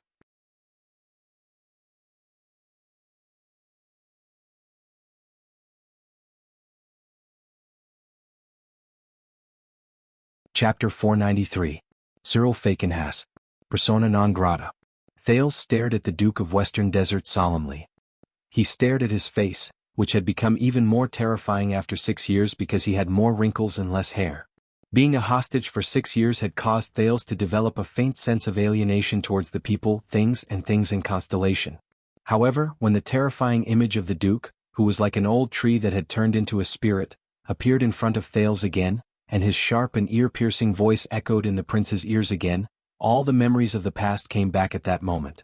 The national conference that decided Thales' fate in Eternal Star City 6 years ago seemed to have happened just yesterday. The cold wind outside the tower blew, and it made Thales, who was wearing only a thin shirt and thin pants, shudder. The ruins are quite far from here. Thales tried hard to get rid of all distracting thoughts and looked at Fakenhas calmly. Calm down. This is Williams, the territory of the regular soldiers of the royal family. You can't possibly harm me. Think about it. What was Fakenhas' stance when the second prince appeared 6 years ago? What was his personality like? And why did he appear here? Thales' expression did not change. So, what exactly made someone as honorable as yourself come all the way to the dirty, messy, and exhausting border? Fakenhas let out a strange laugh. He moved his walking stick and closed in on Thales inch by inch. Your Highness, you are truly a newcomer and have no time to think. The other party's terrifying and withered face slowly grew larger in front of his eyes, causing Thales to feel uncomfortable. He could not help but grip the dagger behind his waist tightly and suppress his desire to retreat. The Duke of Western Desert stopped when he was about a foot away from the prince. He was so close that Thales could see his dried skin, which seemed to be hanging on his bones, and the fine wrinkles on it. Or have you been kept in the dark since the beginning? Against the prince's expectations, Cyril, whose expression did not change, suddenly extended his hand and pulled the chair in front of the study table behind him. It dragged the chair on the floor with a long and unpleasant sound. It made Thales frown. Let me guess, your complete question should be. The Duke put on a fake smile and sat down in front of Thales' bed at ease. He pointed at the window behind him. When the nobles of the Western Desert who were sleeping in the camp were thrown off their armor, suffered heavy losses, and suffered a crushing defeat because of the unexpected ambush, from the commanding to the logistics, from the confidence to the prestige, from the field to the field, they lost everything and had nothing. When quite a number of people lost the conditions and courage to continue defending Blade Fang's camp, they retreated dejectedly and prepared to return home. When the legendary Wing returned with his royal family's regular army in glory, He stepped on the failure of the local nobles and re-entered Blade Fang's camp. Thales listened quietly to the man's narration. He looked at the buildings under the window along the man's arm. Yesterday's attack and riots had left scars in the camp, and one of the fortresses had been burned by fire.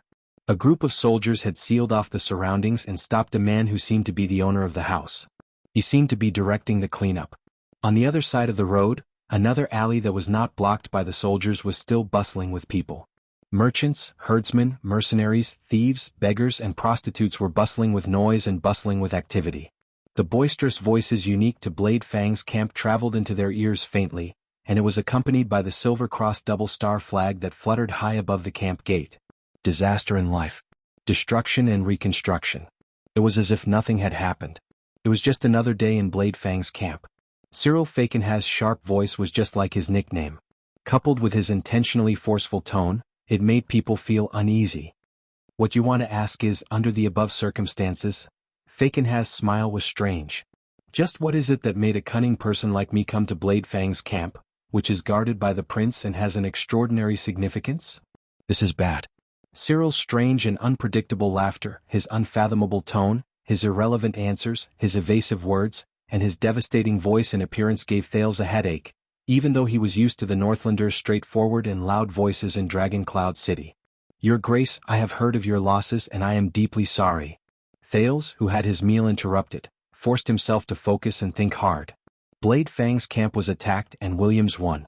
So this was the current situation in the camp. This means that Duke Fakenhas, who holds the highest position in the entire Western Desert, rudely and violently barged into my bedroom, and his goal is... He thought about it and spoke. I did not expect it either. That was indeed an unfortunate day.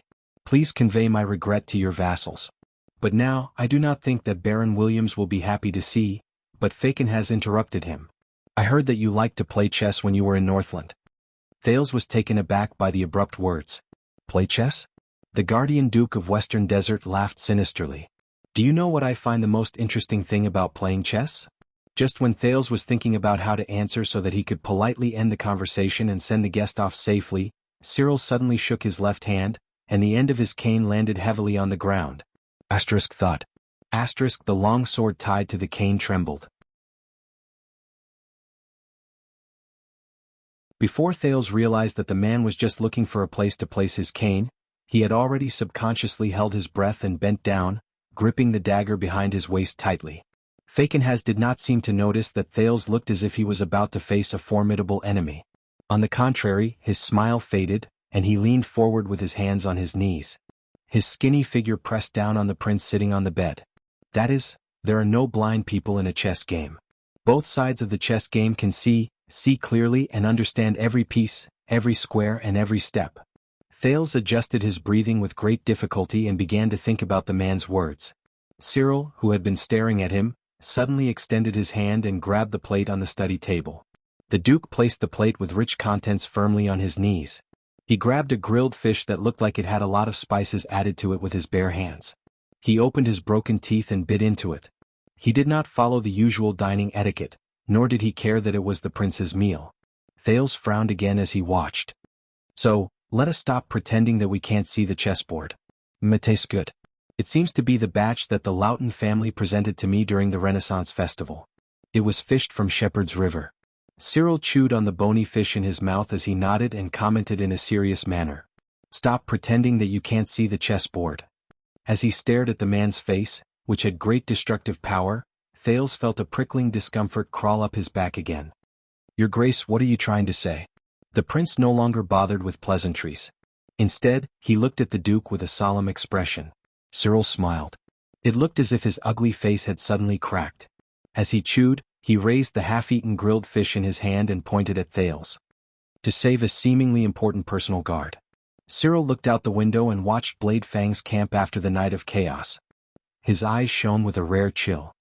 A certain chess player generously sacrificed a knight. But he did not expect that the knight was the killer. It rampaged through the formation and in the end, it became a prime minister. It ate countless infantrymen, swordsmen, shield-bearers, knights and even catapults. Cyril stopped eating. There was a dangerous look in his eyes. Teach me, Thales. In this chess game between the knight and the personal guard, Who does the chess player want to sacrifice and who does he want to save? Chess game. Chess player. Knight. Personal guard. Thales had a headache. He was used to the boorish and ancient heroic Spirit Palace and the bold and heroic Northlanders. The guardian Duke of Western Desert who beat around the bush, mocked him, and was so sarcastic that it was unpleasant made Thales very uncomfortable. In comparison, even Trentida, the Archduke of Reconstruction Tower, who was famous for being stingy and cunning, paled in comparison. The prince could only sigh and try his best not to look at the grilled fish in Cyril's hand, which had been bitten into pieces. "I'm sorry, I'm not good at chess. It's just a hobby when I'm free." Cyril let out a strange laugh. His ugly and withered face rippled. "Ha, you don't care." He leaned forward again and pointed at Thales with his left hand. His tone turned cold. "But you should care." The sudden change in Cyril's attitude confused Thales. But Duke Falkenhayn immediately grabbed the grilled fish in his right hand and waved it in front of Thales. "Just like how you don't care about this fish, I don't care about this fish either." But, under Thales' furious expression, Cyril bit the fish's head and tore it from the grilled fish. There was a loud, crisp sound. Thales looked at the grilled fish and felt a wave of discomfort.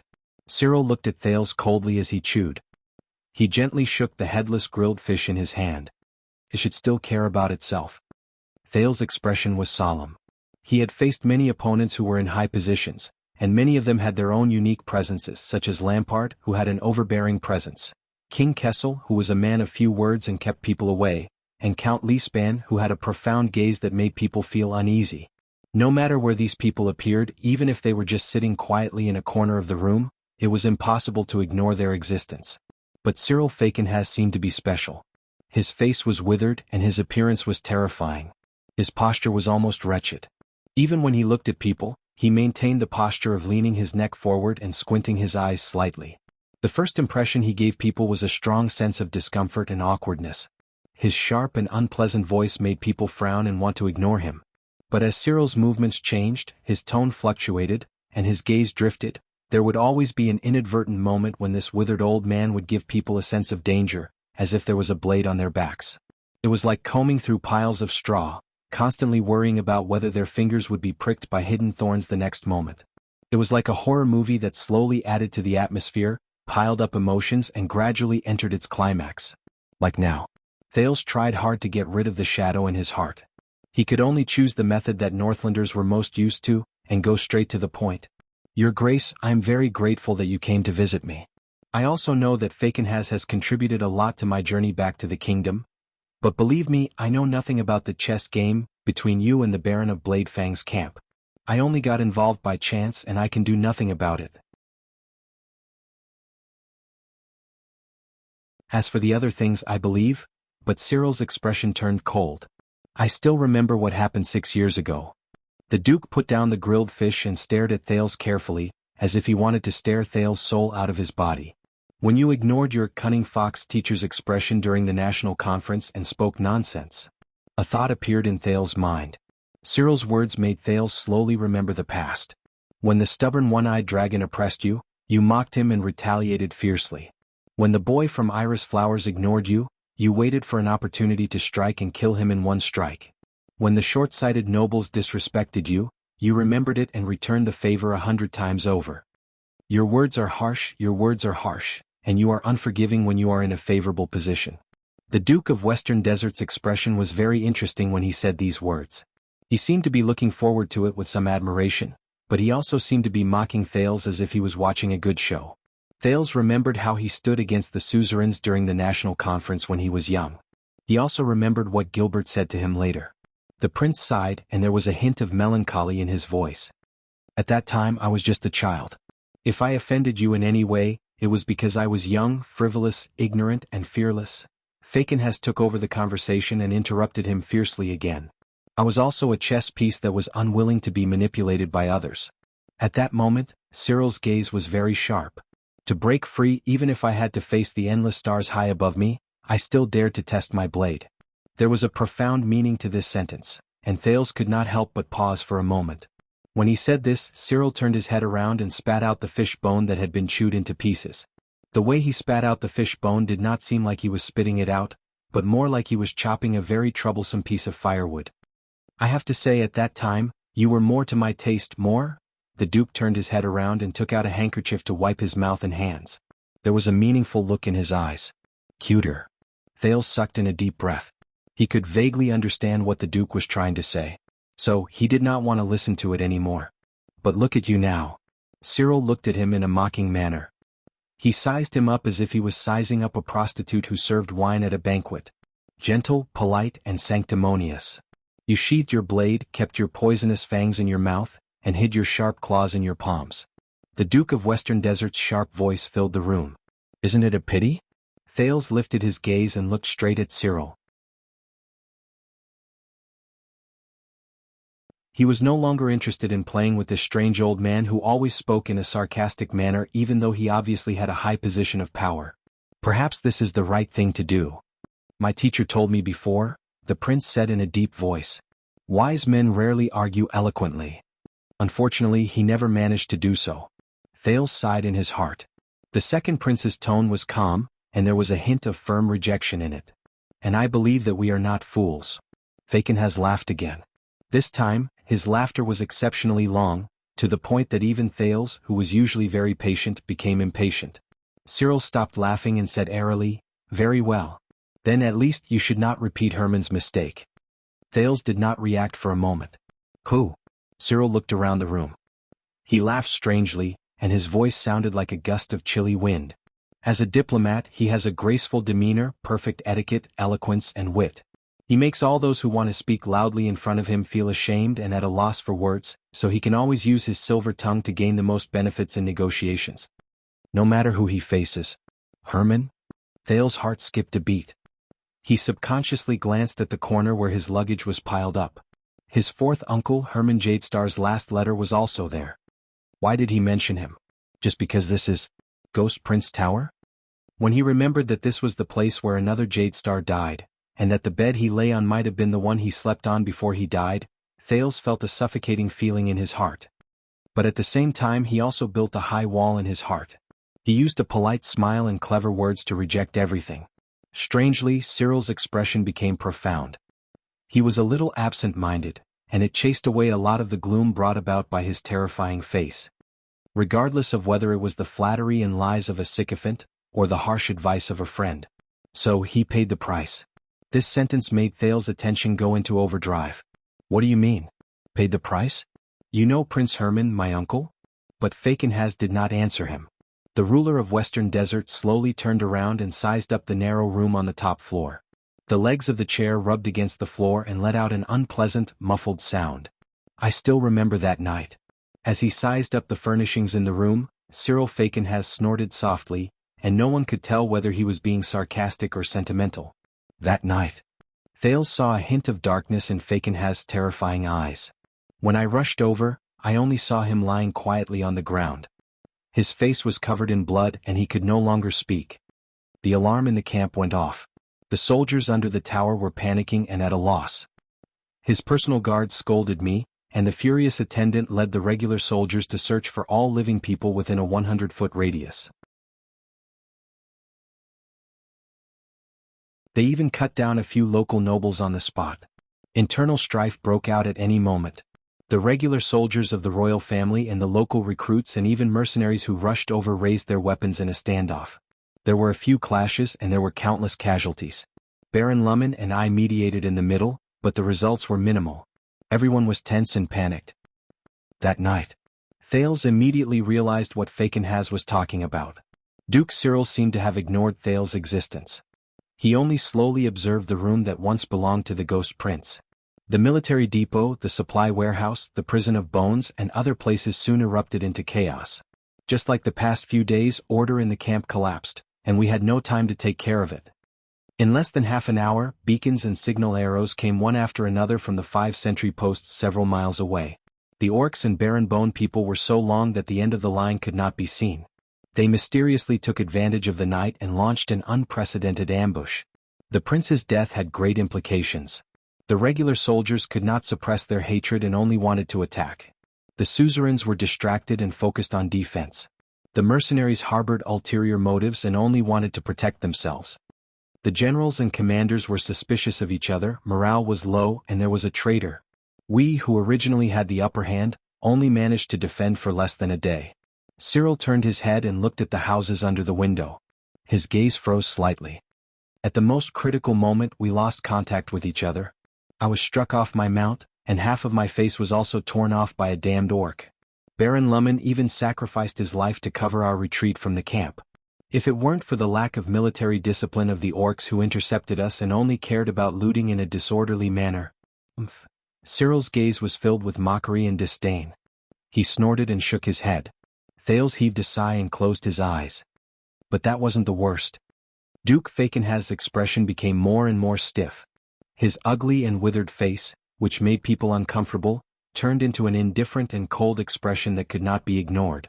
Just as we retreated to Blessings Town and regrouped our defeated army, intending to send Herman's body and the letter requesting for reinforcements back to Eternal Star City, even more terrifying news came from Wing Fort. Even more terrifying news. Thales' heart tensed. Eternal Star City was in chaos.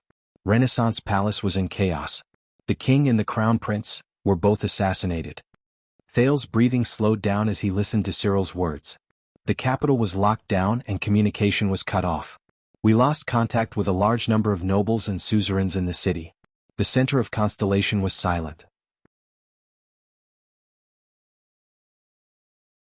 Our reinforcements were nowhere in sight.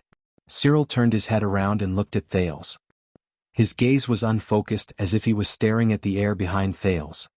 And this was just the beginning. Urgent messages came one after another from Wing Fort. Bad news came one after another. Cyril turned his back to the light. His face looked gloomy in the cold wind. In the north, Broken Dragon Fortress fell. The second prince died. Extet's army pressed down on the northern territory, and they crossed the land of cliffs. They were unstoppable. In the east, the third prince died in Broken Bridge Fortress. The waterway supply he was in charge of overseeing the war stopped because it was exclusively for the north and south battlefields. In the southwest, the Duke of Star Lake died in internal strife. The Starlight Brigade, which shouldered the people's hopes, lost their leader and cut off their supplies. They fell apart and disappeared without a trace. The bleakness and coldness in the Duke's words caused the prince to shudder. It reminded him of Gilbert's narration of the Bloody Year. But Thales immediately remembered Zakriel's half-truths and the royal guard's painful confessions in the dungeon. He could not help but clench his fists. The flames of war were everywhere in Constellation. The kingdom's hope was cut off. The enemy's army was at the city gates, and the royal family was nowhere to be found. And where should Western Desert go from here?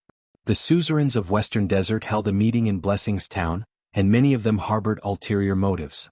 Some of them shut themselves in, some of them compromised and surrendered, some of them gathered troops to form an independent state, and there were also a few of them who discussed in private to support the new regime. Compared to that, the invasion of the mixed breeds and barren species, the fall of Blade Fang's camp, and the disaster at the borders of Western Desert seemed to be nothing. Cyril raised his head. The coldness on his ugly face shocked Thales. In Sunset Temple in Blessings Town, I listened to their meaningless arguments. I was heavily injured and could only be supported by others. I stood in front of Herman's body, which was covered with a thick cloth, and asked him in silence, "Old friend, pretty boy, where did the handsome face and witty eloquence you were so proud of go?" Cyril's tone was very cold, but there was a sense of loss and bleakness in it that Thales did not expect. "That is all in the past." Thales tried to comfort him, and at the same time, he ordered him to leave. "Now we have," but Fakenhaz stared at the ground with his hands on his knees. He suddenly said, "So, sometimes I regret it." Regret? Thales was stunned. Cyril raised his head. His eyes sparkled and his expression was strange. "That night, if I did not do that, what would the future hold?" Thales was a little puzzled. "Do that? Do what?" Cyril sneered and put the tray back on the desk. He stared at Thales again as if he had turned back into the Duke of Western Desert who behaved strangely, laughed, and scolded angrily.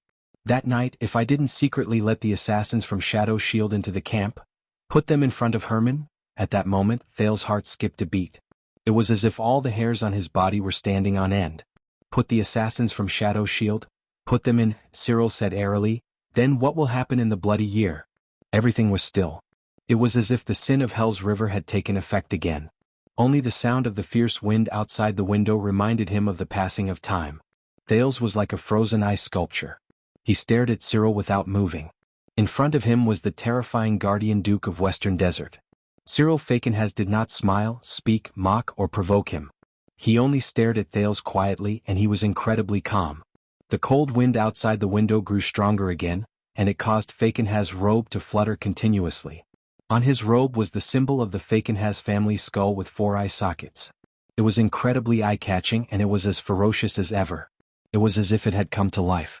Only God knew how much effort Thales had to put in to suppress his desire to call for Yodel or get into a fighting stance.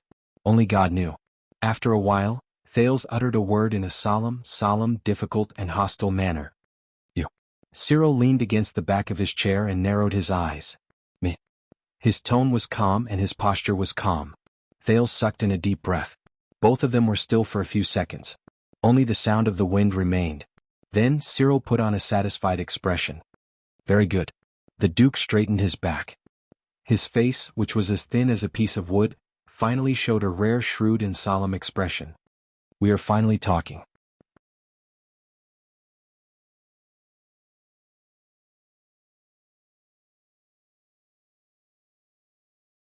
Chapter 494. Tell me, child, there are so many orcs in the world. Cough, cough, cough. His uncle's voice was accompanied by heavy coughs. Even the sound of his personal guard's horse hooves could not drown it out. Which one is the most dangerous? He lifted his gaze from the soil under the horse's hooves. The kind that is near death. He was not in high spirits as he rode on the horse. He lagged behind his uncle's carriage by a full body length. Yes, the kind that is near death. His uncle's weak voice seemed to have been injected with new energy. He was like his uncle when he was in his prime. He could point out the world with great vigor. Just like a sand scorpion's poisonous stinger hidden behind its tail, a venomous snake's poisonous fangs buried deep in its mouth, and a dangerous quicksand hidden underground. At that time his uncle's back was majestic and tall. His arms were strong and powerful, and his voice was deep and sonorous. When he thought of this, he snorted, tightened his grip on his horse and urged it forward. He sped up and arrived in front of the carriage. But his uncle was like a desert after a storm. His spirited voice returned to being dispirited and hoarse. Then which kind of orc is the safest? He answered unhurriedly. The dead kind. That's what old Scholar Mon taught you. His uncle shook his head and said, a dead orc is a good orc. But I have to say, Cyril, the safest orc, is also the kind that is near death. He was stunned for a moment. His uncle's weak voice rose and fell as the horse moved forward. Because they are like arrows at the end of their flight, like the tail of a terrifying sandstorm, like the embers of a burnt fuel. They have a great momentum, but they have no stamina. He tightened his grip on his horse's abdomen and frowned. This damn riddle. Old man, did you regain your masculinity last night and sleep with a priestess from Dark Knight Temple? Or worse, a male priestess?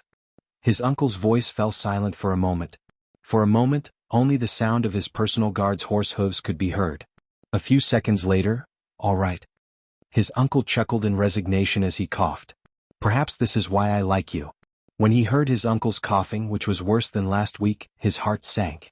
He forced himself to be spirited. Like me, if those are your last words, old man. I have to say it sucks. He pretended to be relaxed and whistled. Everyone who hears this will think that you are an old pervert who likes to play with his nephew. Uncle was silent for a while more. The guards on both sides continued to march forward dutifully. Their expressions did not change, as if they had not heard their conversation at all. After a long time, his uncle's resigned and weak voice rose. Dying orcs are both dangerous and safe. So, why did the Barren Bone people say that the desert god is neither doomed nor forgiven? Because calamity and pardon can change back and forth with a single thought.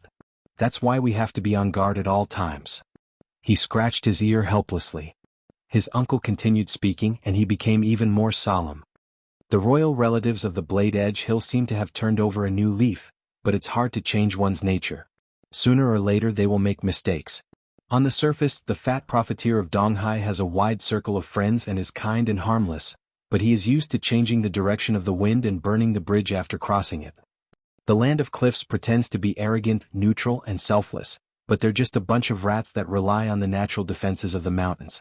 As for that cowardly old bastard from the South Bank, he's even more conservative than a priestess. They can't be relied on. His uncle's voice became downcast. He listened quietly for a while before he suddenly said, "Old man, you really slept with a priestess?" Heavy hammering sounds came from the carriage. "You." His uncle seemed to have choked again. Even his breathing became erratic. The corners of his lips curled up into a smile. In the end, his uncle suppressed his anger and sighed. "Sigh, forget it." In comparison, old Dylan from the Northern Territory is tenacious and constantly strives to improve himself. It's a pity that their positions are too bad. Once something happens, they'll be the first to bear the brunt, and it'll be difficult for them to help. As expected, if it were my uncle in the past, hearing me joke about him like this, feeling gloomy, he stopped thinking about it. Instead, he raised his head and looked at the increasing amount of vegetation on both sides of the Avenue of Blessings. "You seem to have missed out on the most important thing?" His uncle's breathing stopped. The carriages took a big turn. A few farmers who were driving the carriages by the side of the road shrunk their bodies in fear as they waited for the four-eyed skull flag to pass. After a long while, his uncle's weak voice rose again. It was filled with indignation and resentment that had not disappeared for years. "The stars beyond the heavens are high above us. You can only look at them from afar and not be delusional. You can't trust them either." He felt a deep chill in his uncle's tone. "Remember this." His uncle's words turned into a thick and ominous cough. He did not speak. After a few seconds, he released his grip on the reins, which were about to break. As his uncle coughed in discomfort, he took a deep breath and forced himself to smile. "From what you've said, we should be mavericks and loners. We don't get along with everyone and everyone hates us?" His uncle stopped coughing, but he did not speak immediately. For a time, there was only the sound of horse hooves and carriage wheels. Finally, a long sigh came from the carriage. "Isn't that the meaning of our existence?"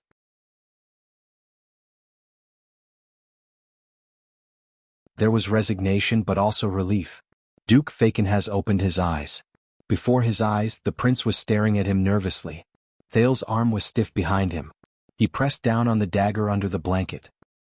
He looked through the Duke of Western Desert's half-smiling eyes, and seemed to see another bloody and ferocious dead man's head with empty eye sockets. "Stay. Wait. If Fakenhas is the mastermind behind Herman's assassination, why is he telling me this now? What's in his interest if he admits this in front of another Jade Star? Is he trying to gain the upper hand with a show of strength, a sign that he is going to turn against him, or does he have other motives?" As usual, Thales took a deep breath. He deliberately pretended to be surprised and lost his composure to satisfy the other party while he began to think about the key to this matter. From his days as a child beggar to his life as a prince, this move was quite effective against people like Quide and Nicholas, who were not very bright and thought highly of themselves.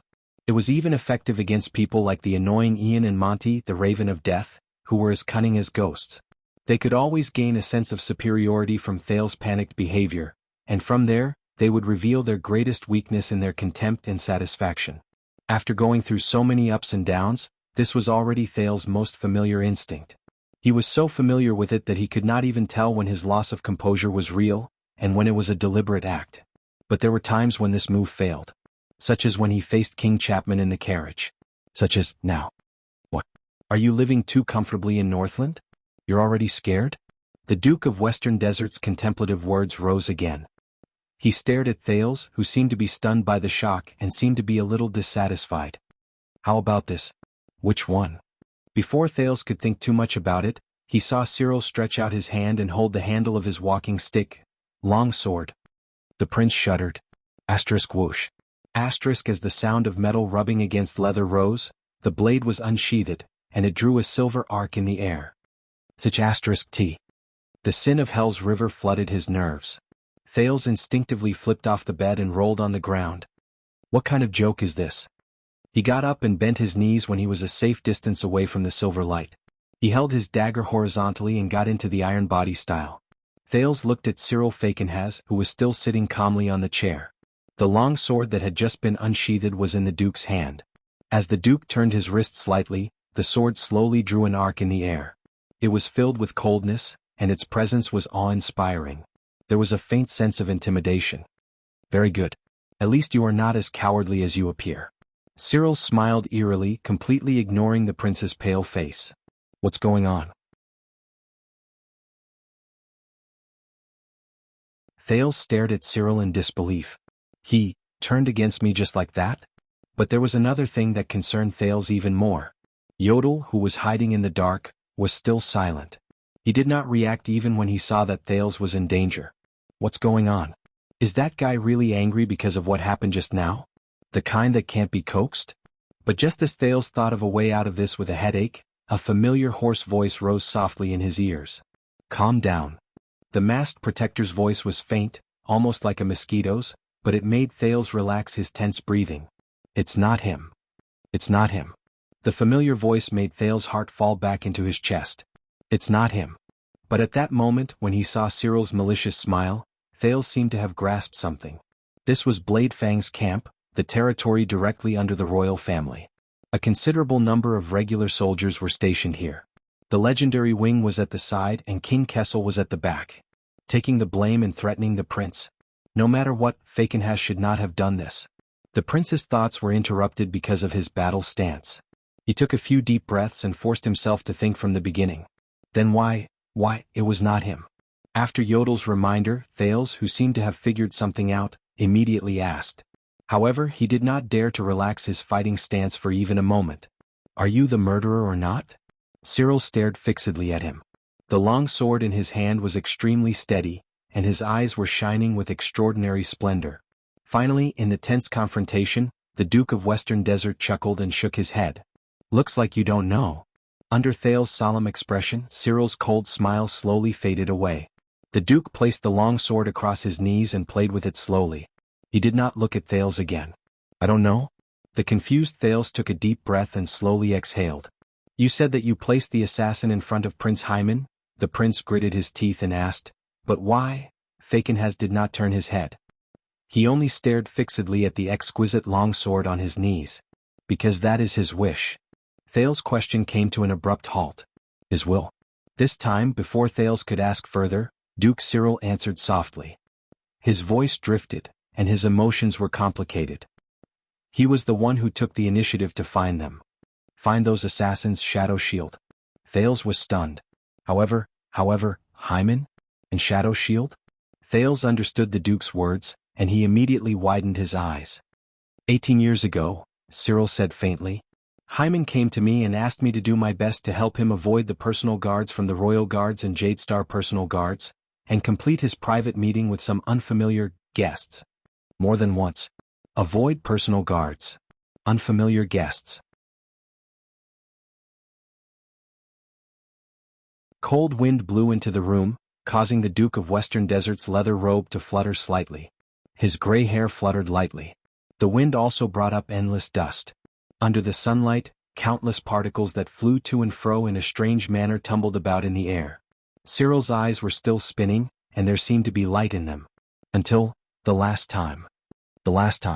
For some reason, Thales suddenly felt a chill run down his spine. Shadow Shield avoided the eyes and ears of the royal family to meet, so Thales put down his dagger in disbelief and straightened his back. He moved his lips laboriously. The bloody year was done by him? Hyman? At the top floor of Ghost Prince Tower, the narrow room became quiet. Only faint noises could be heard from outside the window. There was also the fierce, chilly wind at such a high altitude. But the prince only felt that he had fallen into a deep and thick fog. And he was getting closer to the truth behind the fog. In the underground prison, Samuel's words, which were filled with hatred, rose in his mind. Is it the beauty Hyman who only has good looks and literary talent, but is narrow-minded, sinister, and ruthless? Is it the son who killed his father, or the brother who killed his brother? The fourth prince, Hyman Jadestar? Cyril did not answer. But Thales was only dazed for a few seconds before he immediately shook his head. Countless mysteries rushed into his mind. But why? If he is the Jadestar behind the scenes, then why did Shadow Shield want to kill him? This doesn't make sense. He stared at Falkenhass, who seemed to be in a daze. The Duke closed his eyes gently before he opened them again. He placed his arms on his knees and leaned forward. He schooled his expression and turned to look at Thales. He smiled faintly but frighteningly. I want to know too. Thales was stunned. You don't know? Cyril chuckled as if he was not bothered. No. Maybe he was just too stupid and he was betrayed. Maybe he was a victim and he was destined to be betrayed. Maybe he was just an insider, and he could not escape his fate in the end. Or maybe he was just unintentionally involved and he wanted to turn the tide. Cyril lowered his head, and the corners of his lips curled up slightly. No one knew whether he was being sarcastic or mocking. But he didn't want me to know. He doesn't know. Thales was not satisfied with this answer. He took a deep breath, walked forward slowly, and sat at the end of the bed again. He was facing the Duke. Really? He asked you to do him a favor so that you wouldn't know the truth and you agreed to it? You didn't even ask? Thales said coldly. Aren't you being too generous? Cyril turned his head around slowly. It might have been a figment of his imagination, but Thales suddenly felt that Duke Fakenhas's ugly and hideous face had become much more relaxed. Believe it or not, child. Cyril's gaze suddenly became very serious. His sunken lips opened and closed under the sunlight. Herman is one of the few friends I have. At least, compared to his brothers whose minds are only filled with conspiracies, murder, money, and women. He asked so I helped. It's that simple. Thales frowned deeply. Brothers whose minds are filled with conspiracies, murder, money, and women. Cyril observed Thales' expression. He shook his head and chuckled. But the prince's next sentence caused his expression to change.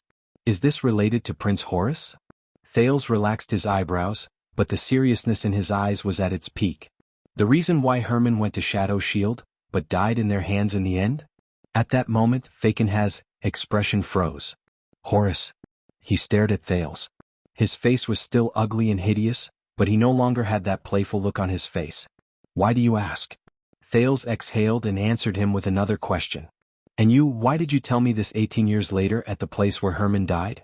Cyril stared at Thales for a very long time. Finally, the Duke's elbows left his knees, and he straightened his back in his chair. Against Thales' expectations, the seemingly serious Cyril did not respond to his question. Instead, he lifted the long sword on his knees again and sized it up. Have you ever seen a sword like this, Your Highness? Cyril seemed to have walked out of the memories of the past. He regained his scary and relaxed smile. Thales could not help but be stunned. It was only then that he noticed that the Duke's long sword had a unique appearance. The bronze-colored handguard and hilt were exceptionally long. It did not seem to be the most ideal structure for bearing force, but it was exquisite and neat enough. The two sides of the blade extended in a smooth arc that was like a sand dune, giving people a sense of aesthetic comfort. There was a pure black gem embedded in the center of the sword guard, but Thales did not know what it was. Cyril didn't even raise his head. He continued to admire the exquisite sword on his own. The ancient sword of the Empire, also known as the ancient knight's sword, has a special style and arc. It has an astonishing sense of balance, allowing it to swing with greater ease and smoothness. It requires good raw materials and superb craftsmanship. Of course, it also requires a high price. I guess this is why they are destined to be unable to be mass-produced. In the end, they disappeared from the battlefield, and only a few of them are valuable enough to become family heirlooms. Cyril turned the sword upside down so that Thales could see the bottom of the hilt. It was an unfamiliar letter of the ancient empire that Thales almost did not recognize. The carving of the letter looked rather crude. Compared to the other exquisite parts of the sword, it did not seem to be in harmony. Ancient sword of the empire? Ancient knight's sword? Wait a minute. Thales' eyebrows twitched. Such an arc, it's a little familiar. I've seen it before. 1. The eternal truth of Ricky's silver-hilt long sword with the same beautiful arc appeared in Thales' mind. But what does it have to do with what I'm asking, Herman and Horace? Thales asked vigilantly. At the same time, he quietly sat a little further away, ensuring that his legs touched the ground. Cyril continued to admire the sword that might be the family heirloom of the Fakenhas family. He clicked his tongue and said, It is said that the first batch of swords of the ancient empire were provided by the dwarves and forged by the elves. They used the flames of the earth as the furnace fire and gathered the essence of the seven seas to be presented to the first emperor of this world, the great Emperor Camelot Carlus, who created the boundless prosperity of mankind. Thales' thoughts froze for a moment. Cyril raised his head and chuckled coldly. That's right. I'm talking about your ancestor, the one whose blood is said to be gilded with gold and shines. Thales subconsciously said, But Cyril seemed to have made up his mind not to be interrupted. He returned to the long sword in his hand. This sword is called Sentinel. It participated in the Battle of Eradication with Tiberia Fakenhas 600 years ago. He was Tormund the first sword teacher when he was young. He was also the oldest follower under the King of Renaissance's command until he was conferred the ruins and became the first guardian Duke of Western Desert and my ancestor. Sentinel. Tormund I. The Battle of Eradication. Thales was a little impatient. I will have time to listen to your family history, but for now let us first. And the Sentinel's most recent military service. Cyril's voice suddenly grew louder, drowning out Thales' voice. The Duke of Western Desert narrowed his eyes slightly and turned his head to look at Thales, who was frowning. It was in the hands of another Cyril Falkenhass. He was my great-uncle, and he served under the silent Sumer IV's royal guards. During the crisis of the king's sudden death, he held this sword and led the royal guards to fight their way out. From there, he protected the young Adi II so that he could successfully ascend the throne and rule over Constellation. As Cyril spoke, he swung the long sword in his hand and swung it in the air. His skillful movements and steady grip on the sword made Thales, who had always thought that Duke Falkenhass's movements were inconvenient, look at him in a different light. Wait a minute. Thales' expression changed. He caught something from the words just now. The other Cyril Falkenhass. Royal Guards? The silent Sumer IV. The king's sudden death. Adi II? Thales stared at Sentinel. Before he could figure out what was going on, Cyril sighed. Falkenhass is a family as old as Arund. It has been passed down since the age of the Empire, and it followed the Jadestar family to this day. The Duke stared at his sword of the ancient empire. From the Battle of Eradication to the Bloody Year, just like this Sentinel, we have witnessed too much and understood too much. A strange light shone in the Duke of Western Desert's eyes. Whether it is the rise and fall of Constellation, or the Jadestar royal family, Falkenhass removed the sheath from his cane and cast a sideways glance at Thales. There seemed to be a profound meaning behind his words. A reign of terror. Cyril exhaled slowly and put Sentinel back into its sheath. Compared to that, is the answer you seek still important? Thales' eyebrows twitched. When he thought about what he saw and heard over the past few days, the prince suddenly had a guess. Adi II, my grandfather. I heard that he was the one with the longest teeth among Sumer IV's children, and he was also a male. Thales spoke slowly. I believe that his ascension to the throne and coronation should have been smooth. He narrowed his eyes. Where did the reign of terror you speak of come from? The Duke of Western Desert put away his nostalgic expression and smiled slowly. He turned his head around and stared at Thales with a burning gaze. Perhaps your history teacher did not mention your grandfather's stepmother, the witch Queen Vera from the Iris Flowers family, and her sister-in-law who was the Duchess of Blade Edge Field, your grandfather's aunt, the former Princess Helena. Iris Flowers family, the witch Queen Vera. The Duchess of Blade Edge Field, the Princess Helena. As he listened to these unfamiliar names, Thales' mind started to work. They also did not mention how they conspired to falsify an edict after Sumer IV passed away. They wanted to send your underage grandfather to Sunset Temple as a lifelong sacrifice, so that Queen Vera's biological son, John Jadestar, who was still in swaddling clothes, could replace his father and become king. Thales' eyes suddenly widened. John Jadestar. Conspired to falsify an edict. Thales could not help but tighten his grip on his dagger. Queen Vera's biological son. Replace his father with his son. Cyril put down his sword and could not help but sigh. Of course, if Queen Vera had succeeded 60 years ago, you and I would not have to worry here. If Queen Vera had succeeded, I would not have to worry here, damn old man. Thales took a deep breath and calmed the shock in his heart. Enough, Duke Falkenhass. From just now until now, Thales' expression darkened. What are you hinting at? This time, the second prince stared at the Duke of Western Desert. His attitude was hostile. Is it the late king's younger brother, the Duke of Star Lake, John, who had the chance to surpass my grandfather and ascend the supreme throne of Constellation? Falkenhass curled his lips. Or is it the Covendier family of Iris Flowers who once tried to interfere with the succession of the throne? Cyril's smile did not fade. And the Duke of Blade Edge Field, the entire family of Princess Helena's husband who died 18 years ago, was also involved? As he watched Cyril's unhurried and calm expression, Thales gritted his teeth. Or are you hinting that during the Bloody Year, it was indeed one of my grandfather's princes who also wanted to replace his father? Usurp the throne.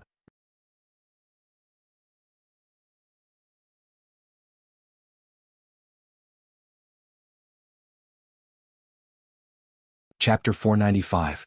Constellation's history has never lacked bloodshed. Gilbert's words rang in the teenager's mind again. You are reading too much into my words, Your Highness. Cyril sneered. He took a fist-sized red fruit that Thales could not recognize from the plate and wiped it on his sleeve. I mean, as the oldest vassal of Jadestar, Falconhas has seen too many similar scenes in the reflection of Sentinel's blade, from the first day to the last. So many that we are numb. The Duke of Western Desert finished speaking. He ignored Thales' suspicious gaze and took a bite of the fruit in his hand in a contented manner. But Thales still looked at him warily. Is that so? Cyril's cheeks trembled. He seemed to be enjoying the taste of chewing, but his haggard face and frightening appearance only made his action more frightening. Similarly, the truth of the bloody year is no longer important. Just like today, 60 years later, will anyone still care about the crisis of your grandfather's coronation? Cyril leaned back, but his eyes, which were as lively as a viper's, were fixed on Thales. He said in a muffled voice, What is really important is what the bloody year has brought us, and how are we going to face it? Thales averted his gaze and tried not to look at the process of the fruit in Cyril's mouth turning from solid to small pieces, and then to powder. The prince said solemnly, I do not like to deliberately mystify things. I also do not like to beat around the bush. Cyril swallowed a mouthful of fruit and snorted. He used his left elbow to support himself on the arm of the chair and leaned over. His gaze changed and he became aggressive.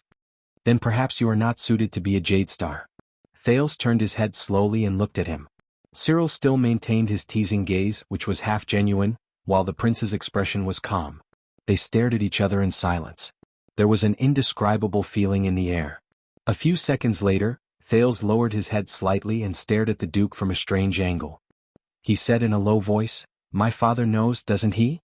Falconhas's right hand, which was playing with half a piece of fruit, froze for a moment. The light in his eyes slowly faded away. Thales inhaled softly and said with a serious expression, Regardless of whether it was you secretly helping Hyman back then, or him colluding with Shadow Shield, or even what happened that night. He knows everything. The prince used an affirmative sentence. The smile on Cyril's lips slowly disappeared. So what if he knows? The Duke enunciated his words slowly as though he was approaching his prey. So what if I don't know?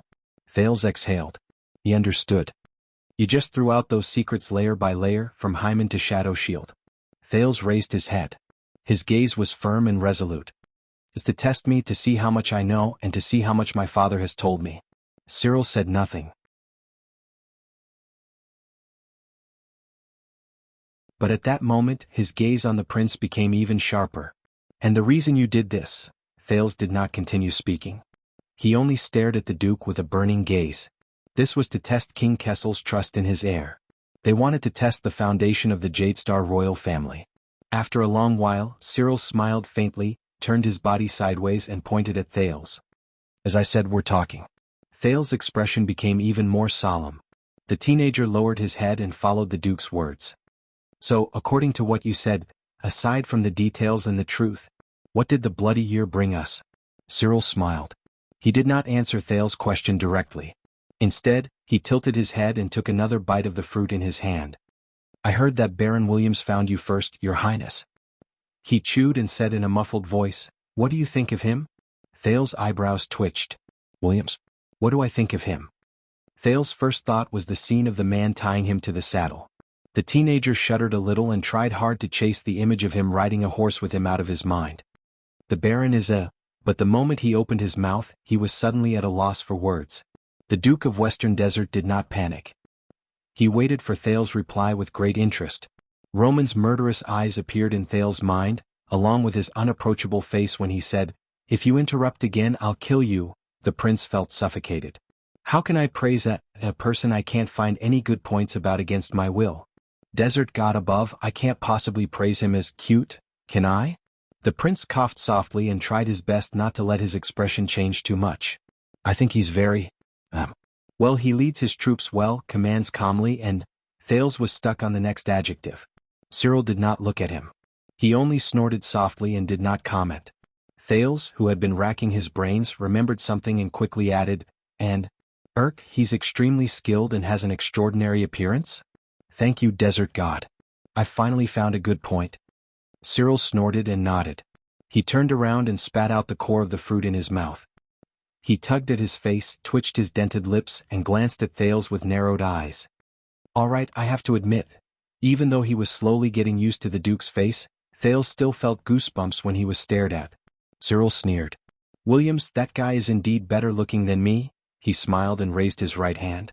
His thumb and index finger were very close together. The potholes and ravines on his face looked like they had been flooded. Just a little. Thales stared at Cyril's unique face and tried his best to hold back his awkwardness. Oh, is that so? When Cyril saw him, he finally could not hold back his laughter. While the Duke laughed, he extended his hand again and scooped up a second piece of fruit from his plate. Let's be straightforward. Everyone who has dealt with him knows it. Cyril scrutinized Thales. His terrifying face exuded a cold chill. Roman Williams. A cold glare shone in Cyril's eyes. That is a loner, cold, arrogant, shameless bastard. Shameless bastard? Thales resisted the urge to nod. He maintained a slight frown on his face. But Cyril did not seem to care about his reaction anymore. The Duke of Western Desert sneered and looked outside the window. Admit it.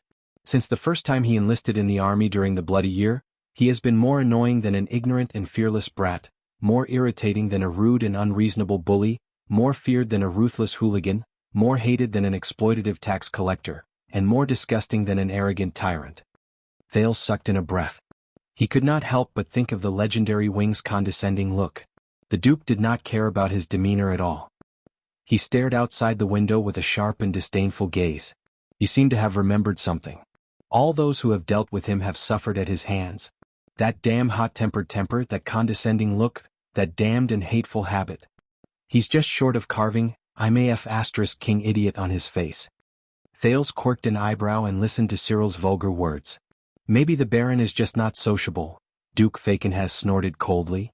Not sociable? Cyril took a huge bite out of the fruit in his hand as if he was not biting food, but an enemy who could not live under the same sky as him. Have you ever seen him kill prisoners of war and collect heads on the battlefield? Have you ever seen his indifferent and habitual expression when he wiped off the blood on his face? Do you know that he has never shown mercy when he kills his own people? Thales remembered how the man had calmly dug out Stake's eyes and pried off the chin of a dead man's head while blood splattered everywhere. He felt uncomfortable. Cyril snorted coldly. Do you think that the commando team he formed in Stardust Unit is known as the Freaks, just because of the few psionic prisoners he released? No. Thales pursed his lips and did not say anything. The Duke of Western Desert chewed on the fruit in his mouth and shook his head with a cold smile.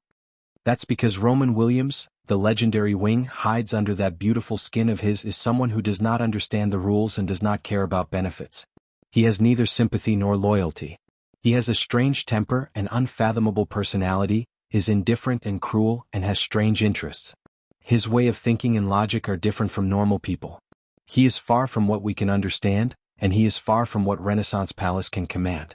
He is truly, Cyril Falkenhas' gaze turned cold. He enunciated his words clearly and firmly. Freak. Thales sucked in a deep breath and remembered how the legendary Wing broke Norb's legs coldly and scornfully called the king a son of AB*TC. Perhaps geniuses always have their own quirks? Cyril looked at the half-eaten fruit in his hand and curled his lips. Genius? The Duke raised his head. His gaze was profound. Then I have to say, to promote a freak who is full of vices and sins, and who even the royal family cannot control, place him in the remote Western Desert, place him in the chaotic Western front lines, and do our best to provide for his regular army? Cyril's back was turned towards Thales. He looked at Blade Fang's camp under the window, and with a profound expression, he shook his head and clicked his tongue. Your father is probably also a genius? Thales frowned. He could not tell whether this was a sincere compliment, a bitter sarcasm, or a combination of both. But the prince understood a lot. Thales shook his head firmly. It's useless. As I said, I can't do anything about what has already been decided.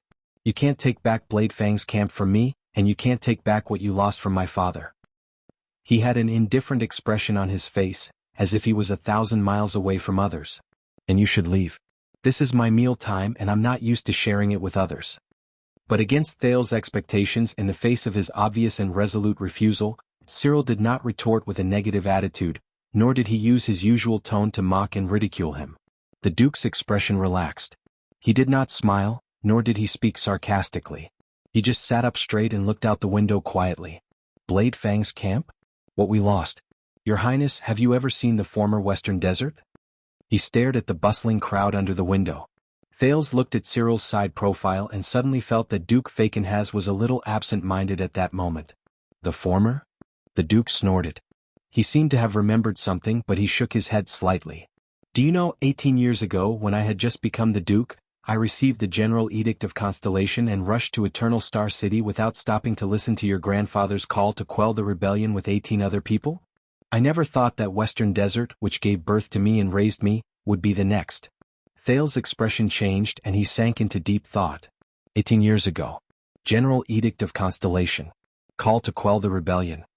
But, the prince raised his head and asked in puzzlement, next? But Thales' vision immediately blurred. He instinctively wrapped his arms around his chest and caught the piece of bread the Duke of Western Desert threw at him. White bread. Thales watched in astonishment as Cyril calmly withdrew his left hand and stuffed another piece of fruit into his mouth. 18 years have passed. Very few youngsters nowadays know that before the War of the Bloody Year, before the legendary wing appeared, when the guardian Duke of Western Desert was still my uncle, the Duke of Western Desert bit on the fruit and said languidly, "What was Western Desert like?"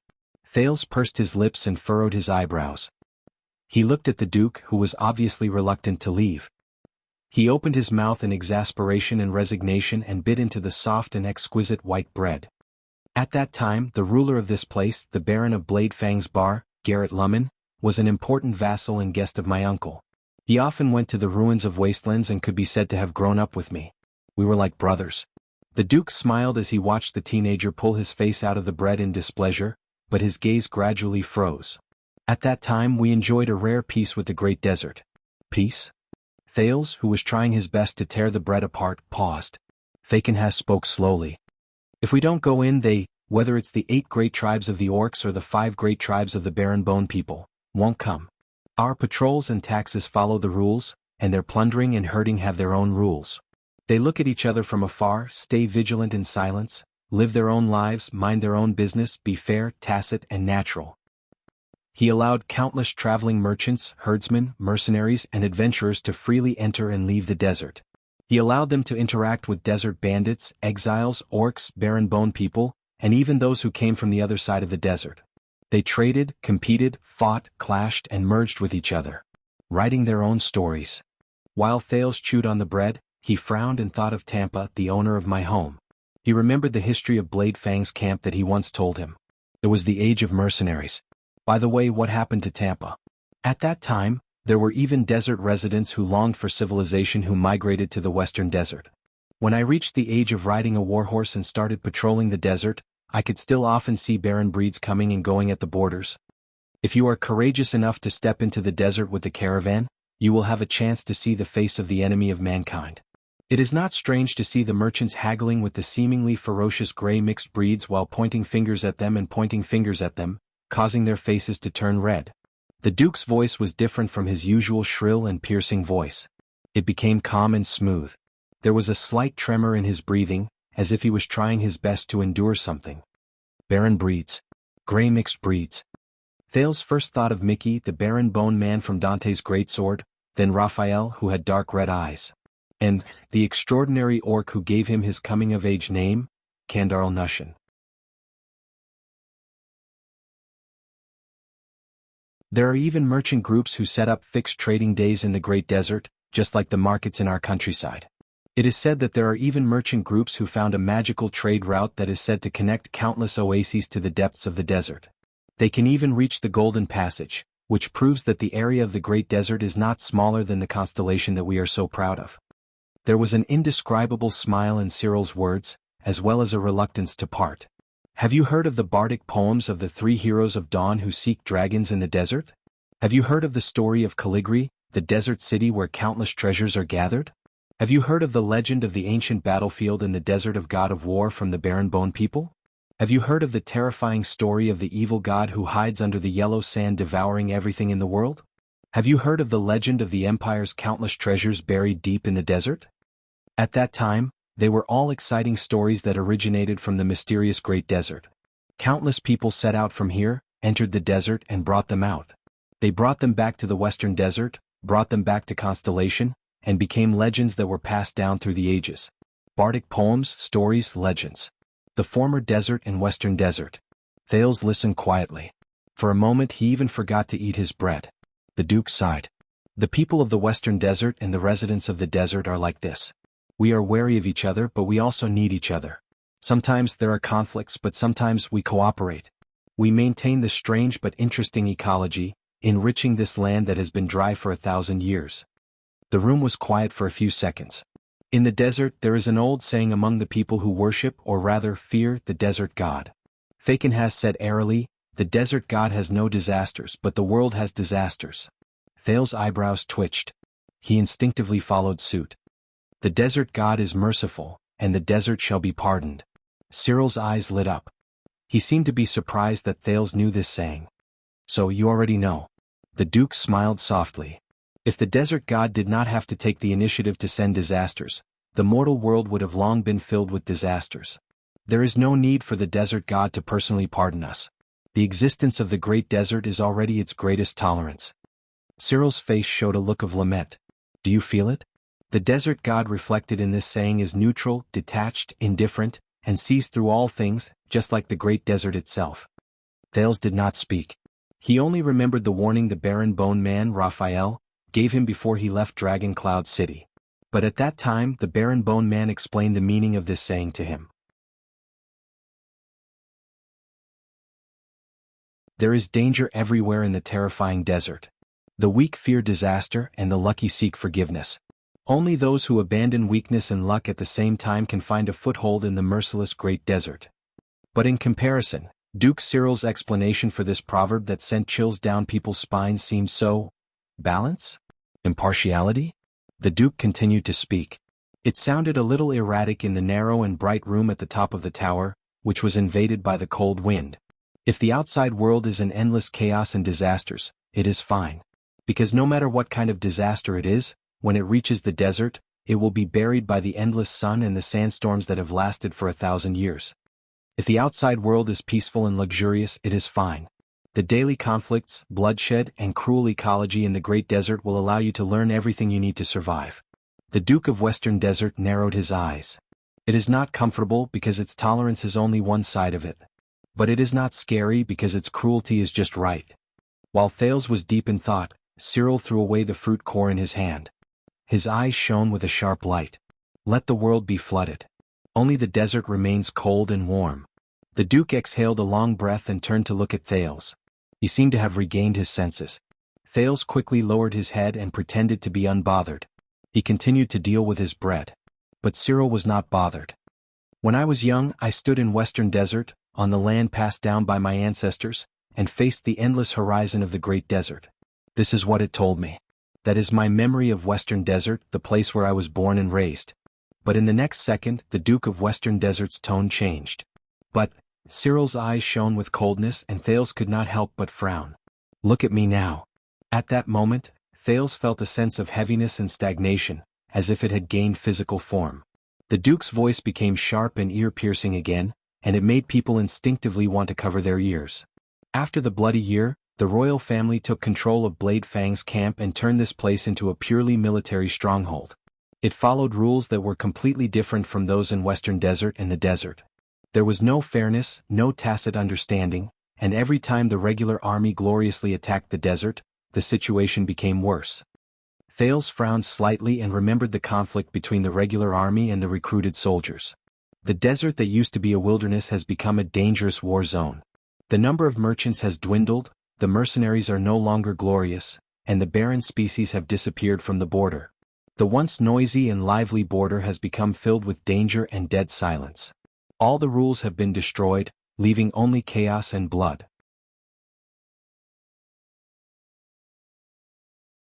Thales remembered the tavern owner Tampa's lament about the bad market. As for the orcs and barren bone people in the desert, once they appear they will be in groups, armed to the teeth and leave no one alive. Endless alarms, endless rebellions and endless lines of defense have left us, who are truly from the Western Desert, in a terrible state. Duke Fakin has snorted coldly.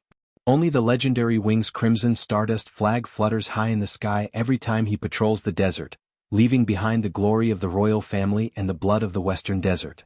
The grudge between the 8 tribes and the 5 tribes only deepens. The legendary Wing's crimson stardust flag. Thales swallowed the last mouthful of bread and did not make a sound. He had a premonition. What did the bloody year bring? Cyril's voice suddenly rose. I do not know. The Duke's cold and sharp voice, coupled with his terrifying appearance, made people's hearts palpitate. There is only one thing I know. After the bloody year, after Hermann's death, and after the war broke out, the land of Western Desert during these 18 years? He enunciated his words clearly and firmly. What did it become? Thud. Even though he watched the Duke push his chair and stand up, Thales was still shocked by the sound of the cane hitting the ground. Thud, thud, thud. The cane hit the ground again and again, pushing the Duke of Western Desert closer. He was not tall, but there was a certain coldness about him. It sent chills down his spine. Then he stopped in front of Thales. Now, Your Highness. Cyril Fakenhas looked at him coldly. There was an inescapable look in his eyes. It is now your turn to tell me that the bloody year brought to us, to Western Desert, and to the people who have lived on this land for generations. What did it bring? Thales tried hard to swallow. This was the first time he felt that even the Duke of Western Desert, who had an ugly face, was handicapped, and was used to making sarcastic and humorous remarks, had such a terrifying side to him. I do not understand. The prince suppressed the guesses in his heart and answered with great difficulty. You do not understand? Cyril snorted, but he did not have the relaxed and humorous air he had before.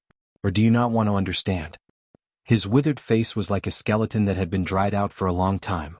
Bone-chilling wind shone from his deep eye sockets. Thales was about to speak, but the Duke did not give him the chance. The reason for the bloody year and everything we are facing is because there is a monster there. The Duke of Western Desert said coldly. What? Thales frowned in confusion. Monster? Thud. Cyril struck the ground with his cane. Yes. His tone allowed no room for doubt, but there was a hint of deep hatred in it. That is a monster. A monster who feeds on power, lives by destroying. The Duke had his back to the light, and the wrinkles on his face were incredibly ghastly. His leather robe fluttered and trembled in the cold wind in the tower. It, Thales, is hidden in the deepest part of Renaissance Palace. It is hidden in the crown of the Supreme King, in the mausoleum where your ancestors rest in peace, and in the heart of every jade star who has the right to inherit the throne. Thales blinked and slowly understood what he meant. This was a metaphor. Every time it wakes up in a person's heart and stretches out its claws, it will bring about a terrifying vortex that tries to suck in everything in the kingdom, crush it, corrode it, and devour it. Thanks to it, Western Desert. No, not just Western Desert, but everything that once belonged to Constellation is collapsing, being destroyed, dying, and no longer existing. In the tower, the Duke of Western Desert, Cyril Fakenhas, pointed at Prince Thales, who had a solemn expression and was on full alert. And someone has to do something. End of this chapter.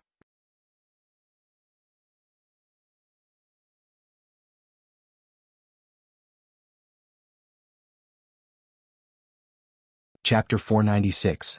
A monster. A monster who feeds on power. The figure he had not seen for a long time involuntarily appeared in Thales' mind. That figure, who held a scepter and wore a crown on his head, was called Father, but was dignified and unapproachable. The prince was silent for a few seconds. You don't like Western Desert's current state, and you don't want to forget the Western Desert of the past, the Western Desert that only belonged to Fakenhas? So you hope that I'll do something. The prince raised his head and looked at Cyril. His tone became wary. 6 years ago when I left Eternal Star City, someone told me something similar. The Duke of Western Desert stared at Thales for a few seconds before he smiled. No, Your Highness. Fakenhas exhaled slowly and turned to face the window. Don't think of me as a fuddy-duddy who clings to the old traditions, or an idiot who is obsessed with the glory of the past and refuses to open his eyes to see the future. Although there are plenty of such people among my peers. Thales snorted softly. Then what makes you different from them? This time Cyril was silent for a long time. He remained motionless, looking down at the bustling, picturesque scene of the camp below the window. Why, Thales? Finally, the Duke of Western Desert sighed with emotion. How did we get to rule this land? The vigilant Prince of Constellation furrowed his brows. The ruler of the Fakenhas family spoke slowly. Regardless of whether it is me ruling the Western Desert as a duke now, or you being crowned king in the future and ruling all of Constellation, enjoy everything that is above human beings? Cyril changed the topic too quickly, and there were hidden meanings hidden in his words. There was also a faintly discernible sharpness and harshness in his words, which made Thales, who was used to Northlanders talking about things as they were, extremely uncomfortable.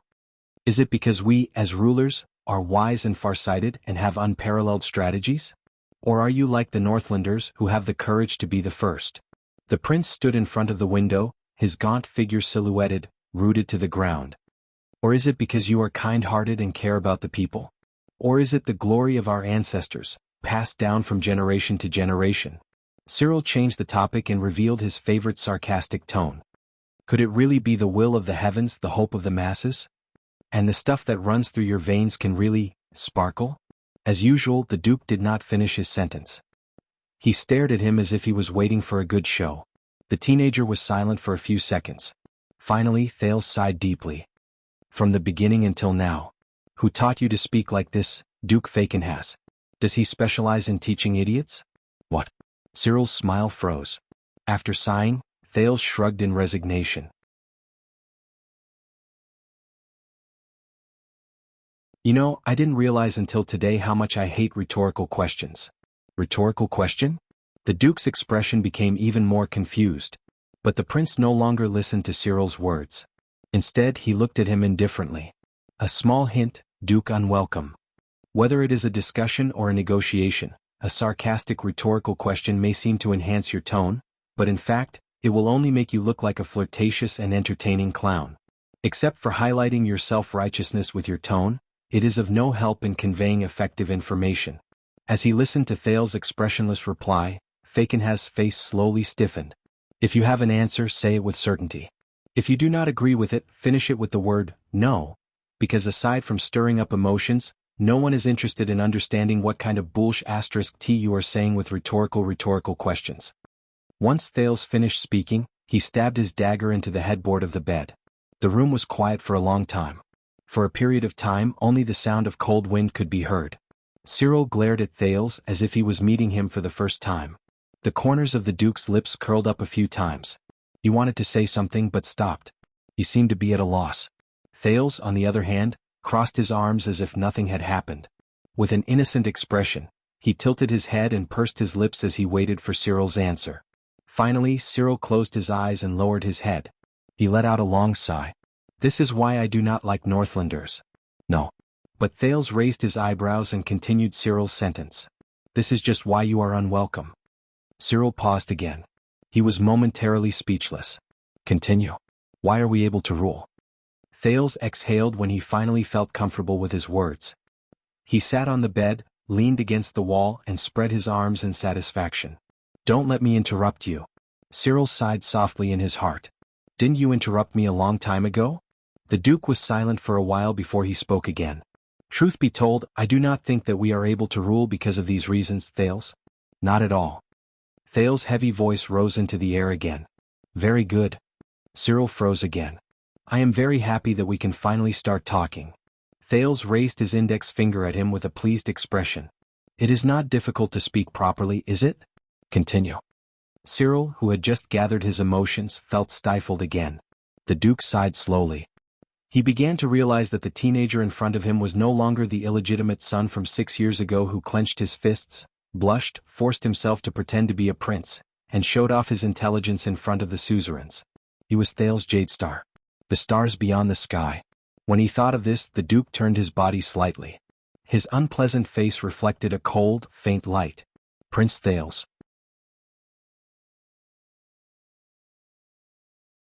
In my opinion, the thing that truly rules this land, this kingdom, and even the entire world and makes countless people willingly obey us, is habit. Habit. Thales mulled over Cyril's words and he suddenly understood something. After he took back the right to speak unexpectedly, he began to slowly grasp the erratic axis in Cyril's seemingly casual conversation. However, at this moment, Cyril was holding onto his walking stick as he paced around the room, one step at a time. Men are used to going out to raise their families, women are used to staying at home to take care of their children, merchants are used to moving goods back and forth, farmers are used to paying taxes and serving in the military, nobles are used to governing, priests are used to chanting gods, armies are used to violence, officials are used to giving orders, authors are used to delaying updates, suzerains are used to bossing people around, and kings are used to sitting high on their thrones. People are used to paying when they buy things, they are used to being punished when they do bad things, they are used to lowering their heads when they face death, and they are used to nodding when they face life. The Duke spoke very quickly, just like his footsteps. It was as if he was climbing a mountain whose peak could not be seen. Cyril seemed to be in a daze. His left hand gently brushed against the ancient wall, but his expression became serious. This made Thales sit up straight without him realizing it. Habit. That is how they, every living being we rule, see the world as it looks like with their own eyes since they were born in their mother's wombs. That is how the world is fixed, and it is what they repeat and practice over and over again in their limited years and lives. That is how they subconsciously respect, imitate, and believe in the actions and reactions of countless people after they witness them over and over again. At that moment, the Duke of Western Desert, who had one hand pressed against the wall, suddenly raised his head. Thales? The teenager jumped in shock. Cyril stared at him coldly. People submit to our rule, respect our status, and swear loyalty to our identity, not because we are great, not because we are born noble, not because we show kindness or intimidate others, not because we govern well and benefit the people, and not because your blood shines like a gift from God. It is because they are used to it. The cold wind that seeped into the room from the window made the Duke's leather robe and hair flutter. It made Cyril Fakenhas look even more bizarre and chilling. Thales subconsciously gulped. He no longer had the time to care about the mocking tone in the Duke's voice, which was instinctive. Cyril narrowed his eyes, but the sharp gaze that shone through his eyes did not diminish in the slightest. Because from the first day they opened their eyes and saw the world, their ancestors did it, their parents did it, and their peers also did it. So, they are also used to doing it, and they even have to convince their next generation to do the same. Thales slowly furrowed his eyebrows. And this group of people show the habits they are used to another group of people, regardless of whether they are children, elders, relatives, neighbors, strangers, masters, servants, peers, superiors, and subordinates. Day after day, year after year. Cyril stopped where he was, but his tone became even more solemn and profound. It was as if he was telling the most terrifying and chilling ghost story. Until everyone, including you and I, became disgusted with the unfamiliarity, the abnormality, and developed inertia, we came to realize this truth. Those who go against the habits are abnormal, and they need to be destroyed. Thales' expression became more and more tense. So, these habits spread wider and wider, and they became more and more profound. They became more and more serious, and they became more and more common until we called them. Cyril's tone revealed a solemn and ghastly tone that had never been heard before. Order. A gust of cold wind blew, and it made Thales shudder. But the light outside the window did not give him any warmth. Thales suddenly felt that the room at the top of the tower was very cold. It was just like the Renaissance palace in his memories. Do you understand what I mean, Your Highness? Cyril's words rang in his mind again, and they pulled him back to the present from somewhere else. To me, this is the only thing that is weak and pitiful, but also eternal, powerful, and profound, that maintains our rule. And those who want to shake these habits in order, Cyril sneered faintly. They are all very terrifying. Those who want to shake these habits in order, Thales could not help but quirk his eyebrows and snort softly. For example, what the legendary wing did to Bladefang's camp this time. The Duke's voice paused for a second. No. It's not that small, it's not that close, and it's not that light either. Fakenhas's voice became deeper, and it sounded as if he was lamenting the past few centuries. For example, we all know that a long time ago, a certain ruler in Constellation. No, perhaps it was a few rulers in the past few generations. They used the royal power as bait, and they turned thousands of lower-class people into the suzerain's enemies. This sentence caused Thales' nerves to tense up. The royal power's bait. At that moment, Thales suddenly had a feeling that Cyril Fakenhas, this unwelcome person who acted strangely and spoke out of turn, did not come here just to draw the second prince to his side. The prince became even more serious. With the help of the royal power, they slowly climbed up the ladder and fought against us, the feudal lords.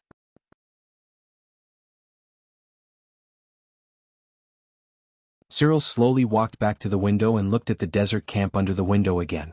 Hence, the rise and fall of families, the rotation of nobles, the rise and fall of countless people, the uncertainty of life and death, and the rise and fall of the kingdom today. The Duke's voice was deep and indistinct, but it left no room for doubt. Over the course of hundreds of years, from the succession of families, the rise and fall of noble titles, the adjudication of taxes, the appointment and dismissal of officials, the judgment of the law, and the mobilization of the army, Renaissance Palace has been seizing everything from the suzerain's hands in an orderly but unstoppable manner. It has been gentle, slow but resolute. When he heard this, Thales could not help but remember the scene 6 years ago on Dragon's Blood's night. He had spoken passionately in front of the 5 archdukes and an archduchess about the current situation of Constellation. He also remembered the story he heard from the former members of the royal guards not long ago. The rise and fall of families, the rotation of nobles, the rise and fall of countless people, the uncertainty of life and death. Thales was deep in thought and did not speak. You know, even though every move of both sides is clearly seen, Cyril leaned forward as if he wanted to take a closer look at the scenery under the window. What truly makes a chess game interesting is that there are countless possibilities within the number of steps that can be seen clearly. It was as if he was looking at his chessboard. Take one step and look at 10 steps ahead. Every move you make is not only related to the chessboard at that moment, but also to the next few steps, dozens of steps or even hundreds of steps in the game. From there, the opponent who is 100 steps behind you will not be able to parry your move and will have to surrender. This is far more interesting than a face-to-face, fist-to-fist fight. For some reason when he heard this, Thales suddenly thought of Black Sword. The teenager remembered the battle between that man and Giza. Black Sword led him into the Hydra Kilika's encirclement. From the initial position of the breakthrough to the path he chose to take, Black Sword calculated and considered all the factors of the battle from the very first step, and from there he walked towards victory step by step. He was like a chess player who treated the battle as a game of chess. Cyril's voice was calm and steady. His sparse hair fluttered along with his robes in the cold wind. He quietly placed his chess piece without batting an eyelid, and he reaped 10,000 fruits in autumn. This is the virtuous king's brilliant path, isn't it? Virtuous king. Thales was slightly startled. Virtuous king? He subconsciously repeated. Cyril suddenly turned around and revealed a humorous smile that caused people to frown. His tone returned to his usual cordial tone. What?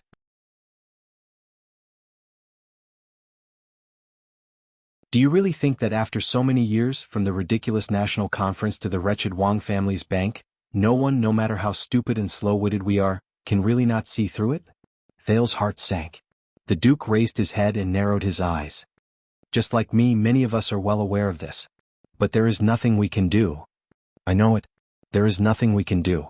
Thales took a deep breath. He could not help but think of Lampard's distressed expression when he mentioned the virtuous king in the carriage. Once a chess piece is placed, 100 years of chess play is played. Thales' eyebrows furrowed even tighter. What? Why do you look like that? The Duke looked at the scenery under the window.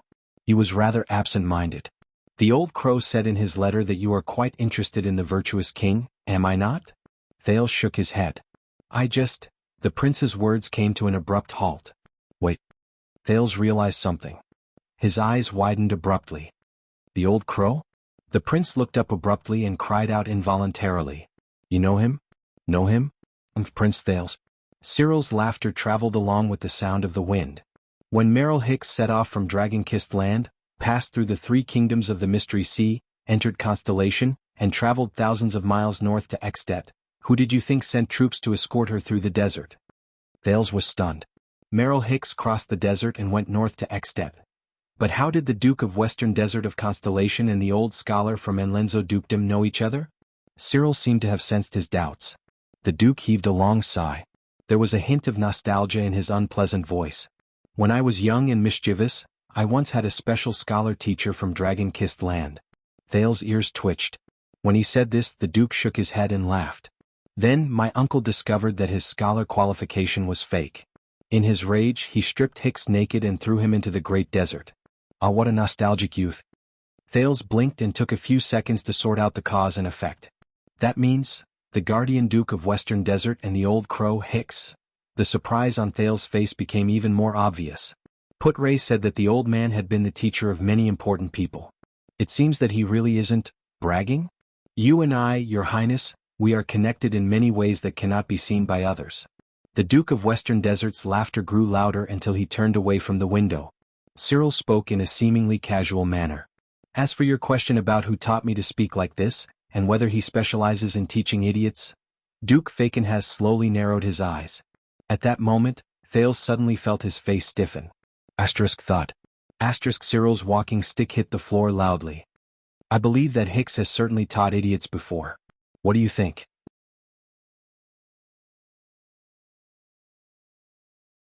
The Duke narrowed his eyes and stared straight at Thales.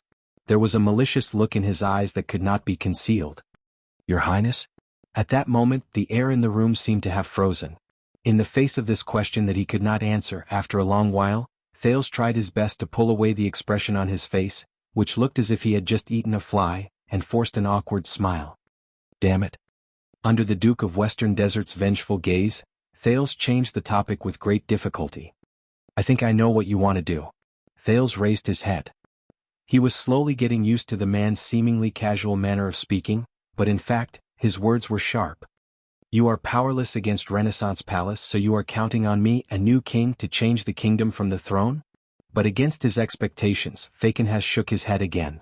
First of all, it is not we, it is just me. Thales was slightly stunned. Second, change the kingdom? No, the Duke said in a low voice. With or without you, the kingdom has always been changing. Cyril circled the wall again and paced back and forth in a limp manner. His right hand would occasionally tap the furnishings in the room, as if he was reminiscing about something. To be precise, the entire world is changing.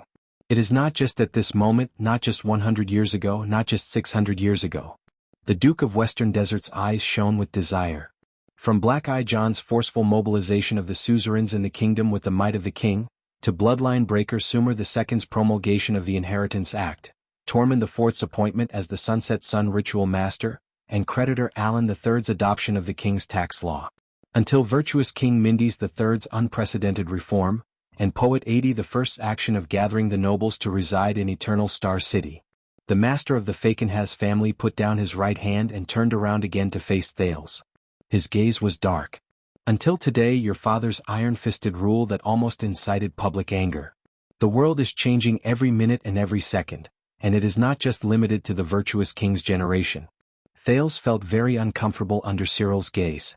He could not help but hug his arms tighter. From the second king of Constellation, Black-Eye John, to Kessel V. He suddenly realized that the span of history that Cyril mentioned far surpassed what Lampard mentioned in Dragon Cloud City's heroic spirit palace. Not just the virtuous king. Not just Kessel. Changing every minute and every second. These words sound very familiar. The prince sighed. You are probably really the old crow's student. When Cyril heard this, he snorted softly. Hicks, he opened my eyes, my mind, and my heart. But his gaze immediately changed. But what about you? The heir of the kingdom, Prince Thales? Did you open them? Both of them were silent for a while. If I also open them, what do you want me to see? Thales' expression darkened as he spoke slowly. Cyril did not smile. He only stared at Thales seriously. It was as if he had been waiting for this moment. The national conference 6 years ago, Prince, Fakenhas said softly. Tell me, what did you see? 6 years ago. The national conference. Thales once again remembered the conference that decided his fate. He could not help but lower his arms. But the teenager did not read too much into it. He only answered briefly and carefully, my father won. Cyril snorted coldly. Yes, your father won. He triumphed not only in a council but in the whole kingdom 18 years after he was crowned king in despair. Thales clenched his fists. But, as expected, the Duke of Western Desert changed the topic. His words became short and fast and his tone fluctuated. The conspiracy was exposed and the kingdom lost its backbone. The Northern Territory is at peace, but do you think that the Northlanders who share the same origin as Exdet will be satisfied and at ease? The Northern Territory. Thales remembered Miranda Arund, who he was a prison mate with. The girls of Blade Edge Hill may rely on the royal power, but do not forget that it is Blade Edge Province, which has been famous for its frequent bandits since the Empire. The rebellion of the Bloody Year also started there. Blade Edge Hill. The blurry face of the Duchess of Blade Edge Hill, Lyanna Tabark, flashed in Thales' mind. And the Land of Cliffs has long since become restless. They are ready to make a move. You must know that Coaster Nanchester is not someone who is easy to deal with. The Land of Cliffs. An aggressive face with only one eye floated in front of Thales' eyes. As for Western Desert, Fakenhas paid attention to Thales' expression. A deep wariness appeared on his withered and ugly face. Look at what Blade Fang's camp has experienced over the past few days, Prince. Then tell me, what will Renaissance Palace gain from the suzerains of Western Desert under me? Will my nominal vassals tremble in fear before the legendary wing, or will they grit their teeth and hide their hatred? Thales could not help but take a deep breath when he remembered how arrogant and despotic Roman was when he faced almost everyone. Are you talking about my father's actions? It had been a long time since the prince seriously considered the Duke's words. Will they eventually bring about a mess that will be difficult to clean up? Even with his methods? Cyril shook his head. At that moment, the Duke of Western Desert lost his sense of humor, which was a rare sight. His attitude and tone were gloomy. When will you understand that the level of your father's methods has nothing to do with the results he will face if he insists on doing things his own way? And it's not just him.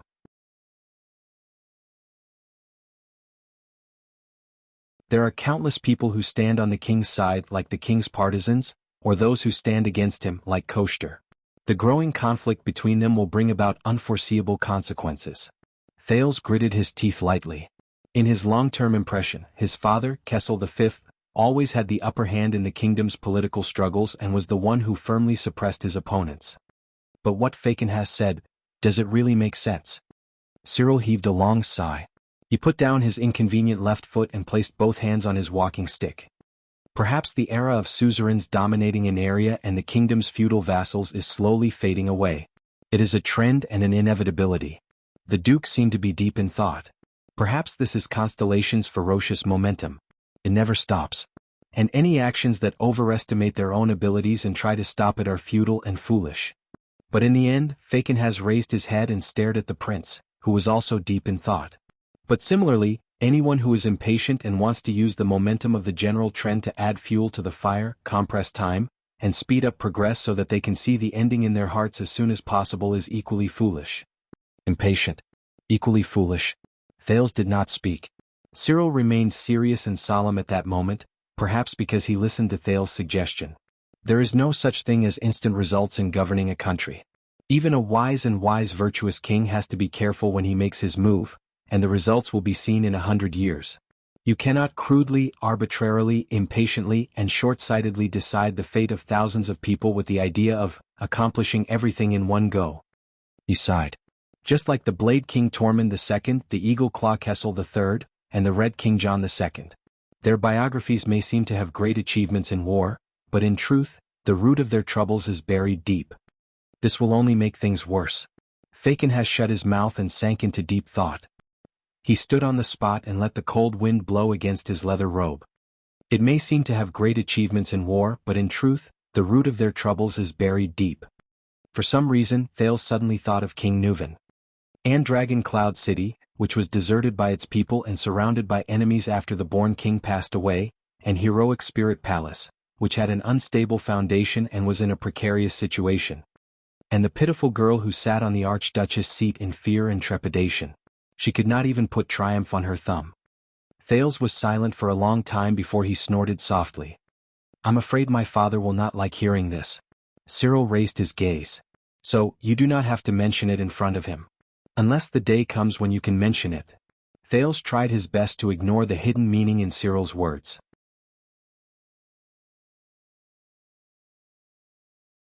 He said, but you also said that the momentum of the general trend never stops. Any action to stop it is futile and foolish. If all these are obstacles that must be overcome, what if it is a path that must be taken before reaching the summit? After hearing this, Cyril was silent at first, then he sneered in response. But the Duke picked up his walking stick again and limped closer to Thales. However, Thales felt that the Duke of Western Desert's terrifying face was no longer so difficult to accept. Be careful with your words, Thales. I believe that the old crow has warned us before. Cyril Fakenhas' expression was solemn. Do not let your arrogance, which comes from being at the top, destroy you, regardless of whether that arrogance comes from the contentment you feel when you sit on the throne or the frivolous conceit when you look down on the history books.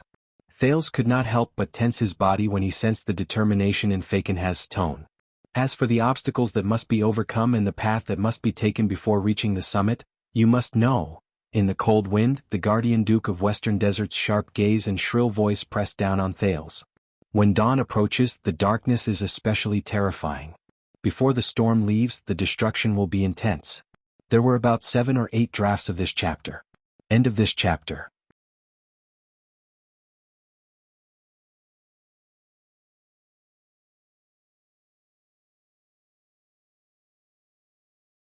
Chapter 497. In the tower, Cyril snorted coldly.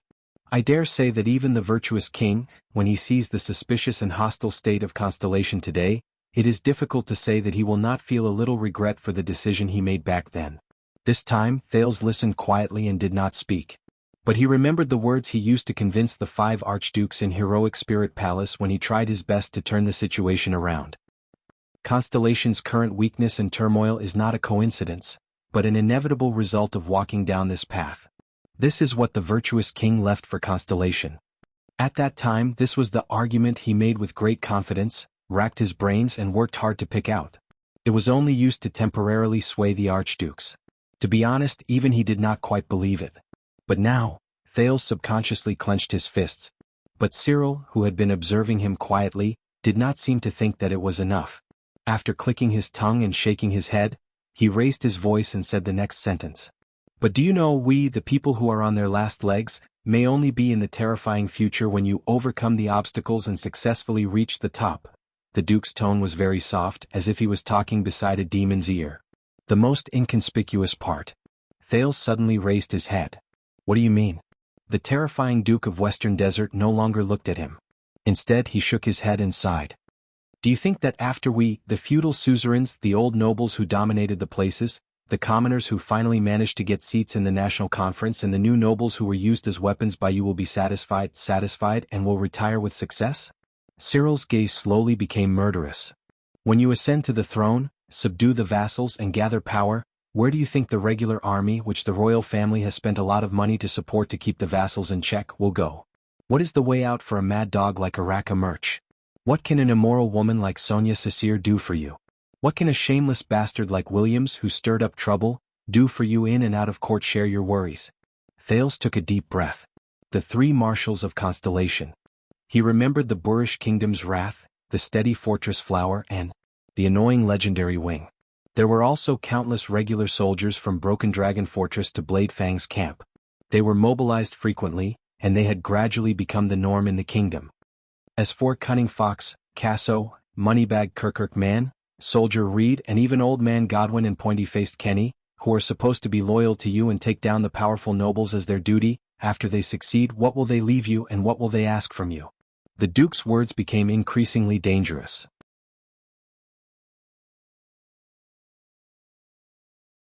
Do you think that when the Jadestar family sits on the supreme throne and there are no longer any threats in the country, when countless lowly people have already followed the king's will and wiped away their natural fear of those with higher positions, then gathered into a torrent that defeats the old vassals and becomes the new generation of nobles to serve the supreme king?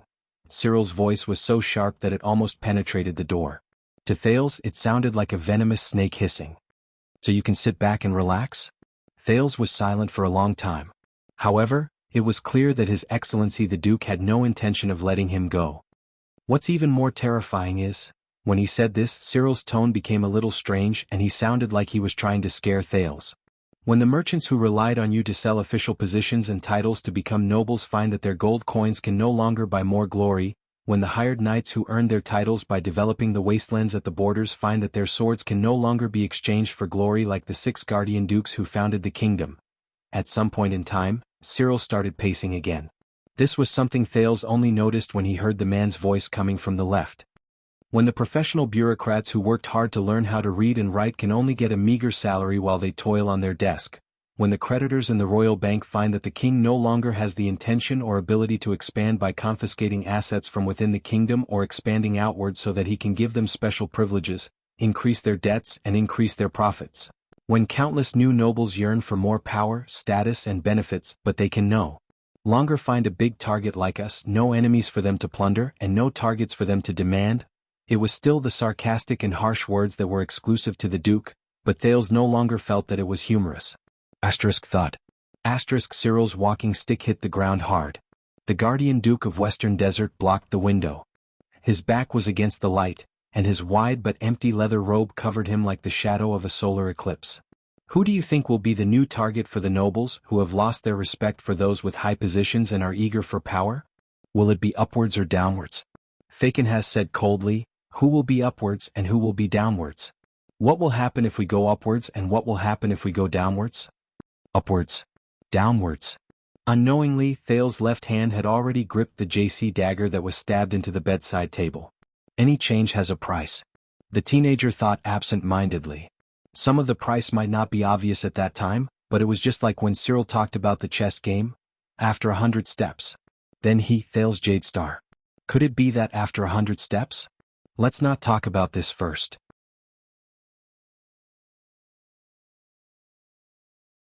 These are all your guesses. Thale sucked in a deep breath and pulled himself together. He shook his head. If the general trend is really like this, then we can't avoid it. Then we will definitely have a countermeasure, such as readjusting the situation and balancing our interests.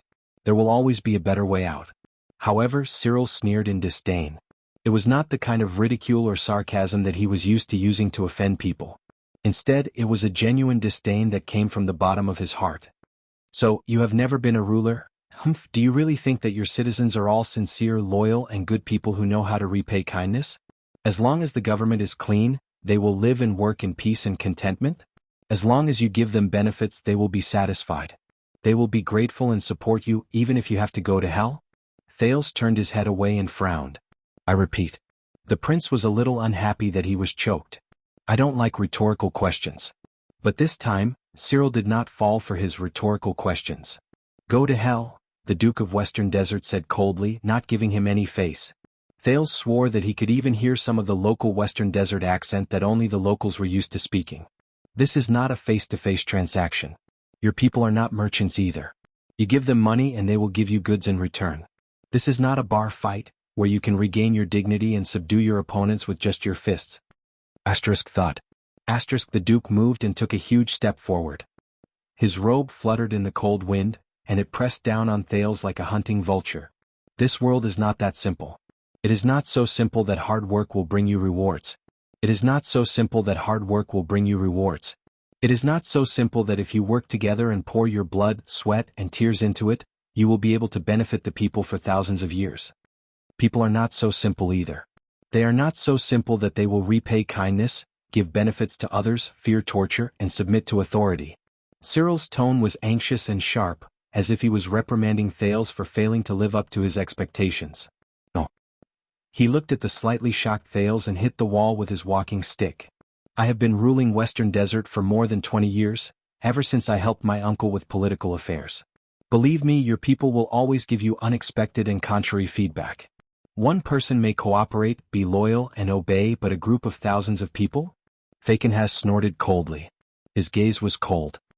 He was vigilant and on guard, as if he was facing a flame that could not be touched. A group of people are huge beasts with bottomless appetites.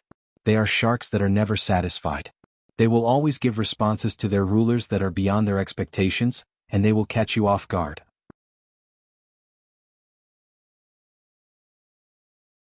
Thales was slightly stunned. This Cyril? He's not his usual self. At the very least, he's not like how he was during the national conference 6 years ago.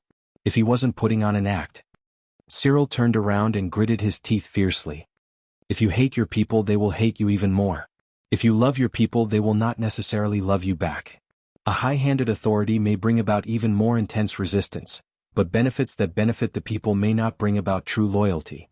Good intentions lead to bad things, and actions that go against one's wishes are even more common.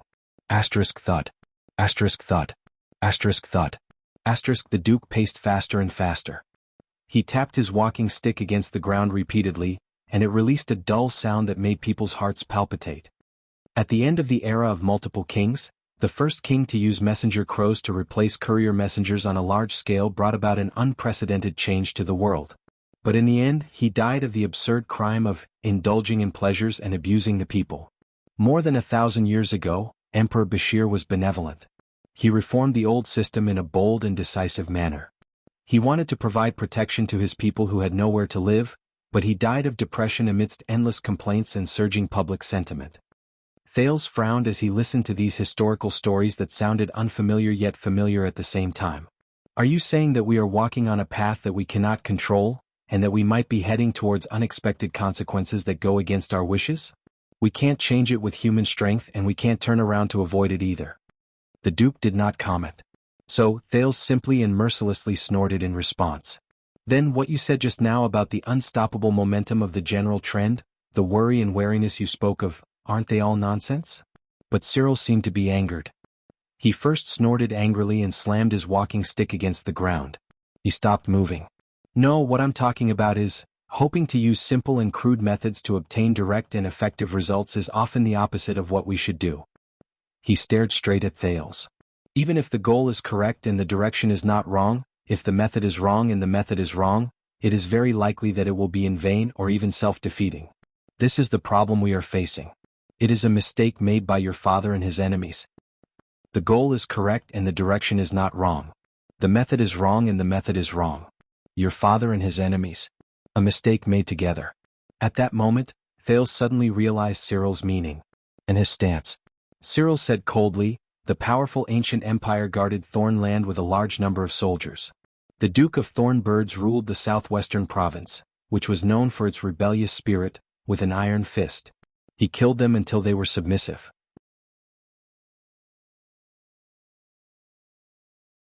It seemed to be a remarkable and effective political achievement, and the emperor was quite impressed. But the duke's tone changed and it became sinister and strange. However, when the moment of the empire's decline arrived, the people who raised the flag and rebelled were the strongest. In the end, they hung the heads of the provincial governor and the entire family of the Duke of Thornbirds on the flagpole, destroyed the army of the empire, and shattered the empire's territory. It was none other than these children of Thornbirds. As his mind became more and more agitated, Thales took a deep breath and leaned back against the wall. If I remember correctly, the Fakenhas who uses the four-eyed skull as their emblem, your clan's saying is power arises from violence? He said softly and waited for the Duke's response. Power arises from violence. The Duke of Western Desert froze for a moment. He was silent for a long time until a gust of cold wind blew. Yes, the Duke said faintly. There was a rare complicated look in his eyes. But the people outside only know this saying. This is the worst saying. Cyril, whose face was so haggard that he did not look like a human, stared at Thales. Power arises from violence. The worst saying. So? Thales asked tentatively.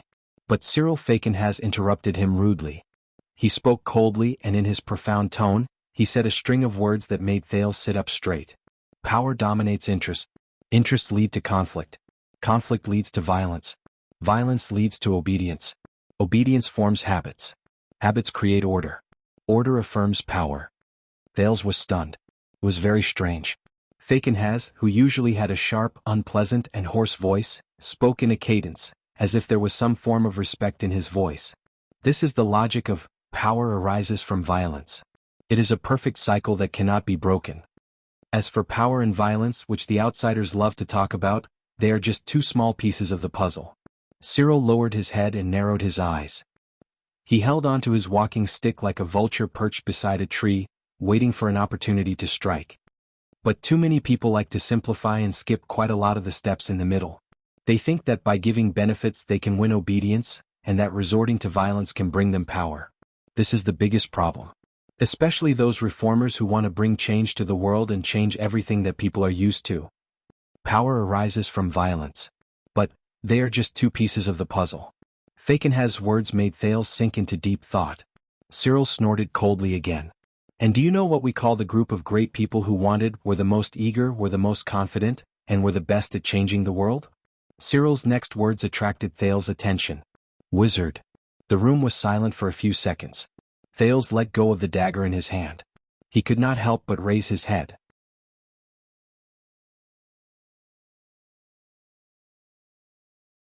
He tried to hide his surprise and met the Duke's gaze with a solemn expression, which also seemed to be burdened. And do you know what they brought to the world in the end? Cyril did not continue speaking. Just like that, the two of them faced each other quietly in the ominous room at the top of the tower. One of them had a terrifying gaze and the other was very puzzled. But Thales quickly shook off the untimely question. Cyril, you are not here to help your vassals and speak up for them. Thales quickly returned to the current context. But you are also not here to stand on the king's side and show your sincerity to the kingdom's bloodline. Thales said straightforwardly, am I right? He used a definite sentence. The two of them were silent for a while again. Finally, a smile appeared on Fakenhaz's face. It was not the fake smile that he habitually wore, but a cunning smile that was a little light, even though it was a little horrifying on his face. I told you, don't treat me as a stubborn and old-fashioned antique. The Duke exhaled a long breath, as if he wanted to make a brief conclusion to this conversation. Fakenhaz is not a conservative who does not understand the current situation. If the tide is like this and the general trend is like this, then I will not be stingy in making changes, and I will accept my fate without complaint or regret. I also believe that both order and habits can be changed. Under Thales' careful and serious gaze, Cyril's gaze moved. But this kind of change must be done step by step, bit by bit, drop by drop, and when the conditions are right, success will follow naturally, and it is only logical. And not like this. Cyril raised his cane and pointed outside the window. There is a change in the north and the prince has returned. The Duke said coldly, therefore one party took advantage of the situation and threatened the king with the life of the heir of the kingdom, forcing him to hand over the control of the western front lines. The other party simply feigned civility, and then used underhanded means to destroy the suzerains of the western desert's army, supplies, and stations. They beat them up and exterminated them. Thales listened to these two sentences that seemed to be said in a casual manner but were actually very shocking. His expression slowly changed. Didn't you notice? Compared to the petty actions of forcing the king to abdicate, framing, and creating momentum 6 years ago, the actions of both your father and the suzerains now are much more intense. And the irony is, do they really think that through this so-called victory? At that moment, Fakenhaz was very serious. Can they get rid of their opponent's ambitions and hostility? Cyril waved his hand resolutely, and he looked rather imposing. No. This was one of the rare moments where Thales felt that as a duke, Cyril did not lose to the heroic and grand archdukes in Northland.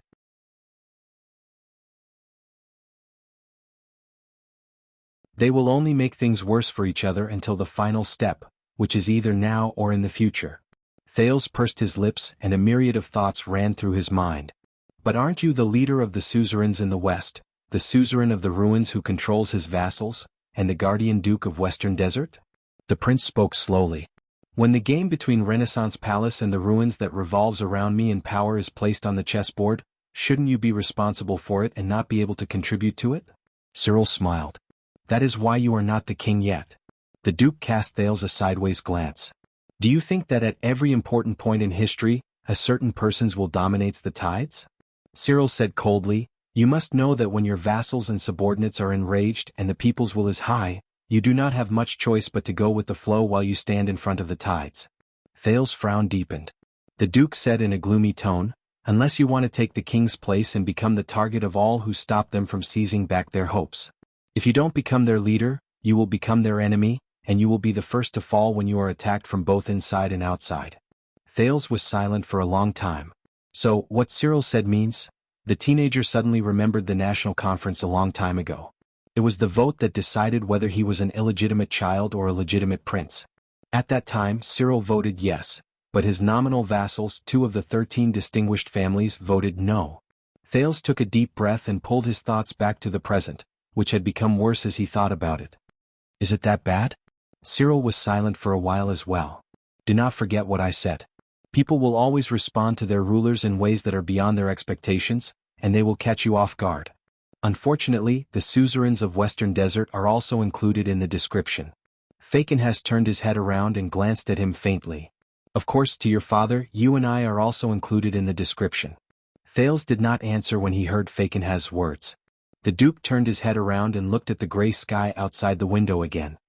There will be consequences when you draw the commoners to your side to fight against the nobles and do whatever it takes to restrain your power.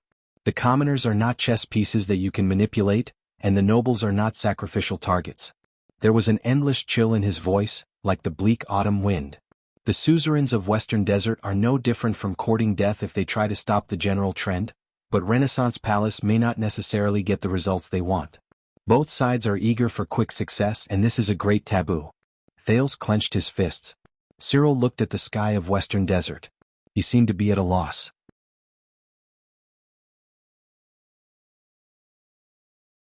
He sighed softly with emotion. More than 100 years ago, the virtuous king's chessboard was silent, gentle, and stable. But today the chessboard your father and them are playing on? The Duke of Western Desert paused for a few seconds. No, this will not end well. The bloody year will not be the end of the story. The confusion in his eyes disappeared, and he returned to reality. He became sharp and vigilant. Unless His Majesty can slaughter all the living beings on this land and wipe out all disharmony from the roots. I don't know. Perhaps one day in the future, when Constellation can make it so that everyone has a mystic gun, they can send messages instantly, and the ruler on the throne only needs to nod his head to easily destroy the world, he might succeed. Another gust of cold wind blew into the tower, and it brought with it a whistling sound. But both of them did not seem to notice it. This time, Thales was silent for a long time. Very long. No. After a long while, Thales spoke with a dry and hoarse voice. You're right. Believe me, even if that day really comes, he will not succeed. Happy or not, vote or not. I've been typing words for the whole day, and I'm almost as tired as a swordless dog. End of this chapter. That you're tuning in to the Han Lee's Wuxia Adventures YouTube channel. We're so grateful for your support, and don't forget to subscribe to join us on this incredible journey through captivating stories. Your generosity through donations truly makes a world of difference, as it's the primary source of revenue that allows me to expand and enhance this channel for you. Thank you from the bottom of my heart for being a part of this adventure.